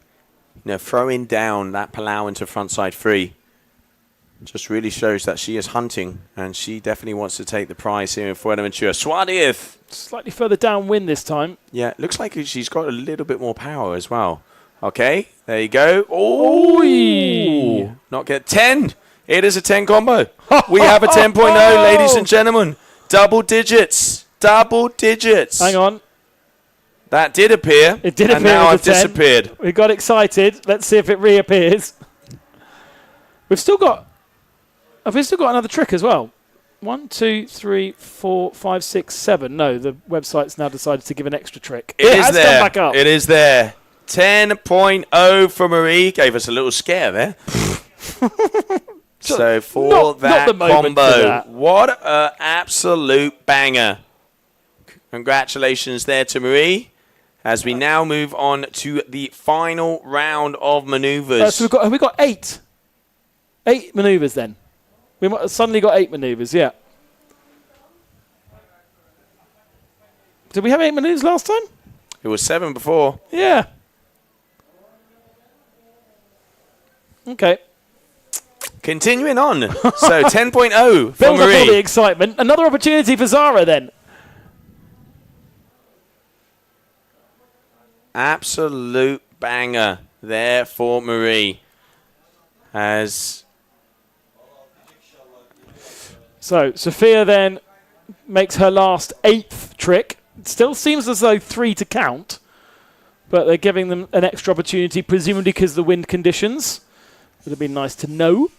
Zara lands it, but as I said before, she needed a 6, didn't she, to get through, and that's not going to be a 6, I don't think. I'm afraid. Mari's got a 10 and a 9.4. I just got 5.8. So 5.8 was for a Palau. I mean, Marie, if you can hear me, 28.10 for Christopher McDonald. Yeah. Come on. Get that goal. Get that goal. But what do you do? What do you do? Because you've got a combo as a 10. You've got a trick that's not been done before as a 9.7. She did do a back loop as well that's not counted. Yeah, I mean, knowing her repertoire, it would probably be along the double Palau. I think would maybe be something she's tried. I've seen her trying them before. I haven't seen her land one. But, nice. Again on the last move. Yeah. Again, there for that back loop from Sarah Myad. So, waiting for that number to drop. That could, I tell you what, that could make a difference. She needs a 6, doesn't she? She does. And the judges are really, really thinking about this one. I mean, very important moment because it's close. Because if Zara, improves her overall score by 2 points, well, 2 and a bit, she will overtake Swadith. So obviously, all right. So here, Marie, final move. Already with 2 of the biggest scores in history, as we follow her out there. 6.17.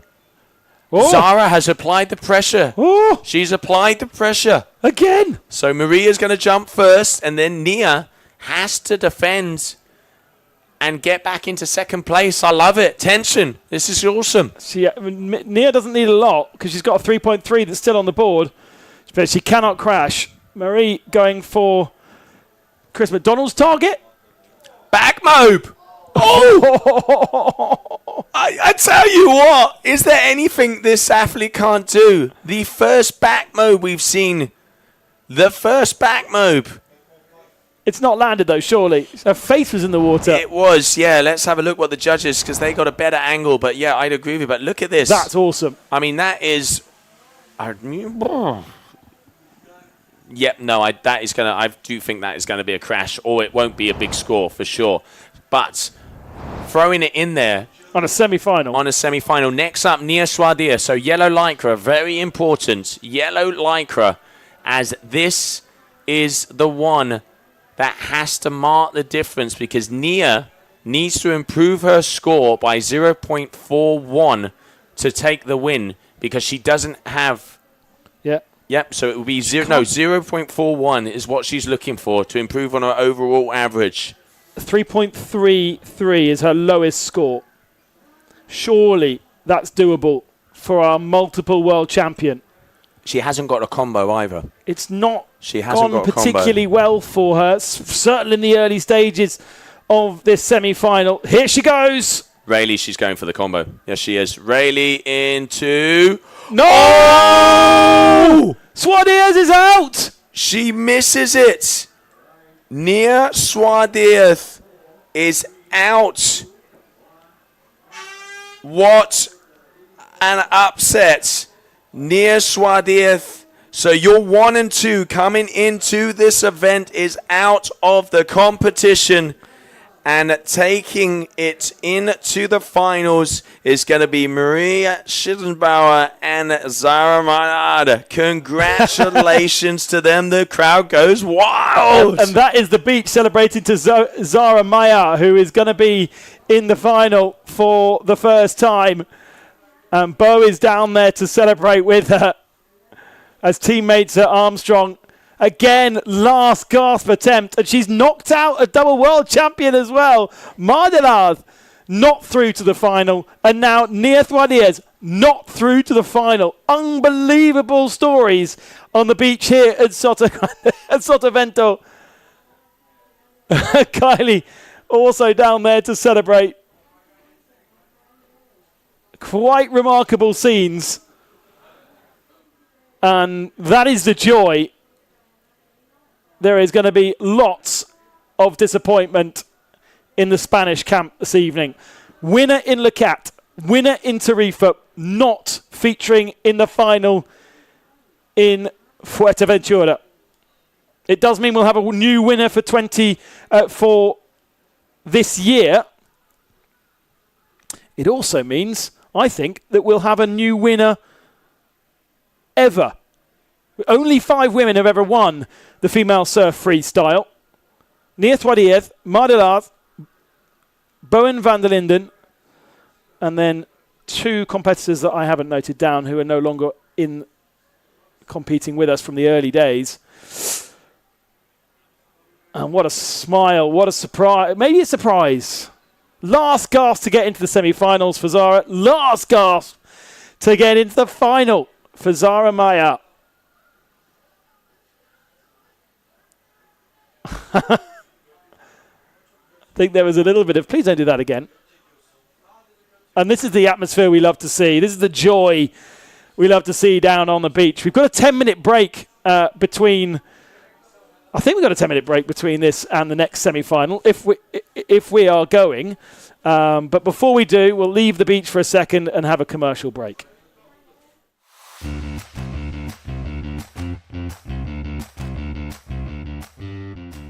Welcome to Sotavento. It's the ultimate water sports playground with loads of space for everybody. Fantastic conditions and all year-round warm temperatures make Sotavento a paradise for windsurfing, kiteboarding, and wingfoiling. The up-to-date rental equipment of the highest quality is constantly updated. Our professional courses will help you improve your style and riding technique. And with the hotels nearby, it's only a few meters from the bed to the board. Come and enjoy our water sports paradise.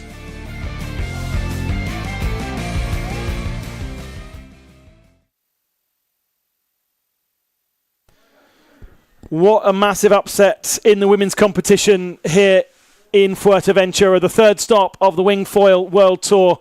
The final stop next week, just an island hop away. And we now turn our attention to the men's category. We've already had one upset in Alex Acher not featuring in our semi-finals, being knocked out by Luca Vuillemate because Luca had the same score as Alex, but because he got a better single score, a 9.1, that's why he went through to face Alex's brother Tom.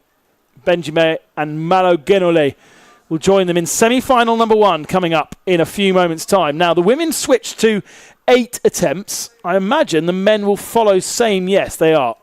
So being given an extra attempt, still 3 to count, because of slightly lighter conditions that we've had over the last half an hour or so. All right, so starting to... And we are already under... We've got a back mode 3. Luca Vuillemate score already coming in. And on his way out, as we can see him, waiting for that score to come through. So Benjamin, what's it going to be? All the way out to the back. So he's looking for the win. Let's not forget he's one of our bigger riders. Oh, off the speed. Yes. Now we're talking. All right, we knew we were going to have a battle on our hands. Opening up, we got a back mode 3 for Luca, 7.07. That double allow there from Benjamin. Also going to be a good move. But let's hold on, as coming up next is going to be Malo Genole. And then we will see what looks like the replay here of Luca Vuillemate.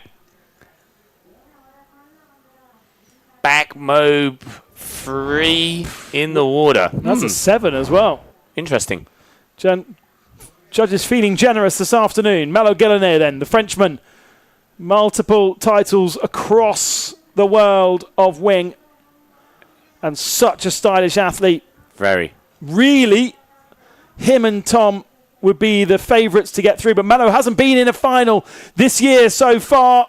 Same move as Benjamin May there. So same going for the double Palau. But I'm going to go out on a limb saying that the landing was not as clean as the one we saw from Benjamin from that angle. Here's the other angle. Has the height, fluidity throughout the rotation, but comes down with a little bit more power. Let's see how the judges like that to compare against an 8.6, 8.37. So marking the difference. We've seen by the hairline.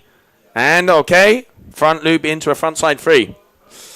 Yeah, not particularly clean, though, for Tom Akera down the back of the window that they are allowed to play in. But at least we've got 4 scores on the board. No crashes from our 4 competitors. And I imagine it's going to be relatively tight after the first set. 8 attempts, 3 to count, 2 to move towards the finals, 2 to be eliminated. Luca, we saw him before on the buzzer with a 9.1. He knows how to get the big moves. Front roll, front flip into a front side free. Okay, so a 663 for that one before by Thomas. Let's see how that compares. You can see some fingers out there on the foreground. It was I think it said 7. But it did look like a 7. Ben May definitely did an 8.6 according to our graphics, according to the judges anyway. And at the moment is the best trick. It was pretty spectacular from the drone as well. Here he goes. Trick number 2. A little bit of swell rolling in. I wonder if that's going to start increasing for us. And he uses it to his advantage. A little bit stumbly at the end of it. But I tell you what, not far off the 8.6 from before. Yeah, Palau into back loop, that one. So that's going to score us another move from Benjamin May. So you can see already. Such a strategy thing in the men's, isn't it? Absolutely. Come down to the beach, check out the messages that are being given to the athletes. Right, okay, what's going on now? I've seen what the athlete did on the water. What was the score? Right now I can go and play. So double 8s are going to be coming up for Benjamin.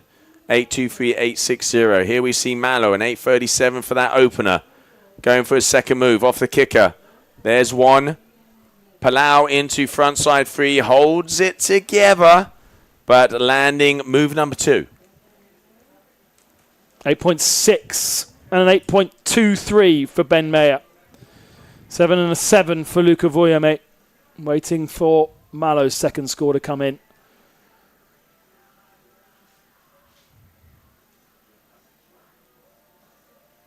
There is Thomas waiting perhaps on a flag. Maybe got a little bit of a hold here. Still looking over his shoulder. Yes, we do. So review coming in of that last move from Malo. Palau frontside free as we're waiting for that score. And as soon as that pink flag goes down, so the pink flag is the review flag. If there was a black flag to come up, that would mean that the athlete has to repeat his move. So here it is. Okay. There's the slow-mo. So Palau holds it into a frontside free. Pretty clean. Score not yet through. Yellow up. Yellow is up. So Thomas now released and powering through. Score through 7.63 for Malo. So still Benji May leads this after 2 attempts each. Tom Akera with the least scored trick of the first attempts. Right at the back of the window here. Now turns to come back towards the beach. Feeling as though, by the looks of these camera angles, that they're coming a little bit more towards the beach again. Almost as though that direction has changed once more. Exactly. It does look like the wind shifted, so it's not so offshore now, meaning that they are coming a little bit more perpendicular to the beach instead of parallel as before, which means the wind will be further in to the shoreline. Okay. Woof. Not getting the height, and you can see the frustration. So that's not a move even though it's landed, that's a move he would scratch. Yeah. So Luca, third attempt, 14.10, currently in third. 7 and a 7, good numbers. If you want to be going through to the finals, 8s and 9s, and going by Marie and Chris, 10s all the way. Absolutely. We'll see Chris McDonald come up in the second of our semi-finals. And he will be up against Benji Castenscoot again, as he was in round number 3, I think it was. Wow! Did he land it? Not quite. Frontside 10, no. That's what Luke had managed to win or qualify through into the semi-final with last time. Such a shame. You can see just going a little bit off axis, leaning a little bit too far forward here. So you can see the diagonal and coming in without staying, kind of horizontal, meaning he had to crash that because completely using the wing to not go over his board. So that's going to be a 0 for trick attempt number 3. Now, Benjamin May, 8 and 8. Back mob. Oh, goes down. I'm still blown away by Marie with the back mob. I'm still blown away. That was quite a run for Marie, wasn't it? With a 10 and a 9.4 in a semi-final. She has to be the favourite now. She has to be the favourite going into the final. With no mark, with no Nia, with very little experience of a final. Malo landing that one. The cat always lands on his feet. That'll be 3 scores on the board for Malo. The first man to do so. Psychological advantage in that, surely. Absolutely. You can see there. So that's now going to give him those 3 numbers. Now, Thomas. Got the height. Double Palau. Lands it. Really does spring into the air. Has that power. There's the skier legs. Oh, there Freestyle you go. skier legs, you see. That's what it is. Lands on water, just a little bit more frozen. Okay, so waiting for that score, but that is definitely going to put him into second. And an 8.57 coming in. So now third position right now. So good score there for that double Palau. And Luca is going to be starting off with trick attempt number 4. Let's not forget 8 trick attempts.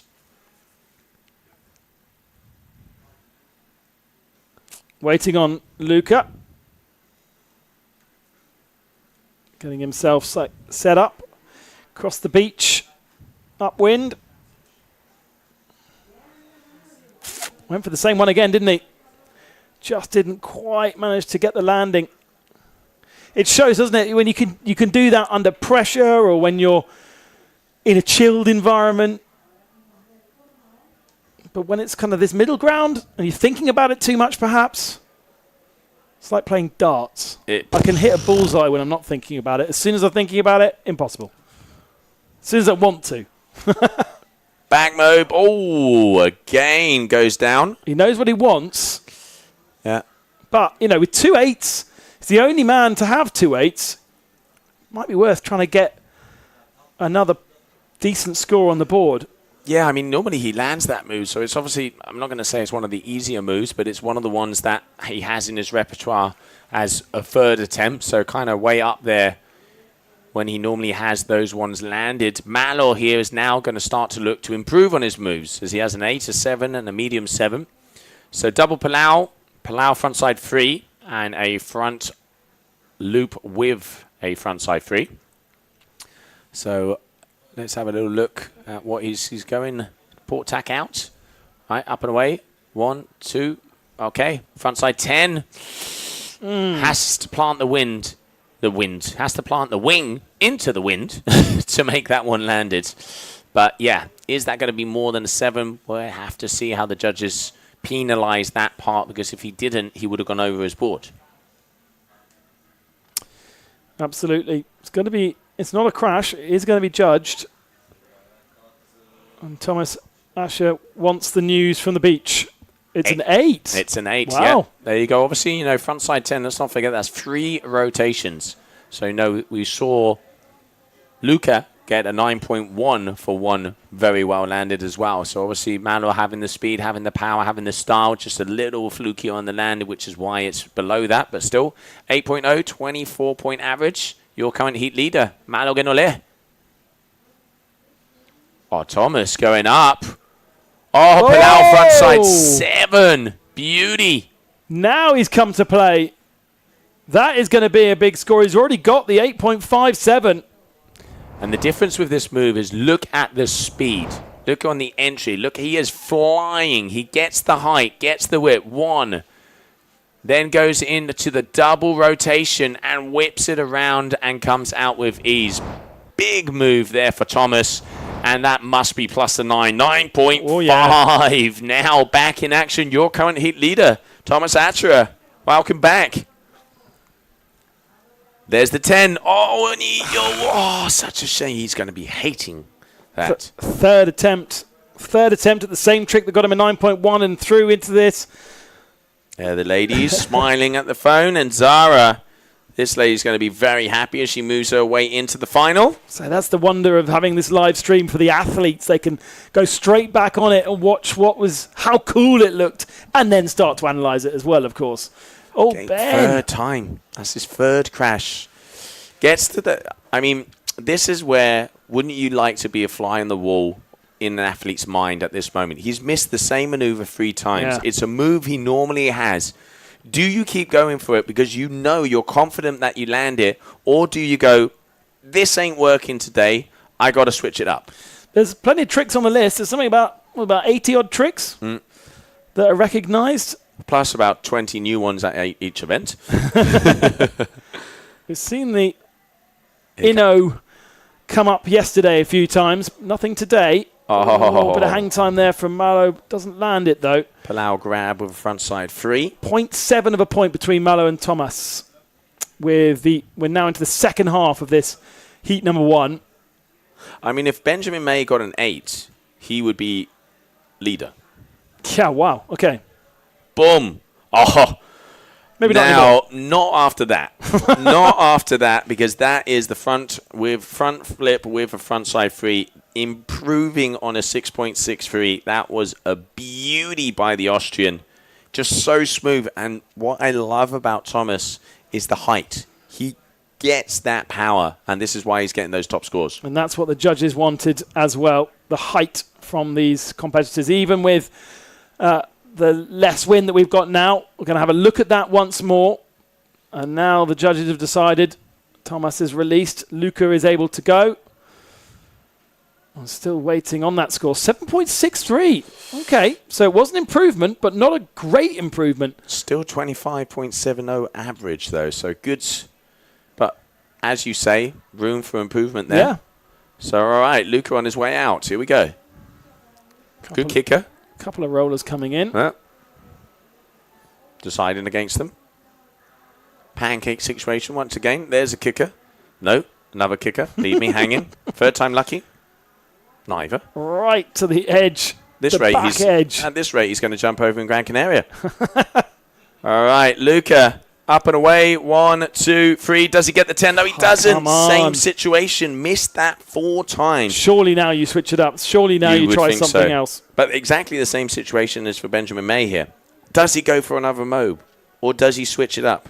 He needs a big move, and then he needs to improve on the others. He has 3 opportunities. This is trick attempt number 6. So it is the white lycra. There you go. Oh, goes down again. No, he's not happy. Okay, so 2 moves. So Benjamin now back to the drawing board. You can see, looking out to the horizon, 4 crashes in a row for both him and for Luca. The battle, Genole and Acher. Who will take the numero uno spot? Straight on to Malo Genole then. An improvement over a 7.6 perhaps. That's his lowest score. Again, doesn't matter if you're first or second. So this perhaps more about just practice in competition environment. Yeah, you're right. If Ben May can get himself together and get himself an 8, then these two need to start worrying. Malo sets himself up. He's going blind. Okay, blind back move. Blind back move for Malo. Interesting. And a smile. Blind back move with a grin. Thomas looking back. Making sure he can see his yellow flag go into the sky. Malo there with a blind back move. That last move performed. And now Thomas on his way. Let's see what it's going to be.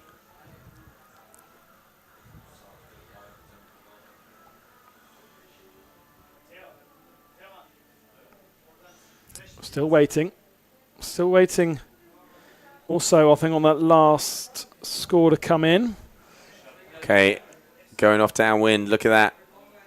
Oh, okay, deciding against it. Maybe now.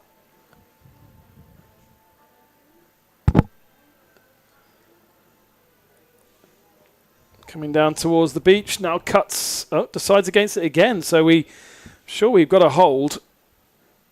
Or had a hold anyway. It's taking a long time. Both to get the score up and for Thomas to do a trick. Yeah, so looking maybe like a toe side back move. Same thing again. Judges seeing that he let go of that front hand just before takeoff. The difference of a blind. So interesting. Still 7.0. Ain't going to change. Malo going to lay a score. And Asher needs to get a move in here or he's going to be timed out. Here he goes then. Downwind initially, then will cut back up towards the wind to give that extra power, extra pop. Doesn't need to. Decides to do it right in the middle of the area on a combo and gets it done.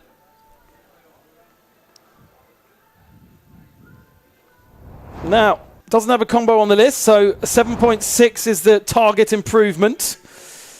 How clean was it? Not massive height, but foil to foil. Yep. And literally, as soon as he was landing, he was already putting that head backwards with full commitment into the back loop. So showing that he is going for a combo. He's not testing out a front flip, and then if you see in the opportunity, going for the back flip. So obviously commitment, an important thing in the maneuvers as well. Will it be bigger than that 7.63? We will soon find out. Luca, what does he go for? Well, hopefully he doesn't try and do the same thing again because he needs a score on the board. He's got 2 attempts left. Really important to land this one, then try and improve on the next one. But still in holding pattern. Combo 8.17, so judges loving that commitment. Marking the difference. So now Thomas back into first position, 26.24. Luca Rimet here, front and center. Trick attempt number 7. He's missed 4 frontside 10s. Will he mix it up or will he just go for glory? Got to get, if he gets a 9 and then he can improve one of those other scores, he's still in contention. And we know he can get a 9 because that's how he got here in the first place. And we know he can do it on the buzzer as well. And we know he can do it under pressure. Yeah, absolutely. Let's have a look. I got a feeling he's going to go for it because he's speeding up his port tack. Yes, he is. 1, 2, 3. Does he get it? No, he does. He's gone in for it again. Luca. That's it now because he needs a 10 to get through now. Yep. He needs a 10. In the situation we're in right now, and that could easily change because Malo could easily improve on that. He would, if he got a 10, he'd have a 24.1. He was pretty hyped. He would still be there. He was pretty hyped to be getting into this anyway. Yeah, but he would not be happy that he missed one of his signature moves 5 times. Yeah, absolutely. One last chance though. We're doing 8 attempts rather than 7 as we were doing earlier on. Ben May going for the front flip. Okay, so playing it safe. Playing it safe, brushing off the cobwebs. Now Malo, trick attempt number 7, having a look-see backwards. Going past the pole. So 7.63 is his Palau frontside 3. That's his lowest scoring of the 3 that count. Last attempt was judged as a different trick to what we think he intended to do. So maybe an opportunity to try and do that again. He's in a safe environment. Ben May's got a 5.1 for that, so closer in contention. But now we'll need to go big on that last one. Malo, does he move himself away from Ben May with this next one? Gaining speed. Lowest score of a 7.63. Palau frontside 3. Going for the back mobe. Going for the back mobe 3, but didn't get the extra rotation in, so that's going to be a crash for him. Looks like his foot came out the foot strap as well.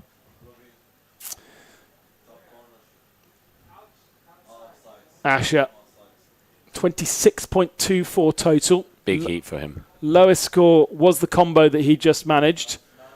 Goes straight away. Nothing. No, deciding against that one. Was the flag up? Are we just saying something that seems a bit of a strange one to do that? I think he was going to go for a move, saw that he wasn't going to make it, and decided instead of going and crash. Oh, Luca. Yep. So blue is up. So, yep, that was it. Single jump. Okay. Luca turning around. Come on, land it for us. Land it for you. Get a 10, Luca. Come on, Luca. Get a 10 and really change everything. The drama was made by him in the last round. He has a toe side, front side 7, this kid. But no, he's going outside again. Okay. Maybe he goes for a 14 and he gets that 10. Ladies and gentlemen, drama to the last second. Here we go. Did it before. Can he do it again? The buzzer beater opportunity. Luca Viamet. He's toying with us. Oh, he's toying with He's a drone. toying with us. Oh! He is toying with us. Oh! And now the pressure is on. I can tell you that heartbeat is going boom, boom, boom. Because now he knows he's getting close to that 40-second timeout.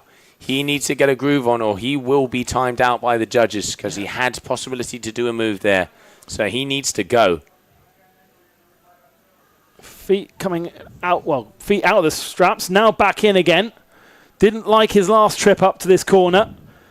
Is this better for him? It needs to be. He has to. Here he goes. And that has been the story, unfortunately, of Luca Vuime's heat. Now, Benjamin May, 21.93 right now. He needs an improvement of 2.1, which will put him ahead of Malo Guillenay. He's got a 5.1 on there. So that's a 7.2. That is not difficult. He needs an 8. He can do it. If he gets an 8, that'll be even better. He needs an 8 because that 5, he already has 3 landed moves. So he would need an 8. And it's not going to happen. Again. He's lost a wing twice. Yeah. So that's going to be a crash. All right. Malo has to smile because he knows both him and Thomas are rolling their way into the grand finale here in Fuerteventura. So Malo looking to improve on a 7.63 to see if he can go through in first or second. But to be honest, they know they're in the final. And would you believe that it will be Malo's first final this year in this discipline? He hasn't had a good run on the freestyle so far, but that is definitely changing. And Malo out the back. There you go. Palau free and crashes out, but still he knows he's through. So Thomas for the victory run for the last move. And then we continue on here in Fuerteventura for your Surf Freestyle. Just the one twin moving into the final. And it's going to be Tom. Not the cleanest of finishes to it, but an amazing trick. Malo hasn't even made it to a semi-final this year. And now he'll be in the final with Tom Acura. He's been 9th and 9th, haven't he, if my memory serves me right? There's Luca. Yeah, out of a third in both of his quarterfinals, yeah.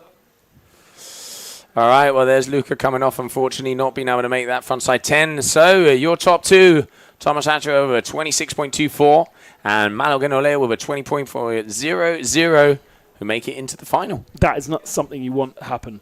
Somebody running up to do their social media clip. It is just off a disappointment. It is his dad. Yeah, still. It's probably even worse. Even worse. Just leave me alone for just 5 minutes, would you? Just before I gather my thoughts. Well, we have done our semi-finals there. No, we haven't. We've got another semi-final. That's, is that Kylie just chilling out? Yeah, because she's not through into the final. But she's helping Zara. But we do have a second men's semi-final to come before that. Just slightly confusing. I was like, well, she's settling in for the women's, but no. No, so we continue on. Semi-final number 2 is going to be coming out there on the water. As we can see, athletes are getting started to go.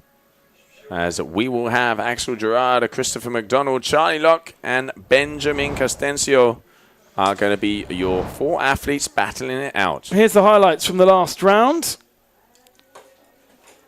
And perhaps we're going to see the story ramp up in this second semi-final.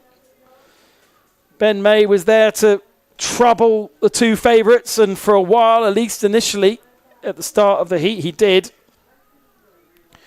But Tom Acura and Malo Guillenay got themselves together. And eventually they progress through to the final.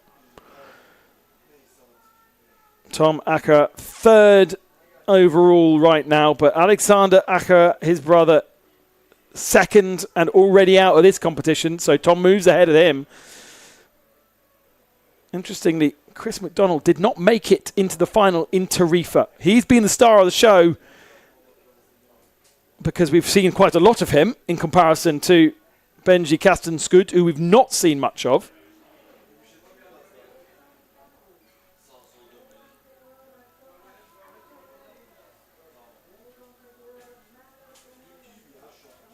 And so to get Chris back through, he will need to eliminate Charlie Locke, who's not been in a final yet this year, and Axel Gerard, who's not been in a final this year either.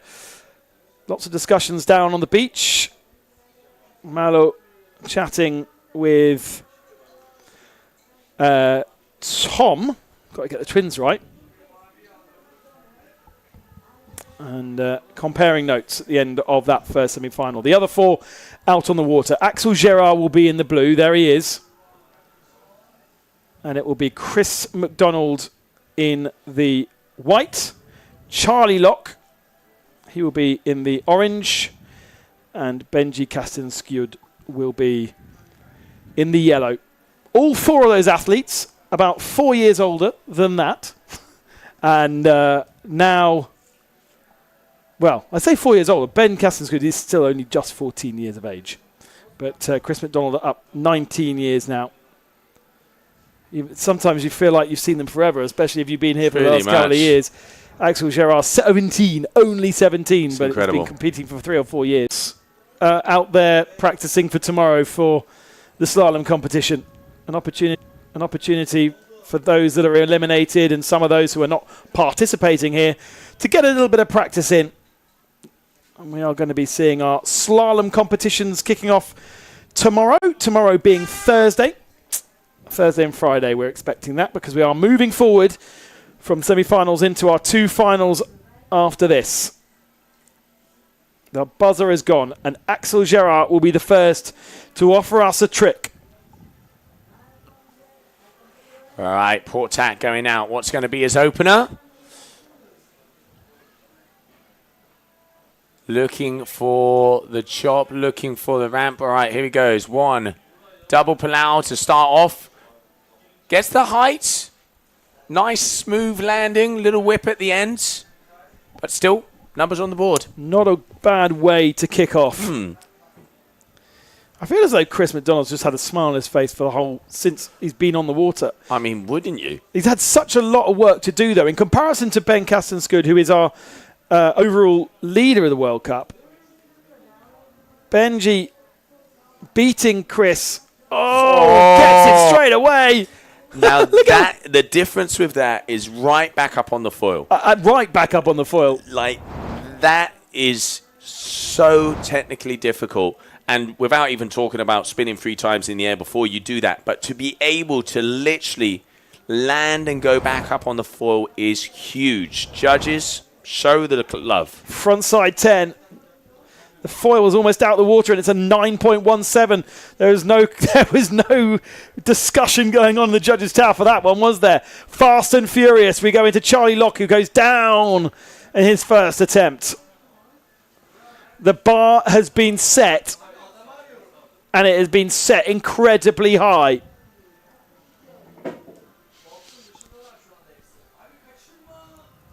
All right, so we're looking for the yellow lycra inside the orange boys. Bit of a big so hit. It has to be inside the orange boys, as we can see racers out the back. There you go, that's him.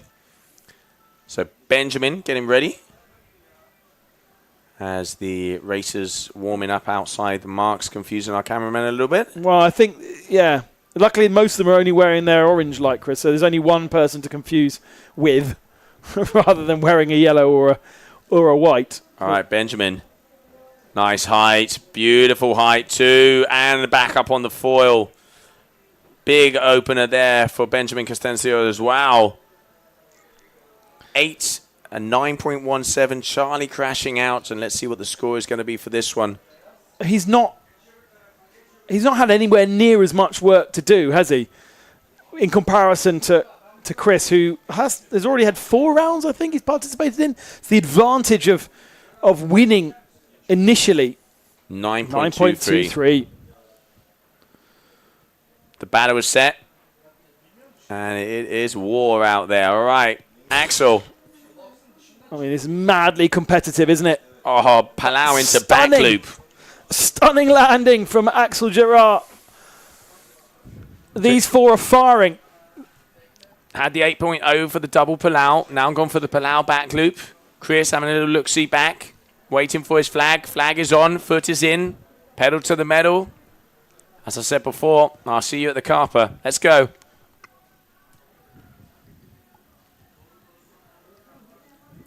Motoring round the back. Oh, slightly under-rotated. And doesn't make it. Don't worry, though. 8 attempts. 8.3 for Axel Gerard for that last one. Crash from McDonald. Now, Locke had a pretty big hit, I think, when we came and checked up on him after that first attempt. He's got himself all back up and singing once more. Double Palau, and he gets the landing. Now it does. All right, Charlie, back on track.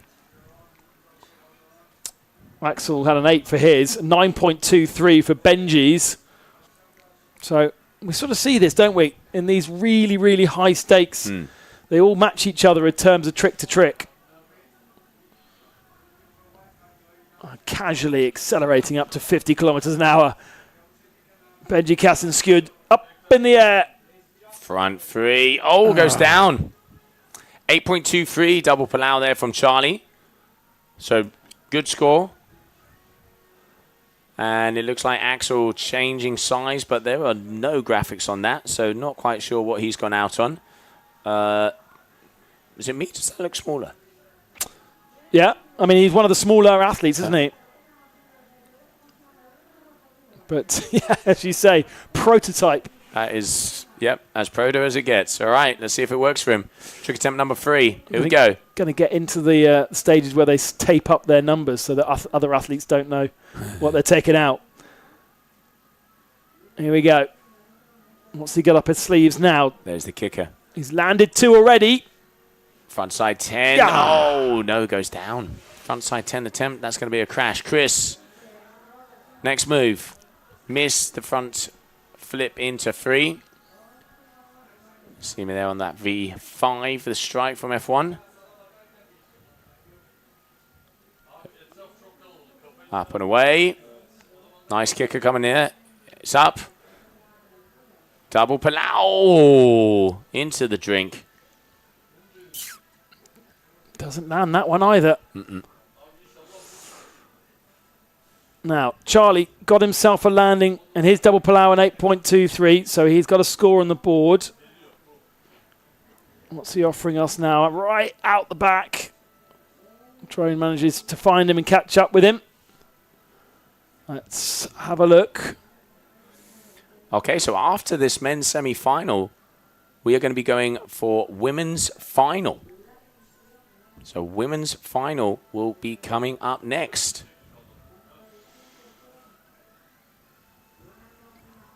Yep, gets it, but not a lot of momentum at the edge of the trick.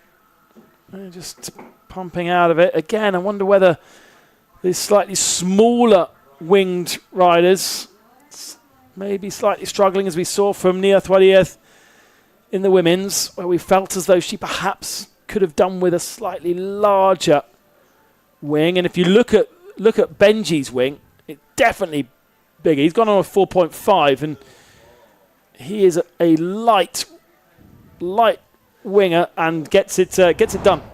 Another score on the board for him. 8.23 for Charlie. What are they going to score this one for Benji? Big air. Beautiful. Oh, switches it around already pretty much in the air. Big move there for Benjamin Castenciot. As we are here with your semi-final number 2 of the men. Matching what Charlie did in terms of the trick with a front flip, front side 3. Waiting on the score to come in, though. So judges can directly compare when you do that. We know what we scored that one. Was the other one better or worse? Exactly. They A little say bit better. better. 8.67. All right, so in first position is going to be Benjamin Costencio with a 17.90. Here we can see Axel, frontside 10. Perfect. Oh, he's got it. There you go. Frontside 10. That is going to give him the lead. And he's already got 2 8s, and that's going to be a very good score. Look at this one. 1, 2 before the apex, 3 all the way round, and gets the speed on the exit as well. Great move there from Axel Gerard. Fulltake. Okay. McDonald now capable of a 10. We saw that yesterday, capable of a 28 in total. So already got a 9.17 for his front side 10. 8.5 for Axel Gerard. Front 3. Nicely done. Calm, cool, and collected.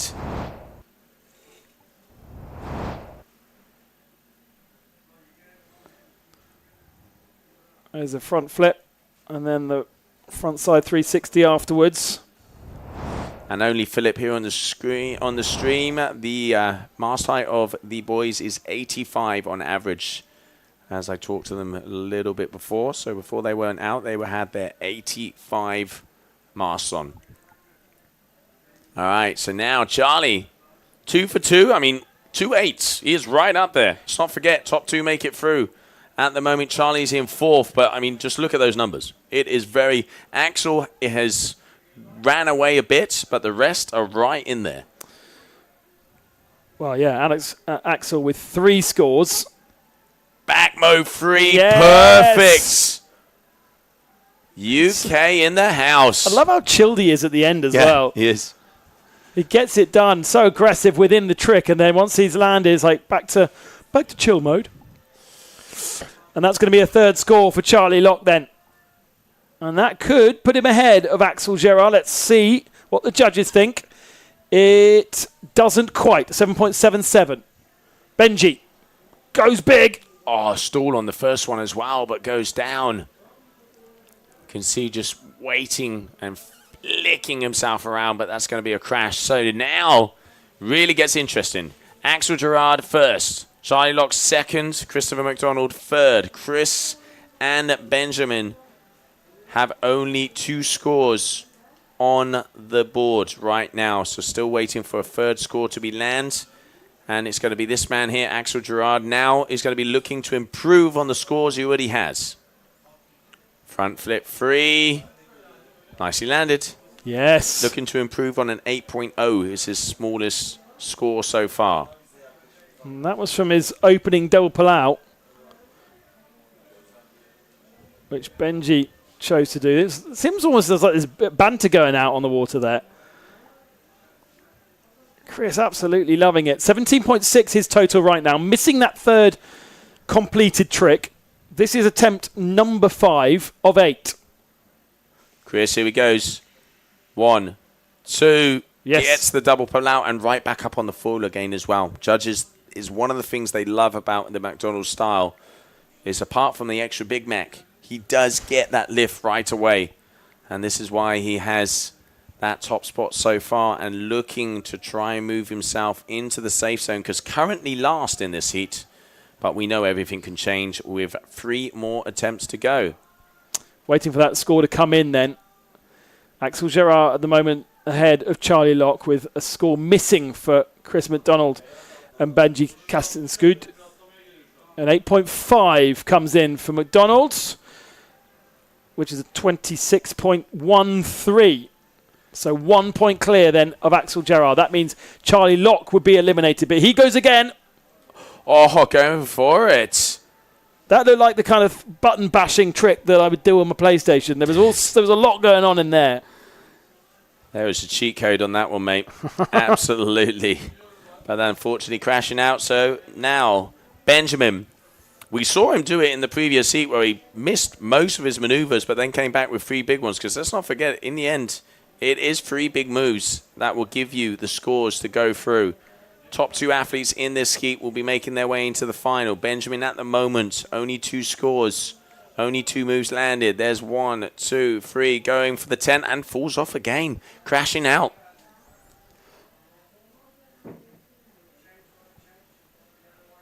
Round number 6. Still not a third score for Benji. It means we don't really know where he's at, do we? We've got a point between Gerard and McDonald, and Charlie Lock 6th, third, 1 point back from that, or 0.9 back from that.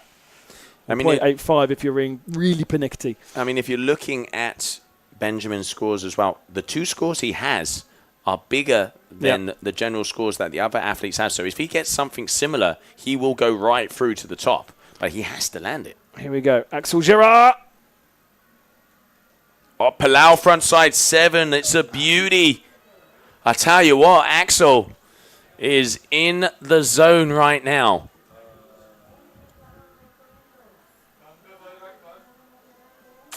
So now is going to be Christopher McDonald, white lycra with the full black wing.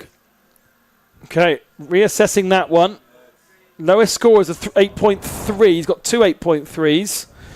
Let's see what the judges are trying to look at. Got the height.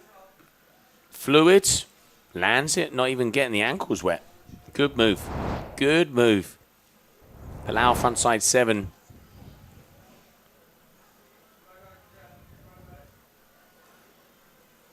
There you can see Neuer explaining on what's happening out there. Unfortunately, eliminated yesterday was Noy. So nothing to do today. We got him in the slalom. No, I don't think we do. No. So now it's just a holiday time. Top up that tan. It's not been the brightest of days. 9.17. Boom. That last move from Axel. 9.17. 26. So he's second. He's in that safe zone. 8.5, 8.33, 9.17. Christopher McDonald, 9.17 as well. 8.43, 8.53. So it is down to the wire in between these two. All right, here comes Chris. What's going to be the next move? Changes the hand. 1, 2, 3. Oh, Palau front side 7 as well. Mimicking. Oh, the claim. He was happy. So let's going to see now. Great that he's done that because now we can compare. 9.17 from Axel Gerard. Was Chris's better? Was it worse? What do you guys and girls think back home? Here it is again.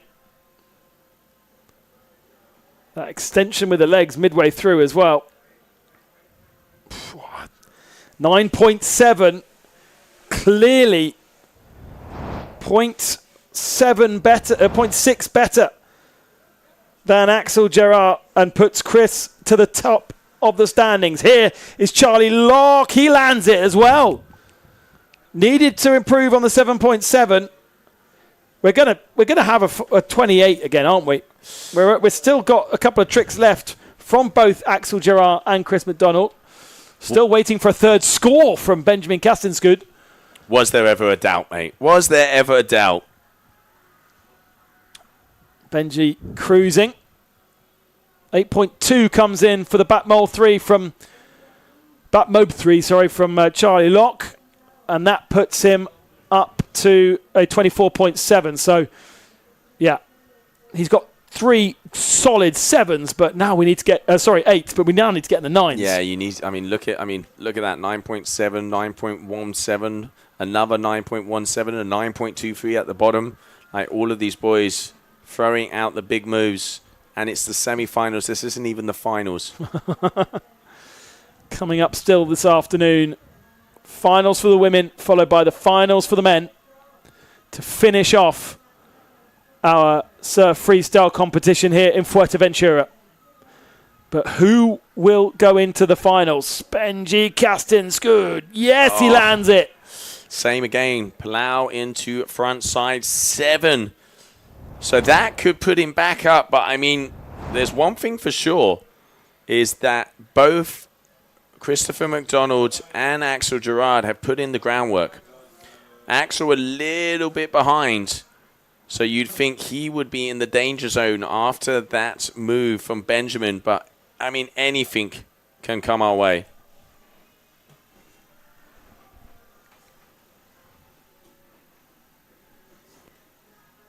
looking to reassess that one as well.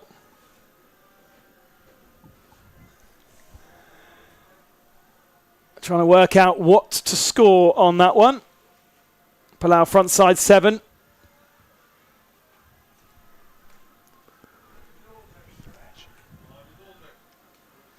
And 9.9! 9.9! And Benji moves to the first. head. That's how you do it. Yeah, That is how you do it. 9.9 there. Absolutely ridiculous. 2 tricks left. Axel Gerard now has massive pressure because he's moved into 3rd position. He lands his next trick. But is it as good as an 8.33? I mean, he needs to improve by 1.80. To me, he needs to improve both of his 8s to 9s. You'd think try and improve them by 0.9, one by a point, the other by a 0.8, because, yeah, I mean, this is unbelievable. Look at that scoreboard. It is 27, 27, 24, 26, and it's not even a final. On to Christopher McDonald. Can he get up to the 28s? I'm not sure with that one, but he's still got another trick to come. Gerard has improved at 8.6 for his front flip, front side 3. There you go. Say it with less excitement, but it's still only a 26.27 for him. And look at the face there of Francesco Capuzzo. I mean, Castencio, he ain't consistent, but when he lands it, he makes damage. Look at that. 3 moves landed, and he's number 1. Yeah. Charlie coming in. 24.70. Absolute killer of competition for him, but needs around the 9s if he wants to have a possibility, and that ain't going to be bringing it. So now we have 2 more attempts for Ben, and then 1 more attempt for all of the other athletes. McDonald's last trick, 8.83, so a slight improvement, 0.4 of an improvement to creep him up by 0.1. But so far, this man has had the measure of McDonald, whether it be in the first round or now. They faced each other twice. They might have to face each other a 3rd time in the final. I think McDonald will be hoping that they will. Cassensgood, a 27.8 total. Not sure that one will help at all. Axel Gerard to get through. 1 more trick remains. He did improve, but it's only a slight improvement. He needs a 9. He needs to go and get a 9.5, which I just think it may be out of reach for Axel. You'd be surprised. You'd be surprised. He has some new moves up his sleeve, but I mean, if there's a time to pull it, it's now. I've heard he's been trying the 14s. Maybe that could happen. But yeah, like you say, it needs to be almost picture perfect to be able to get back into contention. And then still, both Christopher and Benjamin have another opportunity to jump. So Axel on his way out. Yeah, he needs a perfect 10 actually doing the maths. Really, really tough. But why not go big? Frontside 10. Will that improve on the 8.5? I dare to say it will. But there has been a lot of moves in this heat. But he already has an 8.5 from frontside 10. Here we're going to see the replay of that second one. Yeah. Up and away. 1 gets the 2 rotations just as the aspect comes down. Actually, I'm not sure because I think we've seen so many of them, but I think the one before was a little bit better, but hard to say. But still, good move. But I don't think it's going to be enough to make a difference for the top 2. McDonald is going to want to win this. He's not going to want to be trailing Castenskood, who's improved his score once again to a 28.46. So it's a huge score. Wow! Palau frontside 7, but goes down. All right. Axel did improve, but not enough. Yeah. So it is, without a doubt, going to be Christopher McDonald and Benjamin Castencio. Charlie Locke here. Charlie Locke is comboed out because He is comboed out. So it is official. Making it into the final is going to be Benjamin and Christopher McDonald. I don't know what they were Not pointing sure what at. happened there. Yeah, Kylie was saying it's down there. I don't know what is down there. Camera lens, microphone, Exactly. cigarettes. A glory run then for Benji Kassenskud. A baby? Baby. I hope not. Oh, okay. What's that say? Oh! We miss you, Alan and Oran. Yes, we do. Alan and Oran, as they are getting for the moments where the oven brings out the little chicken. So, Alan Fedita and Is that what you call Oran, it? as Alan cancelling on the last moment, because I think it is very close for the little one to be born, and sending love from here in Fuerteventura. Nicely done, Kylie. Benji then, one last trick. He's already won this one. He's already going through into the final. Double Palau free. Double Palau free. And clean as you like as well. He's already got the biggest total score of the competition across our 2 days, has he not? 26 in round 3. Round 4, heat 4 was a 28.14, yeah. So this is bigger than what Chris McDonald managed in round number 4. Boom. Beautiful. And it's going to get bigger again. It is going to get bigger. Yeah, he has the highest combination score, as you say. And I reckon you're right. I reckon that one is going to improve. So we're waiting for that final score to drop. And moving on to our women's final.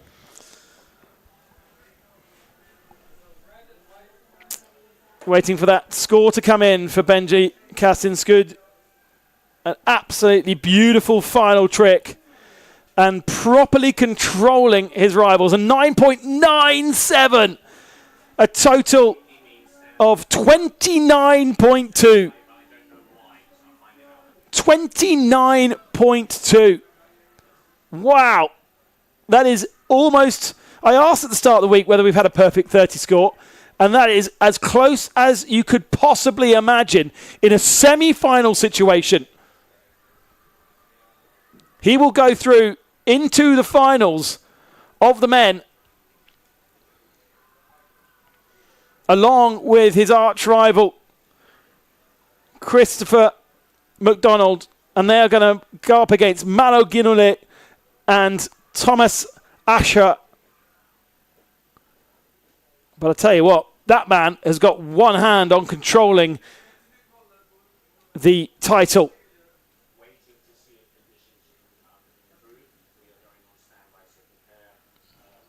The smiles down on the beach.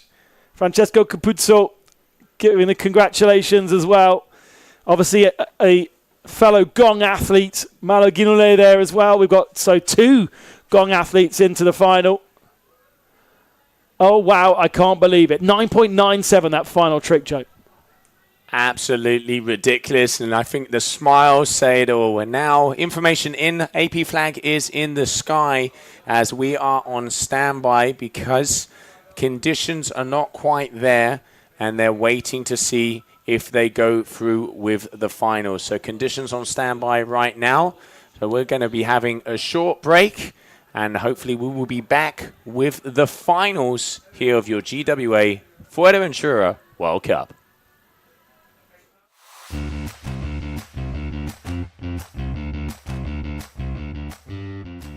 Welcome to Sotavento. It's the ultimate water sports playground with loads of space for everybody. Fantastic conditions and all year-round warm temperatures make Sotavento a paradise for windsurfing, kiteboarding, and wingfoiling. The up-to-date rental equipment of the highest quality is constantly updated. Our professional courses will help you improve your style and riding technique. And with the hotels nearby, it's only a few meters from the bed to the board. Come and enjoy our water sports paradise.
Welcome to Sotavento.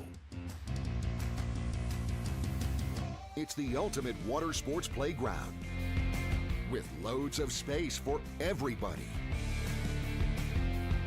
Fantastic conditions and all year-round warm temperatures make Sotavento a paradise for windsurfing, kiteboarding, and wingfoiling. The up-to-date rental equipment of the highest quality is constantly updated. Our professional courses will help you improve your style and riding technique. And with the hotels nearby, it's only a few meters from the bed to the board. Come and enjoy our water sports paradise.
Welcome back, everyone. We are red flag conditions, which means we are going back into competition mode for the women's final and the men's final this evening here in Fuerteventura. No changes to the way we are running things. So once again, I believe it is 8 attempts and 3 to count, as we have had since the wind slightly died. But a good opportunity now. Everyone's been out in the semi-finals. They know the conditions. They know that if they need to bring a bigger wing, that's what they can do. We've got the tide up. It's just about high tide now. In fact, it'll be turning. So that tends to change things too. And we've got our women out on the water. Absolutely, and it is time to rumble as the grand finale is just moments away for starting. That young athlete on the water in the blue is going to be Manon Dupé, as she is going to be starting off. Zaramana, Viola Lipic, and Marie Schuttenbauer, your top 3. Whew! Speedy Gonzalez on the jet ski out the back there. So we are getting ready, and as you said, Ben, had a little bit of a breather as they were assessing the conditions, as that high tide is up, would mean that conditions are going to be back, they're going to be better, it's going to be bigger, and here you are, your 4 players getting ready for the final. Manon Dupé from Guadeloupe, Zara Mayer from Switzerland, Viola Lipic from Vienna, and Marie Schlittenbauer from Germany. We are going to have a new winner in a Surf-Freestyle Women's Tour event. Absolutely, and let's not forget that the top 2, Nia Suardiaz and Mar de Arce, are not in the final. And here we can see the duotone team getting ready to check out their athletes, as they have 2 athletes in the water. And the first one to jump is going to be Manon Dupé. And then, of course, Marie Schittenbauer, who has thrown down 3 first-time moves for women's surf freestyle. She didn't even think it was going to be that big in her semi-final. There's that characteristic power-up from Manon Dupé. Crouching down, goes for a combo straight off the bat and stays on her feet. She was facing the wrong direction, so I had to correct that in the water, but at least didn't go swimming. Yeah, got the landing. Little bit of separation in between the 2 maneuvers. So judges, obviously, let's not forget this is a final. The photo of the competition, Sarah, looking for her flag to come. This lady has thrown down big numbers on the final move for the last 2 rounds and has made her way through into the final. 3.13. So, yeah, you can see being slashed because of that reason. And now let's see what Zara's going to be starting off with. Our Swiss athlete out here, Armstrong, in the white lycra. Out there on 4 and 4.5 meter wings. Front side, free, spin under the wing. Manages to keep it together, but almost stopping still when she came in for that landing. So a few times, Zara with a history in skiing, but in downhill skiing, in competition skiing, rather than freestyle skiing that we see from the Acher twins. And freestyle skiing, obviously, in a way similar, where you're doing tricks off jumps and you require that twist in the body to get you powered up. Zara, very much a slalom skier, so has dynamics, but not quite the same sort of thing. Voila Lipic from Austria, also with a bit of a skiing background as well. And you can see there with that toe side, front side free, letting go of that hand before she takes off, which would make the difference of it being blind or toe side. Yeah, we saw that being differentiated, didn't we, in the semi-finals. And once again, the judges just making sure that they put it into the right family.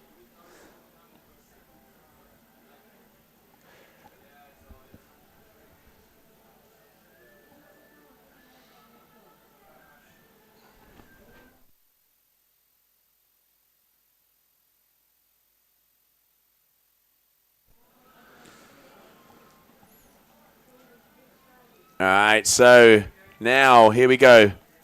Marie, the Wonder Woman of this competition so far, putting women's surf freestyle to another level here in Fuerteventura and waiting for her turn. We already saw Viola Lipic says that pink flag was up, so Marie would definitely jump next. The question is, yeah, there it is, okay. So you can see the flag system. So yellow flag in the sky, and it's going to be her opener here for our German athlete. Love the engineering in that. Hadn't seen the hinge system on that side. Not very good. You don't want to be standing on that beach holding the flag for a whole day. No, that is true, yeah. Third last time out in Tarifa for Murray. Fourth for Manon Dupé into the final in Tarifa. Viola Lipic was in the final in Lucat as well. So 3 of these 4 ladies have already been in finals. Zara, her first. That's why she was so hyped when she came to the beach. It is silky smooth. Palau opener again. She knows that she needs to play it easy in the beginning and then assess the competition she has around her. We've seen Viola hit 14s and 15 averages. Manon around the same, and then Zara Mayad also around that 14 mark. So Marie, she had 9-point moves in that previous heat. But again, competition savvy is going to get that base score because she has an opportunity of taking her first event win of her career. Wee! Blimey. Well, we could be losing a drone if we're not careful. Oh, Manon Dupé getting very close to the drone. I hope that didn't disturb her. And maybe it was closer than we actually thought. Less close than we actually thought, sorry. Sometimes when you've got to zoom, you think they're closer than they are. 5.4 for that Palau. So okay. Nice opener. Here we can see some of the ladies checking out the action. And all right, so Zara, 2.97 for that first move. Here we go, move number 2. So white flag is in the air, so we follow white athlete.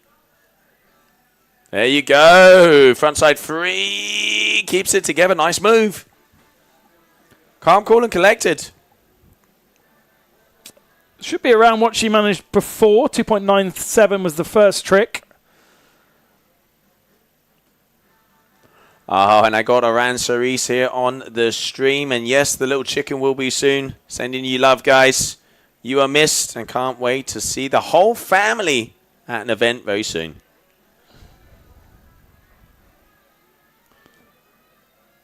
Viola Lipic looking over her shoulder, waiting for her instructions to go. Back loop being considered for Zara. Yeah, so going a little bit further off 45, so going into the back loop instead of the front side free. So judges obviously seeing the different angle. Would make a difference, of course, because then it's a different family. So waiting for that score.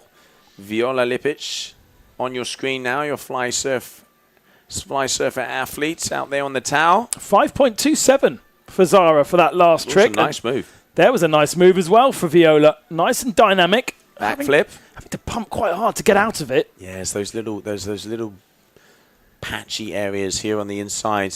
They are coming towards us, so we know that wind has not gone offshore again like we saw earlier on. And that is a 4.3. No. Yes. No. Maybe. 4.5. Maybe 5. Yeah, that's what she was on earlier on, wasn't it? 4.5. There she goes, heading away again. Much taller athlete than the other three. Much, much taller than Manon Dupé, who I think is possibly on a 3. So needing the power of the wing.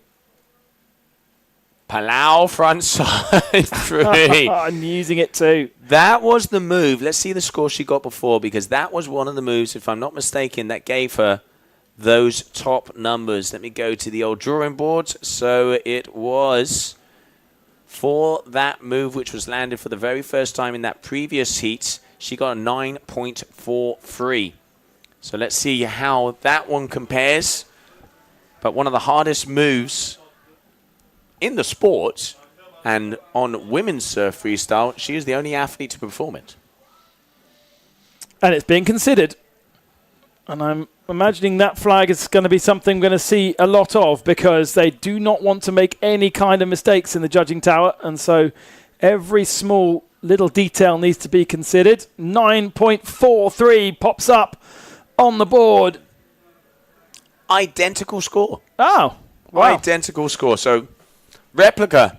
And just a reminder that we have 5 judges and only 3 of their scores are counted towards this. So, you know, that is not one person choosing the same score twice. That's 5 people conglomerately deciding the same thing.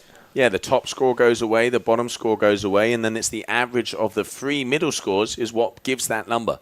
So very impressive for it to be exactly the same, but 9.43, she already has a 14. I'm going to say it, first nail in the coffin. That was nice from Manon Dupé there. Little pop, using the whole body just to roll the board around her. Such a small athlete, really having to make the effort full body. Zara looks so chill, doesn't she? She does, and there you can see she's barely looks like she's standing on a foil. Graceful. Yes, graceful through the water. That is the best way of putting it. Up and over, Palau. Oh. I can hear the beach going wild. And the claim. Claims it. Love it. And she will be feeling that support from the beach. She's got Beau down there making lots of noise, and many other of the French-speaking women supporting her. I mean, that's going to move her into second, without a doubt. Well, I think it'll move her into first.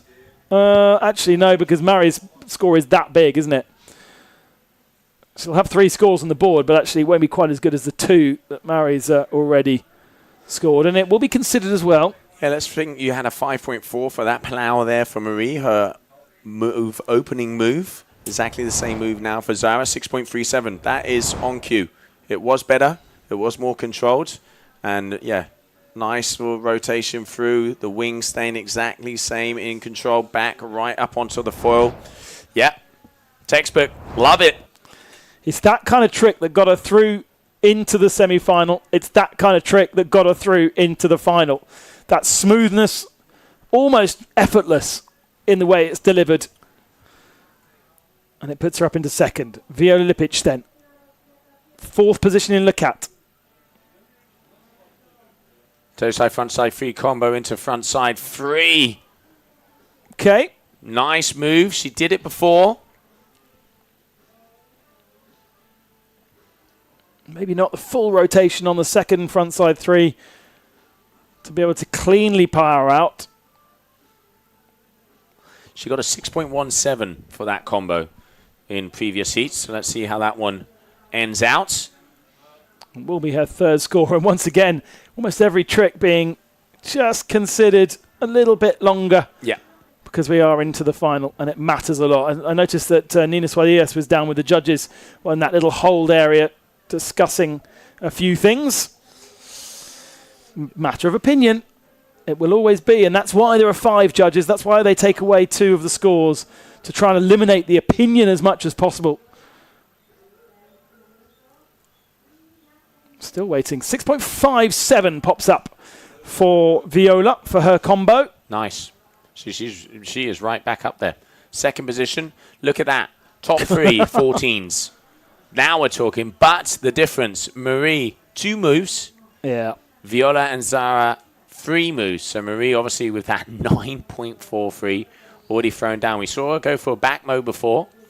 Let's see if she goes for that one again. She wants to, get that third move landed and then kind of start to get the old nails in the coffin.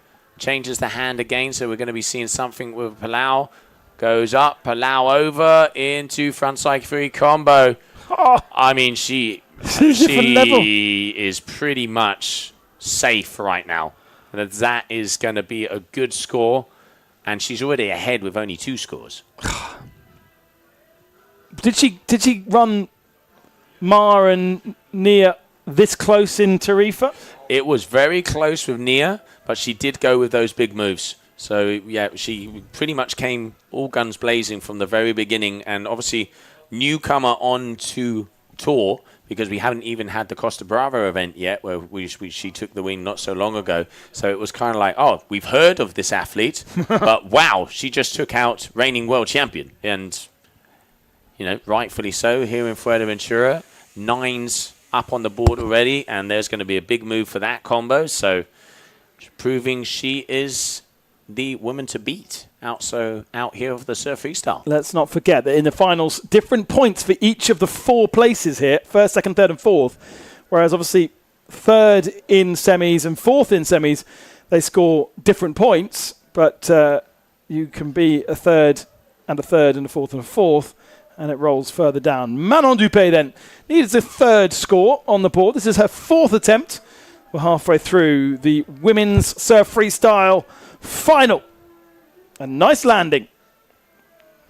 Feels as though that wing it's a different wing to what she was using in the semi. Wonder whether it is slightly larger. And if there is an image ingrained in my brain, it is of that image. I don't know why, but there's just something about Zara waiting for her flag. Now she powers up. Interestingly, I noticed that she's got 2 separate bars rather than the full single boom that I think all 3 other athletes have. Reading up on opinions of that and various athletes, especially when it comes to spins and not necessarily knowing where the wing is above your head. The bar is easier to grab because there's no gap in the middle. Correct. And then also there's some that still have handles.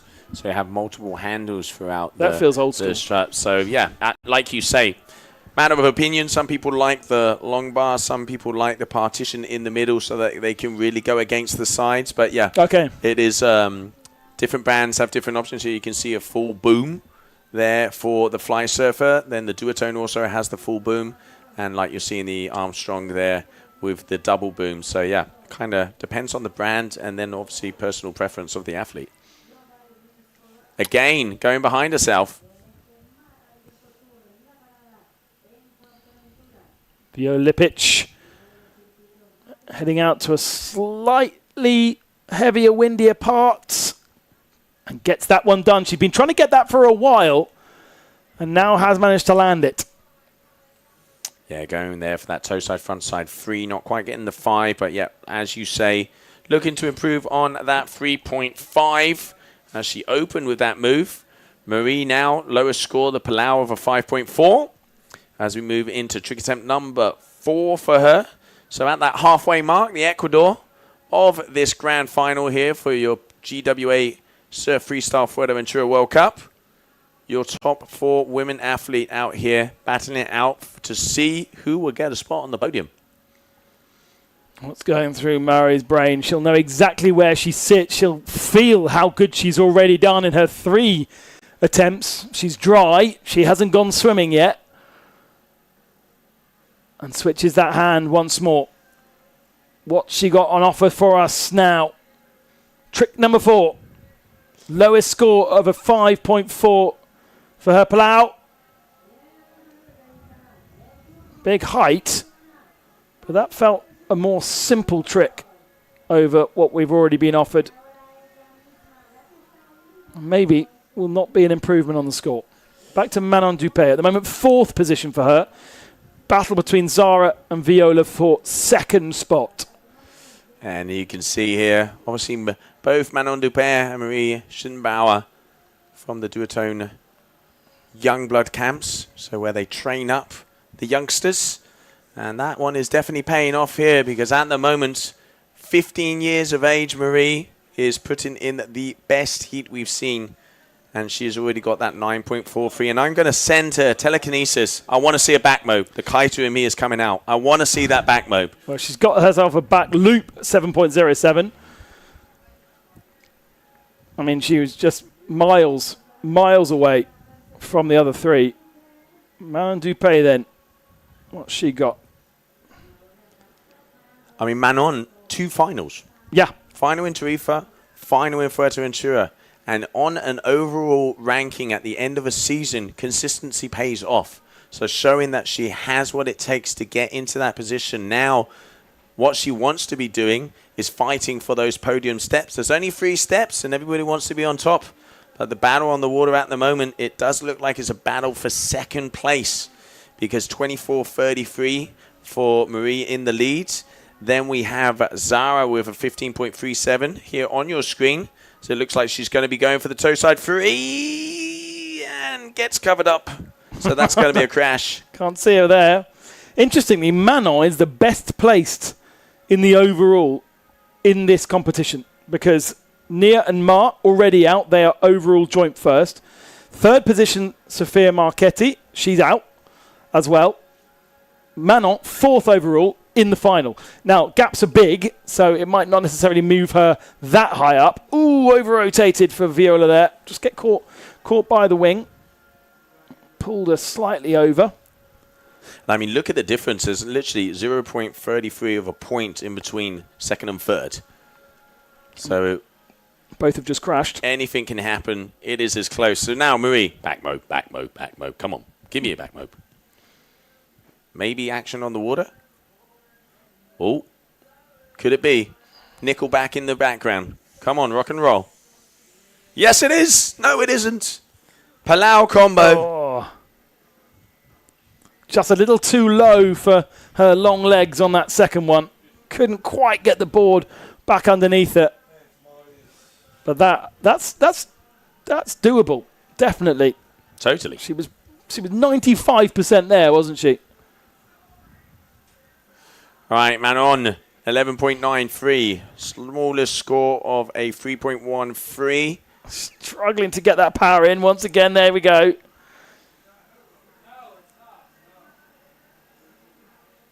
All right. Okay, lands that one.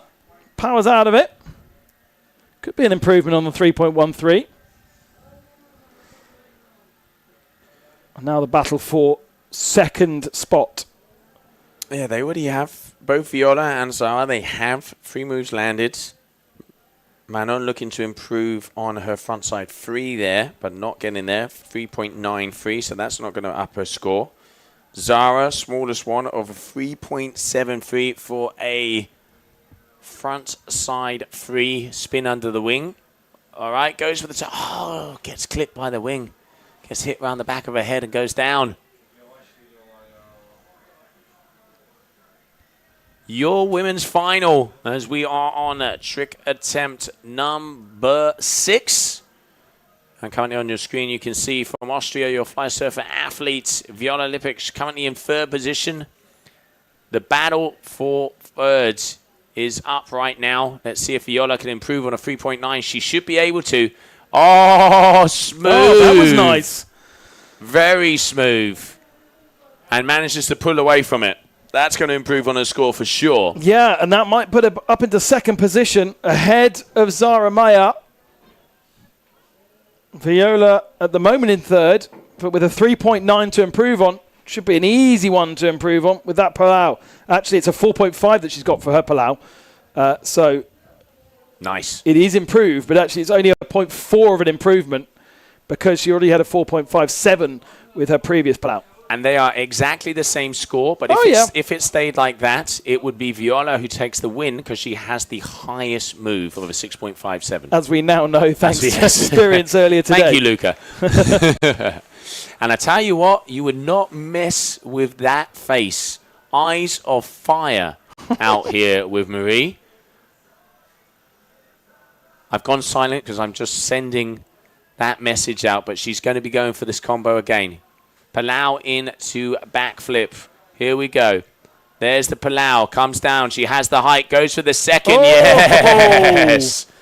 Uno, dos, boom. Big move here for your duotone athletes. German flag is getting higher and higher. Yep. Dusted off. Might have been a while since we saw a German flag raised on the top step of a podium. Maybe ever in Wingfoil. As I say before, there was only 5 women who have ever taken a victory in Surf-Freestyle for women, for the female category. Combo score 7.83 previously for Mary. So that's going to be an improvement. And that was a landing of Manon Dupé. And what was that? I reckon that might have been quite a special one. She didn't get an improvement on her last trick. So she trails the battle for 2nd. It's a 10 for Murray. 2nd 10? 2nd 10. Yeah. Quadruple digits. 10.0 there for Schittenbauer. Congratulations there with that combo. So 9.43, 7 and a 10.0. And it was with this move, if I'm not mistaken, yep, this combo, she managed to get that 10. There you go. Palau hips out again and gets into another one. A beauty. When it's done like that, it looks so easy. Yeah. She just made that look effortless. Wonderful. Okay. Tack frontside 3 there for Viola.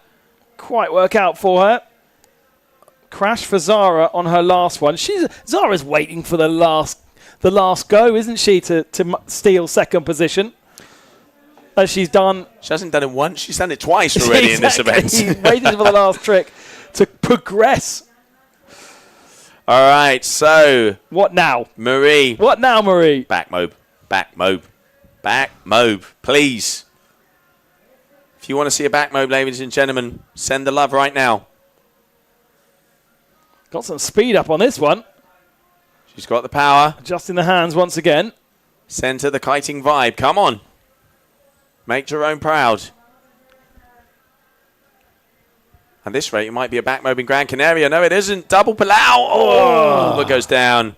I mean, she's playing. Yeah, now right. Of course, competitor like her just wants to go. And look, that is Kylie getting out into the water to say to Zara, you need to get 0.1 of a point improvement because if not, Viola could have you. So, teamwork. In the water, not on the beach, but submerged. I mean, Fuerteventura is warm. If I saw her do that in silt, that would be a different that would be different. Oh, nice one from Manon again. Watch out. She did improve on that last one. 3.4 for a combo. Again, we just missed the start of her trick to say exactly what that was. A frontside 3 was the trick. She's already got a 4 for that. So she's not improving on her worst score. And she needs to improve by 3 points, which I doubt that's going to happen either.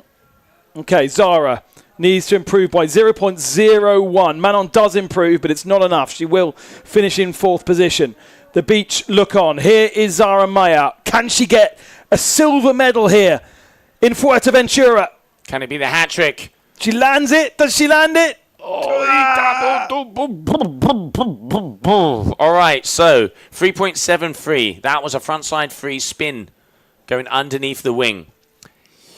Needs to improve by 0.01, which is doable.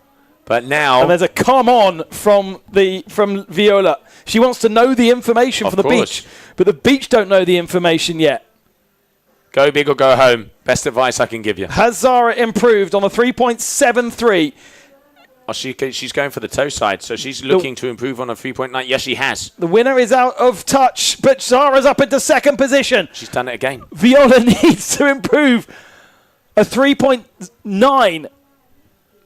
And she needs to improve by 2 point something of a point. Excuse me, 0.2 something of a point. And cruising out to the back. This move does have that scoring potential, but no! She's down, and that means she will be in bronze medal position. Yep, that is it. And what that means as well, ladies and gentlemen, victory lap.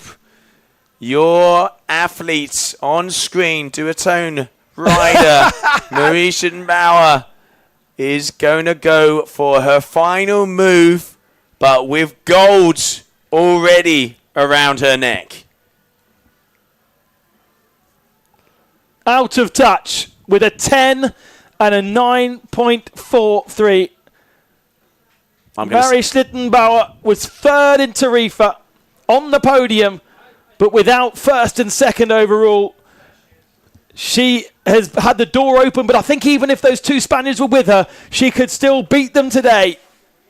It has been a masterclass from the 15-year-old who goes massive on her final attempt. It does not matter. The glory is with Marie. Silver medal will go to Switzerland and bronze to Austria. But the celebrations down there, I'll tell you what, there's some serious hype for Zara Maya. There really is, from the Armstrong athletes, from the French speakers. And why is she going? Where's she going? We're done. I think we're done. We are done, and there's no more slots on my screen. And let's get eyes on Yellow Lycra, our competition winner. We need to see the winner. We need to see Marie. So the Yellow Lycra, Marie Schittenbauer, there she is. That is our competition winner. It's official. It was taking a while. It is official. I wonder whether they were waiting to give her the final score, actually. So we have a 10-minute break now in between the finals.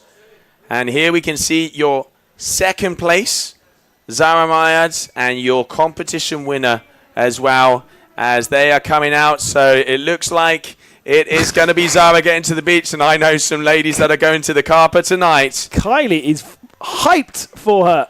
Absolutely wonderful scenes down on the beach there. She really has been supported, hasn't she? That is what you want to see. That is awesome. Congratulations, Zara. Family on the beach. Your 2nd place here in Fuerteventura, and waiting for our number 1 to come towards the shore, because your winner from Germany, Marie Schittenbauer, there we can see also Viola Lippic in 3rd place, Manon Dupé in 4th, and we are searching for the event winner as she goes for her victory lap. Congratulations, Marie, and I'm going to say it, the first of many. There's Manon Dupé down on their 4th position in the end. Another final. And that's big for her overall. Don't forget, she was placed 4th position coming into this event, and all 3 ahead of her have not made it to the finals. That's really great for her. But what we really want to see is the celebrations and the German flag being waved. Tom Hartmann down there with the flag ready to present to Marie Schlittenbauer. The tour moves on to Germany in August, in the kite category. Oh, and I can hear the vibes, There and we there's go. the smile. Ladies and gentlemen, your champion. Finally, the smiles, because there's been concentration on that face over the last 20 minutes on the water. She has decimated the competition. She has decimated world champions along the way. Mari Schlittenbauer is your winner, your first-time winner here in Fuerteventura. And by a country mile, she's taken victory. Ah, the smile says it all. Congratulations, Marie.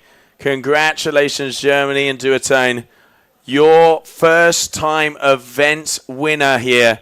Marie Schlittenbauer throwing down and taking women's surf freestyle to a new level. Yeah, let's not forget there are tricks in there that we've not seen women do before. She has already upped the game in her second appearance in this category. She's the under 19 youth world champion already at age 15, so she can still do that for 3 or 4 years, as well as dominate the senior scene. I wonder whether she realises just what she has done. I'm not sure she does. It's the sort of thing that's going to take a while to sink in. All right, well, that is it for our women's final, as we are now on standby, as there was a 10-minute break since that red flag went up, so probably about 7 to 6 minutes to go. Ladies and gentlemen, what a way to start it, as we will be right back after a short commercial break.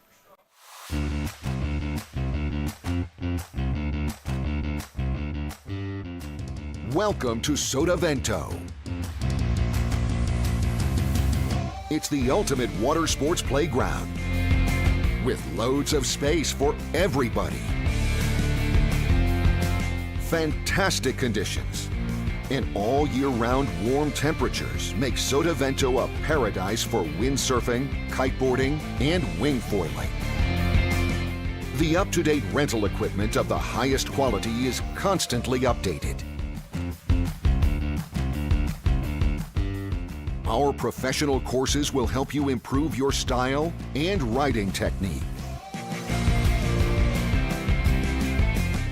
And with the hotels nearby, it's only a few meters from the bed to the board. Come and enjoy our water sports paradise.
Celebrations down on the beach here in Fuerteventura. We have the AP flag up as we postpone action on the beach once again and wait for the wind for the men's final. That is what's expecting to come up, but if we can't run it today, then we still have a couple of more days of opportunity here in Fuerteventura.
welcome back, everyone. That didn't last long, did it? We are going to run our men's final. The red flag is up.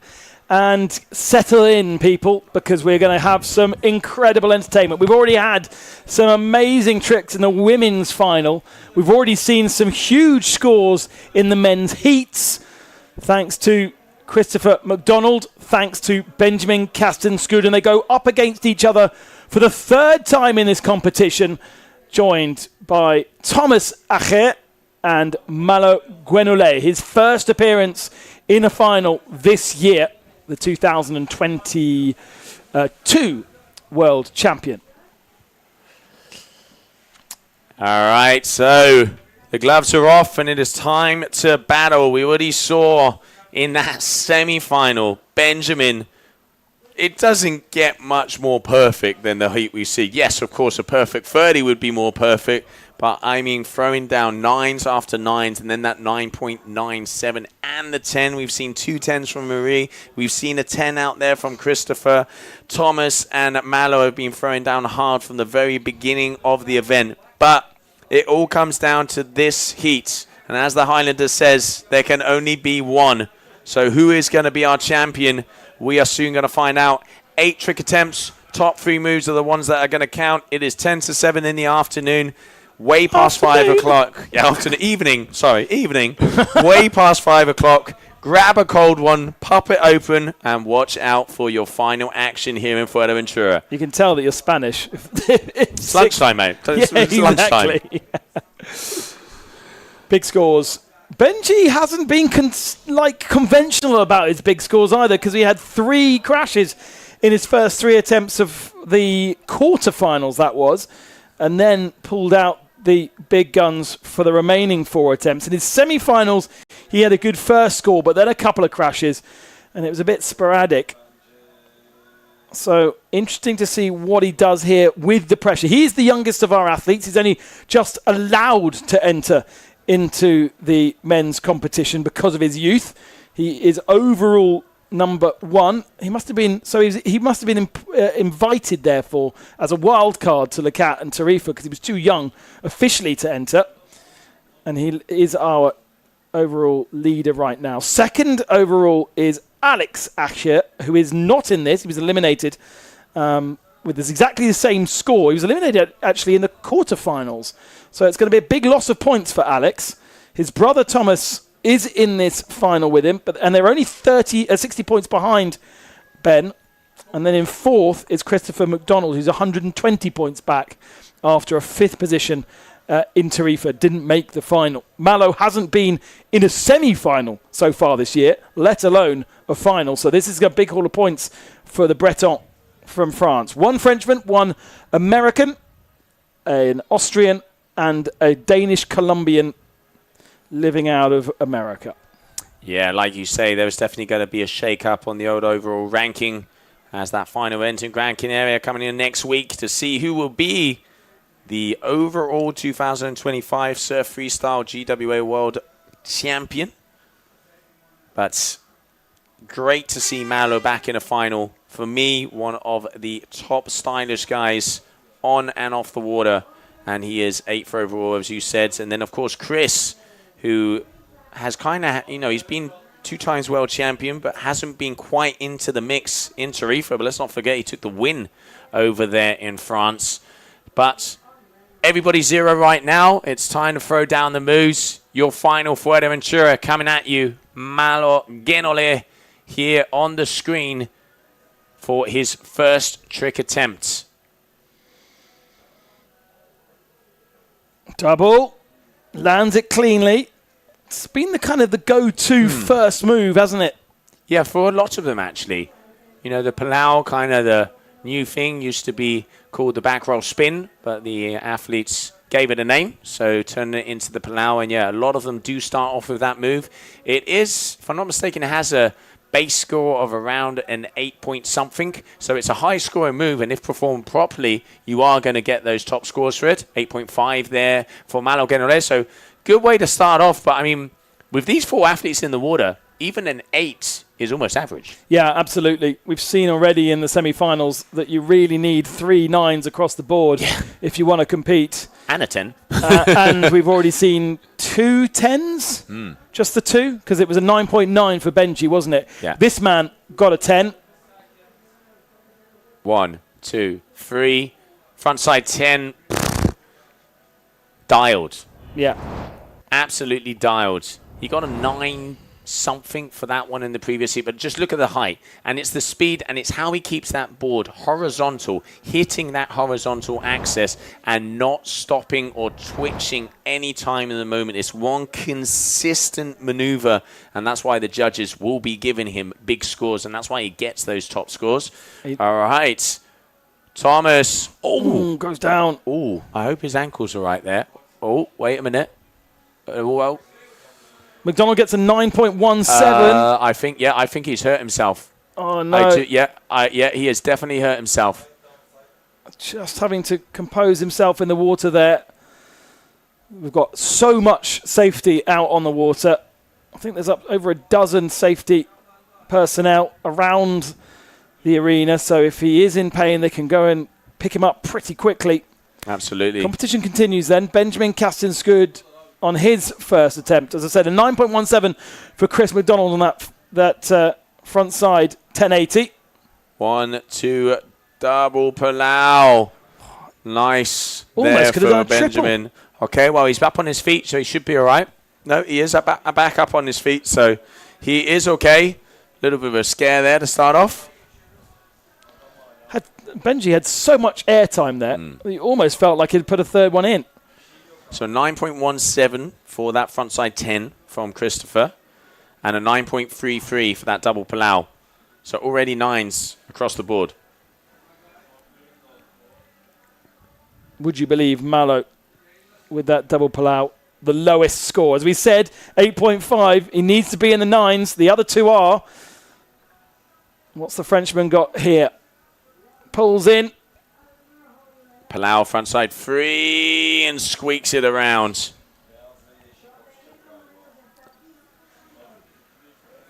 Chris has not stopped smiling. Ooh, that was a puff. That was a puff. There's a little bit of more concern on his face than there was previously. Wall Street, I know you're watching. What is going to happen out here? He definitely is enjoying what the others are doing as well, I think. All of these athletes will be watching each other, seeing what they're able to do. 7.6 from Malo on that one. It wasn't a clean landing. No. I really like how Chris, every time he goes to go for a move, he does exactly the same ritual. His foot is outside of the foot strap. He tightens his front foot, gets that back foot in, tightens it as well, and then it's all go. Oh, Michael Jackson back loop there, but not quite getting...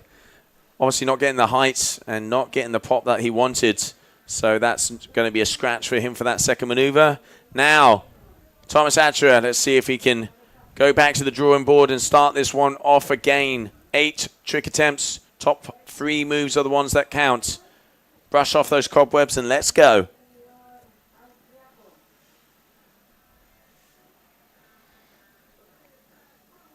Now we're talking double Palau. Nicely done.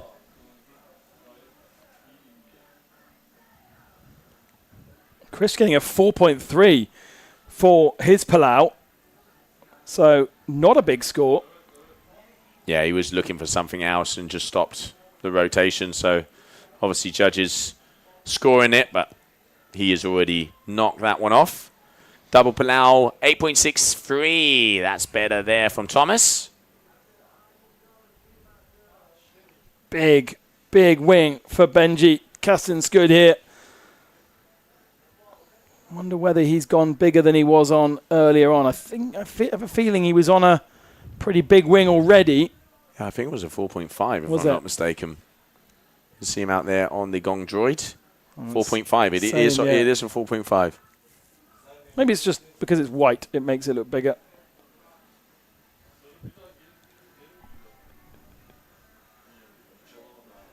All right. Trick attempt number 2. 9.33 the opener. What's going to be the second? He hasn't been consistent, but the moves he lands are always big moves.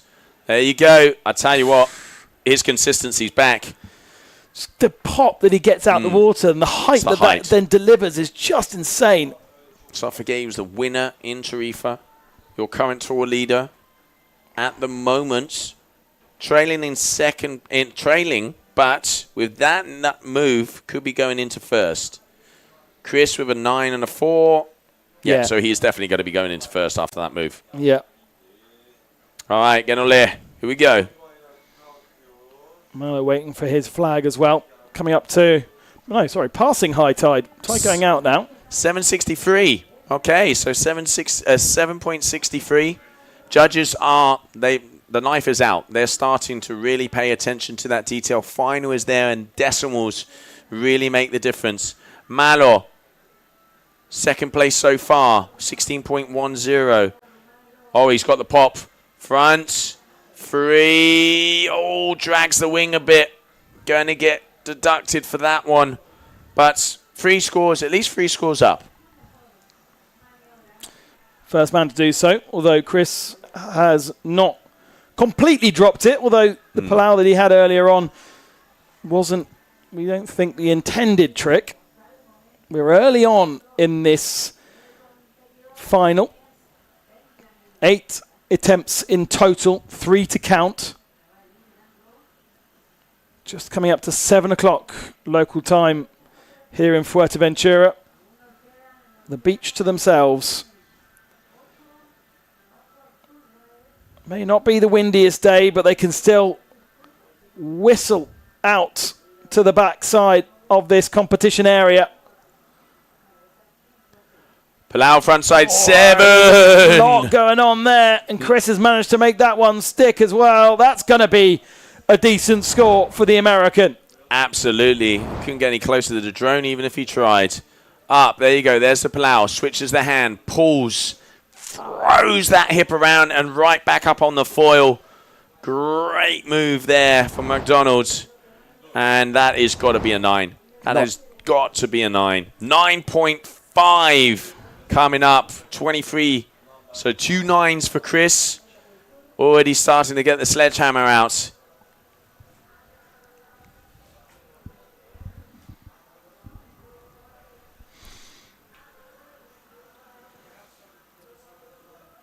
Right then, next athlete to deliver. Third attempt for Thomas Acher. A big first crash. Didn't stop him from doing a decent double pull-out on his second trick. Right at the very back of the competition area. That's where the best of the wind in theory is. Oh, he was looking... He is one of the few guys that actually goes for the Palau front flip. So looking at how he kind of stopped the rotation to try and get himself into it, I reckon that could have been an attempt, but obviously not completing it at all. So now, Benjamin, third trick attempt, a 9 and a 7 on the scorecard so far. He's got the speed. What's this going to be then? Got the height again. Frontside 10. Frontside 10. Scored McDonald a 9.17. Judges can compare. Different angle. Let's see the horizontal side. So he goes up a little bit more off axis than McDonald's. You can see not as horizontal. Similar height. Going by memory, but we've seen a lot today. Looked like a similar landing. 9.17 for Chris. 8.6. I reckon that's fair. I did prefer the one from Chris, but only 0.5 of a point in between them. So judges, as we've mentioned, attention to detail. Every single athlete on the beach is not on their phone on social media. They are all looking at the scoring and timing on the website, wingfoilworldtour.com. Every score, big drop for Malo Gelone into the water. Just missed the grip. Chris is loving it as a spectator, let alone the person actually doing the tricks. I mean, the great thing about this is they're all friends. Yeah, right. So, it is literally, how good would it be to go out in the water for a final, which is like just a session on the water with the boys. And I think, that must be something really cool to be able to achieve. And they respect each other so much. All right, turning around. Even going against our drone there. We need to get these kids on low jack.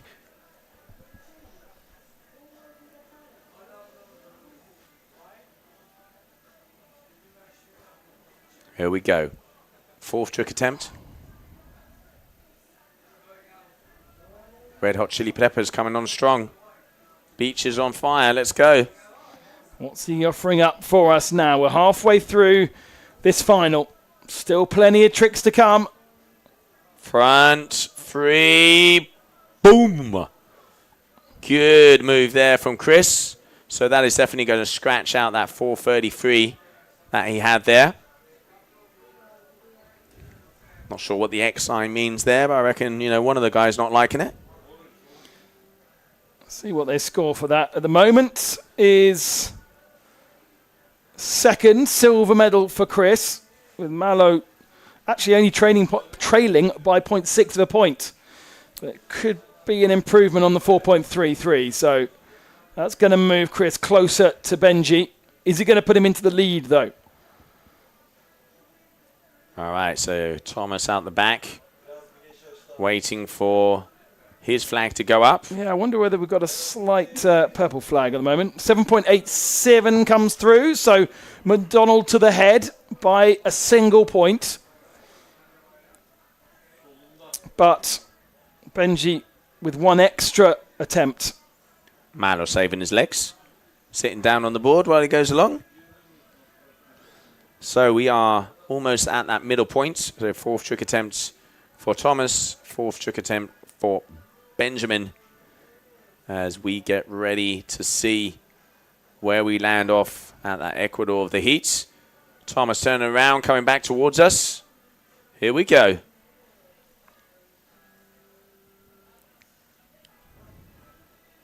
No, again, and you can see the frustration, that head going back, and I bet he's saying anything but nice. And that's just that will be a scored trick, won't it? But it won't be very much. Really, only the double pull out, his properly scored trick there, an 8.63. Don't forget, Ash has been on the podium in both of our 2 stops so far. Nice one from Benji. Oh, such a shame. A double pull out into frontside 3. Those are moves that get you those high scores. But crashes out. As you can see, all of the 5 down there on the beach. Watching your grand final here in Fuerteventura. Playa de Sotavento, right in front of the Renegli by Melia. As we get ready to see who is going to be our podium here for this event. Malo, double Palau. Oh, and keeps it together. Nicely done. Already got an 8.5 for that trick, though, as his first trick. I'm not sure whether that's much of an improvement. It's fluid. Landing initially good, but then just slightly pops out the water. Yeah, it does look a little lighter out the back there. So waiting for that score to come in. Looks like he's got that crash hasn't been validated. McDonald next one. And yeah, very much an equal score. 8.47. Plays the 8.5 that he'd already got for the double pull out. He needs to improve the other 2, actually. Not target the biggest score. Target the smaller ones. McDonald's.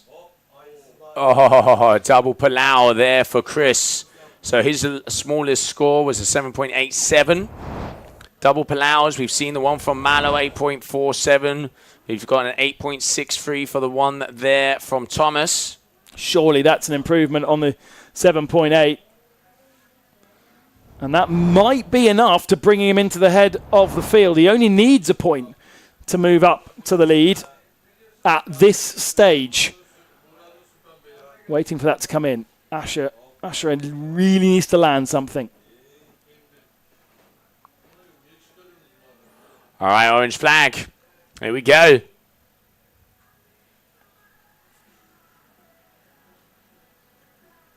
McDonald moves into the lead. 8.8 was a big pull-out, double pull-out. Fluid, height, style. All right. Pull out into a front side 7 there for Thomas. back in action.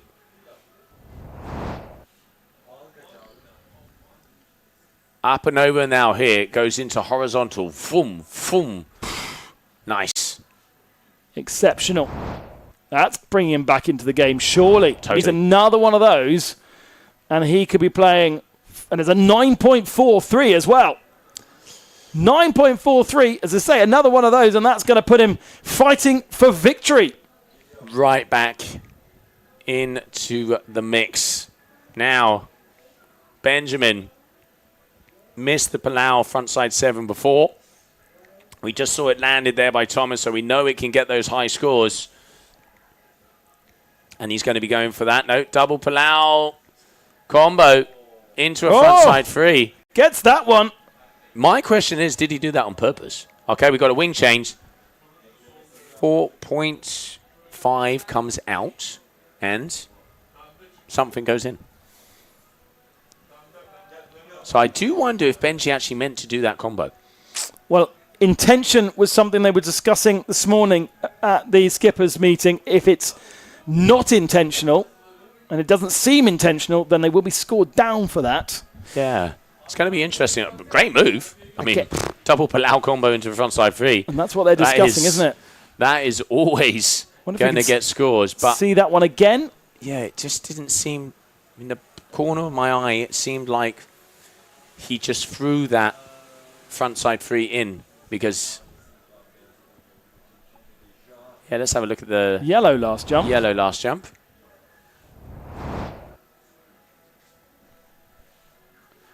One, two, okay.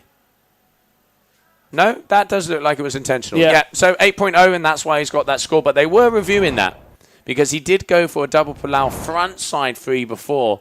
So that was the kind of the difference. But 25.93. So far, Chris comfortably in the lead. You can see the boys down there on the beach eyeing it out. Malo trying to get back into the game. Oh, going over, but just not getting the height. So that's not what he wants for his trick attempt number 6. So 3 more moves. 3 more moves for each one of these athletes. 2 for Malo. And we will know who's champ. Interesting, isn't it? That combo, to me, much harder trick for Benji to do than the double Palau that we've seen. But the double Palau, when you execute it correctly, offering more points than a combo which is not done completely cleanly. And there's been a modification of that last score there from Benji. So it's gone from an 8 to a 7.67 for that exact reason of the intention. Oh, going for the 10, but comes out. He's already got a 9.17 for that, though. Interesting strategy there from Christopher McDonald. Well, he is leading. The boy knows what he's doing. Maybe he was trying to go for the 14, but his second highest score, the double Palau, is his lowest at an 8.8. I mean, let's not forget the best score would be a 30.00, and they are already less than 3 points away. And can he get it? No! Oh, such a shame because he always gets high scores for that move. So Thomas, I mean, if he gets another big move, he's right there. Yeah, right. Exactly. So he still has 2 more attempts. That's going to be scored. But he's got 2 more attempts to hit an 8 or a 9 with that. And we've seen it before. How many buzzer beaters have we had at this event? Benji needs to dispose of that 7.67 that he's just won for the combo. It's the slowest score so far.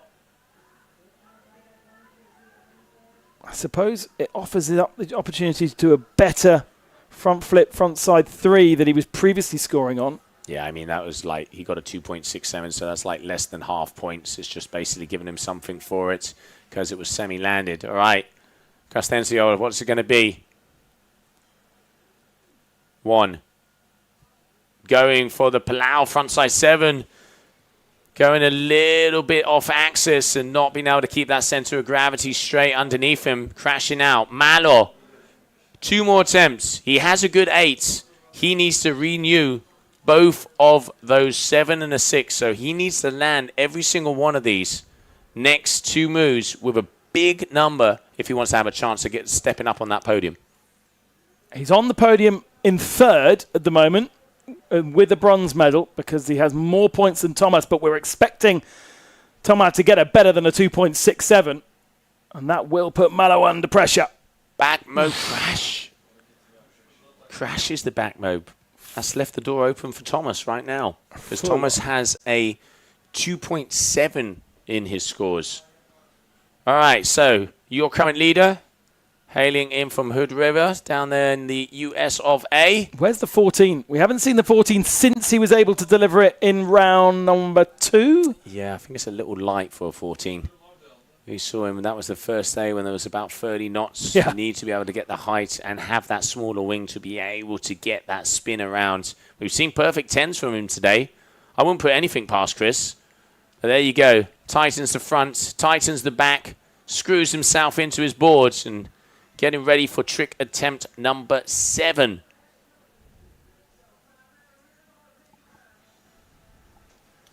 Waiting, waiting, waiting. Looking for a little wave. Ignores that one. Well out into the bay now. Here we go. Got some decent height there. He was going for the 14. He was going for the 14. Looking for the 14. And we could almost count that as a jump for Gran Canaria, who was so far out, so for the next event of the season. But yeah, he is looking for it. I guess he's happy with his 9.5. He's happy with that double Palau at an 8.8. So he's looking to improve on that one. Oh, Oosh. Foil to foil. But goes down there, Thomas. So right now, still in 4th position. Oh. So Benjamin, trick attempt number 7. Important moments for him. He is just under 2 points away from that first position. We've seen him hit 9.97s on the last jump, so it is anything but over. But it is getting closer and closer. What's he going to go for? Port tack, left foot forward on the way out. Danish Colombian under gong. Oh no, decides against it. Okay. Interesting. Now time has to pressure. Let's not forget 40 seconds for each one of these athletes to jump. And his foot is out, so he is going to be jibing again and give it for a run for his money out there on that port tack. Ooh, okay. He's right on the edge here. He has got to go, Ben. 2 more attempts. 2 more attempts to improve. He's beaten Christopher McDonald in both matches up so far across this competition. 1 yesterday, 1 today, but at the moment trails by 2 points. Palau free to a standstill. Not going to be the score he's looking for at all. So it is all going to come down to the final round of the final heat of the afternoon, evening, depending on where you're from. So Malo Genole is going to be the first one to jump. 22.43. But not yet. Judges still need to have a look at that last one from Benji. Just want to make sure exactly what it was before we continue on. Yeah. There we go. Decision made. Will it update Benji's overall 25.6? No, it will not. It's a 7.53. Yeah, that's fair. That is fair. So it all comes down to the final move. Malo Genole needs to improve by 3 and a bit. So he needs pretty much a 9. 9 big move to be able to get into that second place. And the first to go as well. So all 3 other competitors still have one more opportunity.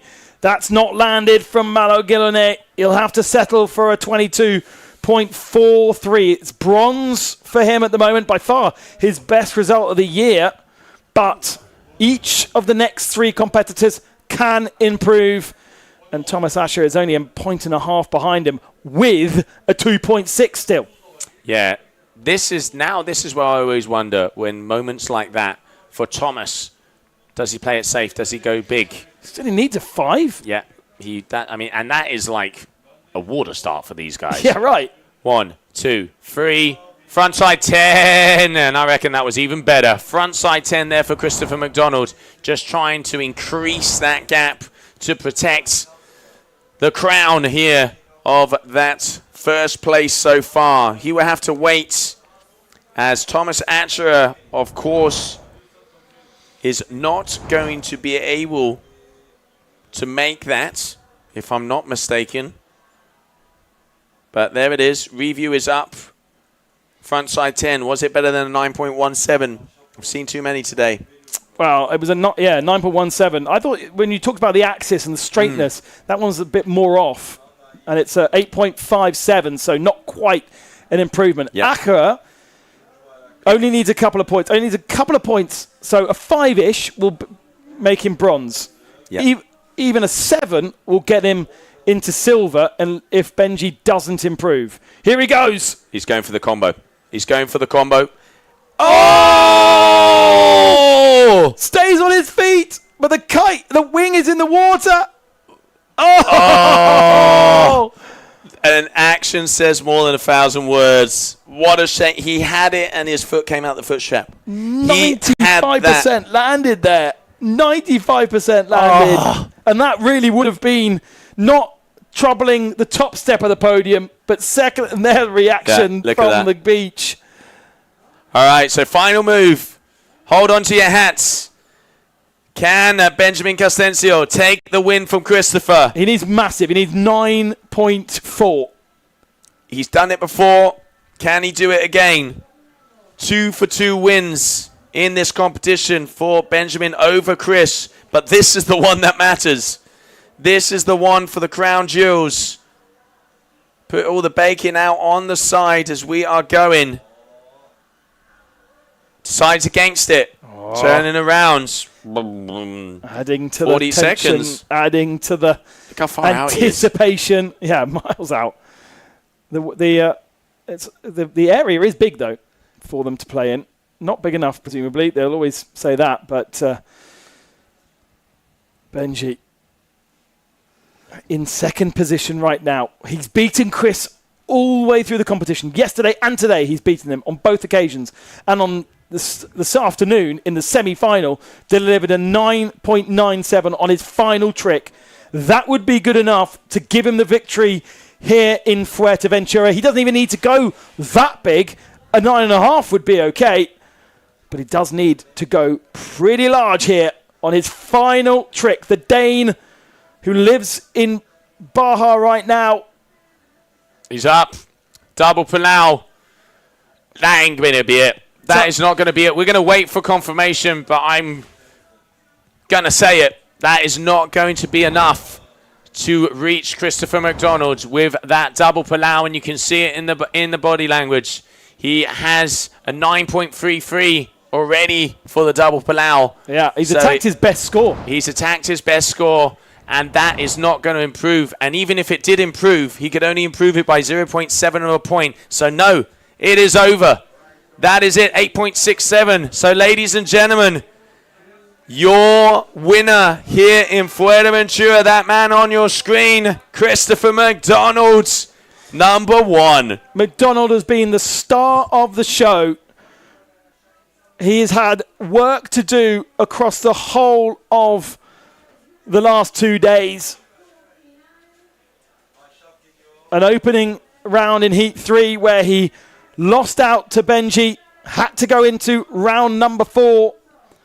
In round number 4, he was absolutely spectacular.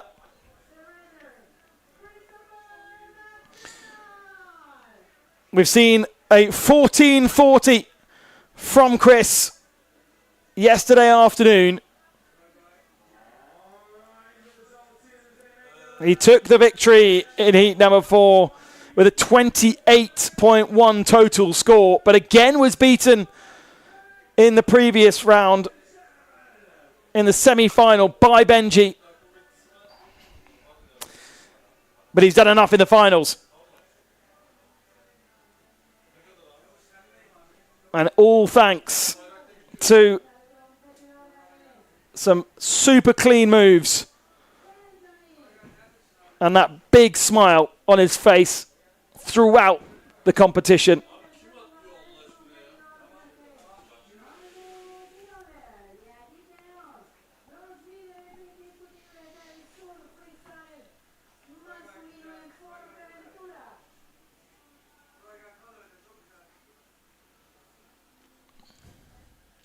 Hugs from Luca Viame. Also flying an American flag. There's Mano. Malo knows what it's like to take victory. He's got 3 wins to his name. He'll be 3rd on the podium. And Benji just taking his time. Imagine some expectation on his shoulders after victory in Tarifa. Dreaming of what could have been here as well.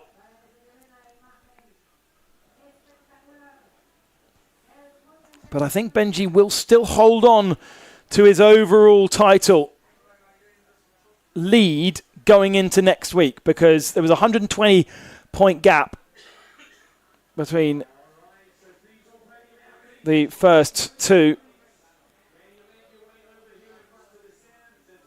and the difference between first and second score is 120 points. No, so it will actually close them right up. There's Benji now come down to speak with Chris McDonald and the tour manager Thomas as well. And I think they are going to head up now to the famous La Capa for their podium ceremonies. There's going to be some partying, but not too much, because don't forget we've still got 2 more days of action here in Fuerteventura. The slalom will be coming up tomorrow and the next day. And of course, we'll have more Surf-Freestyle action next week from the island of Gran Canaria, the main island here in the Canary Islands. You'll be able to follow all of the action on the website and across social media for the closing of the 2025 season. May well be a competition in Brazil, but that will count to next year's totals. Who will be champion? You will only find out next week in Gran Canaria. It'll definitely be between Benjamin and Chris McDonald. Thank you very much for joining us. Make sure you join us again tomorrow for slalom action. But we have our champions here in Fuerteventura Surf Freestyle.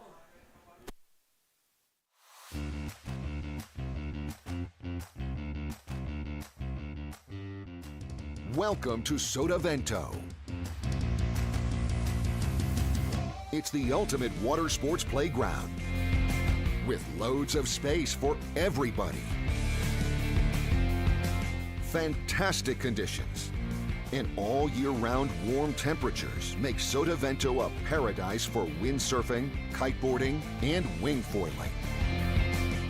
The up-to-date rental equipment of the highest quality is constantly updated. Our professional courses will help you improve your style and riding technique. And with the hotels nearby, it's only a few meters from the bed to the board. Come and enjoy our water sports paradise.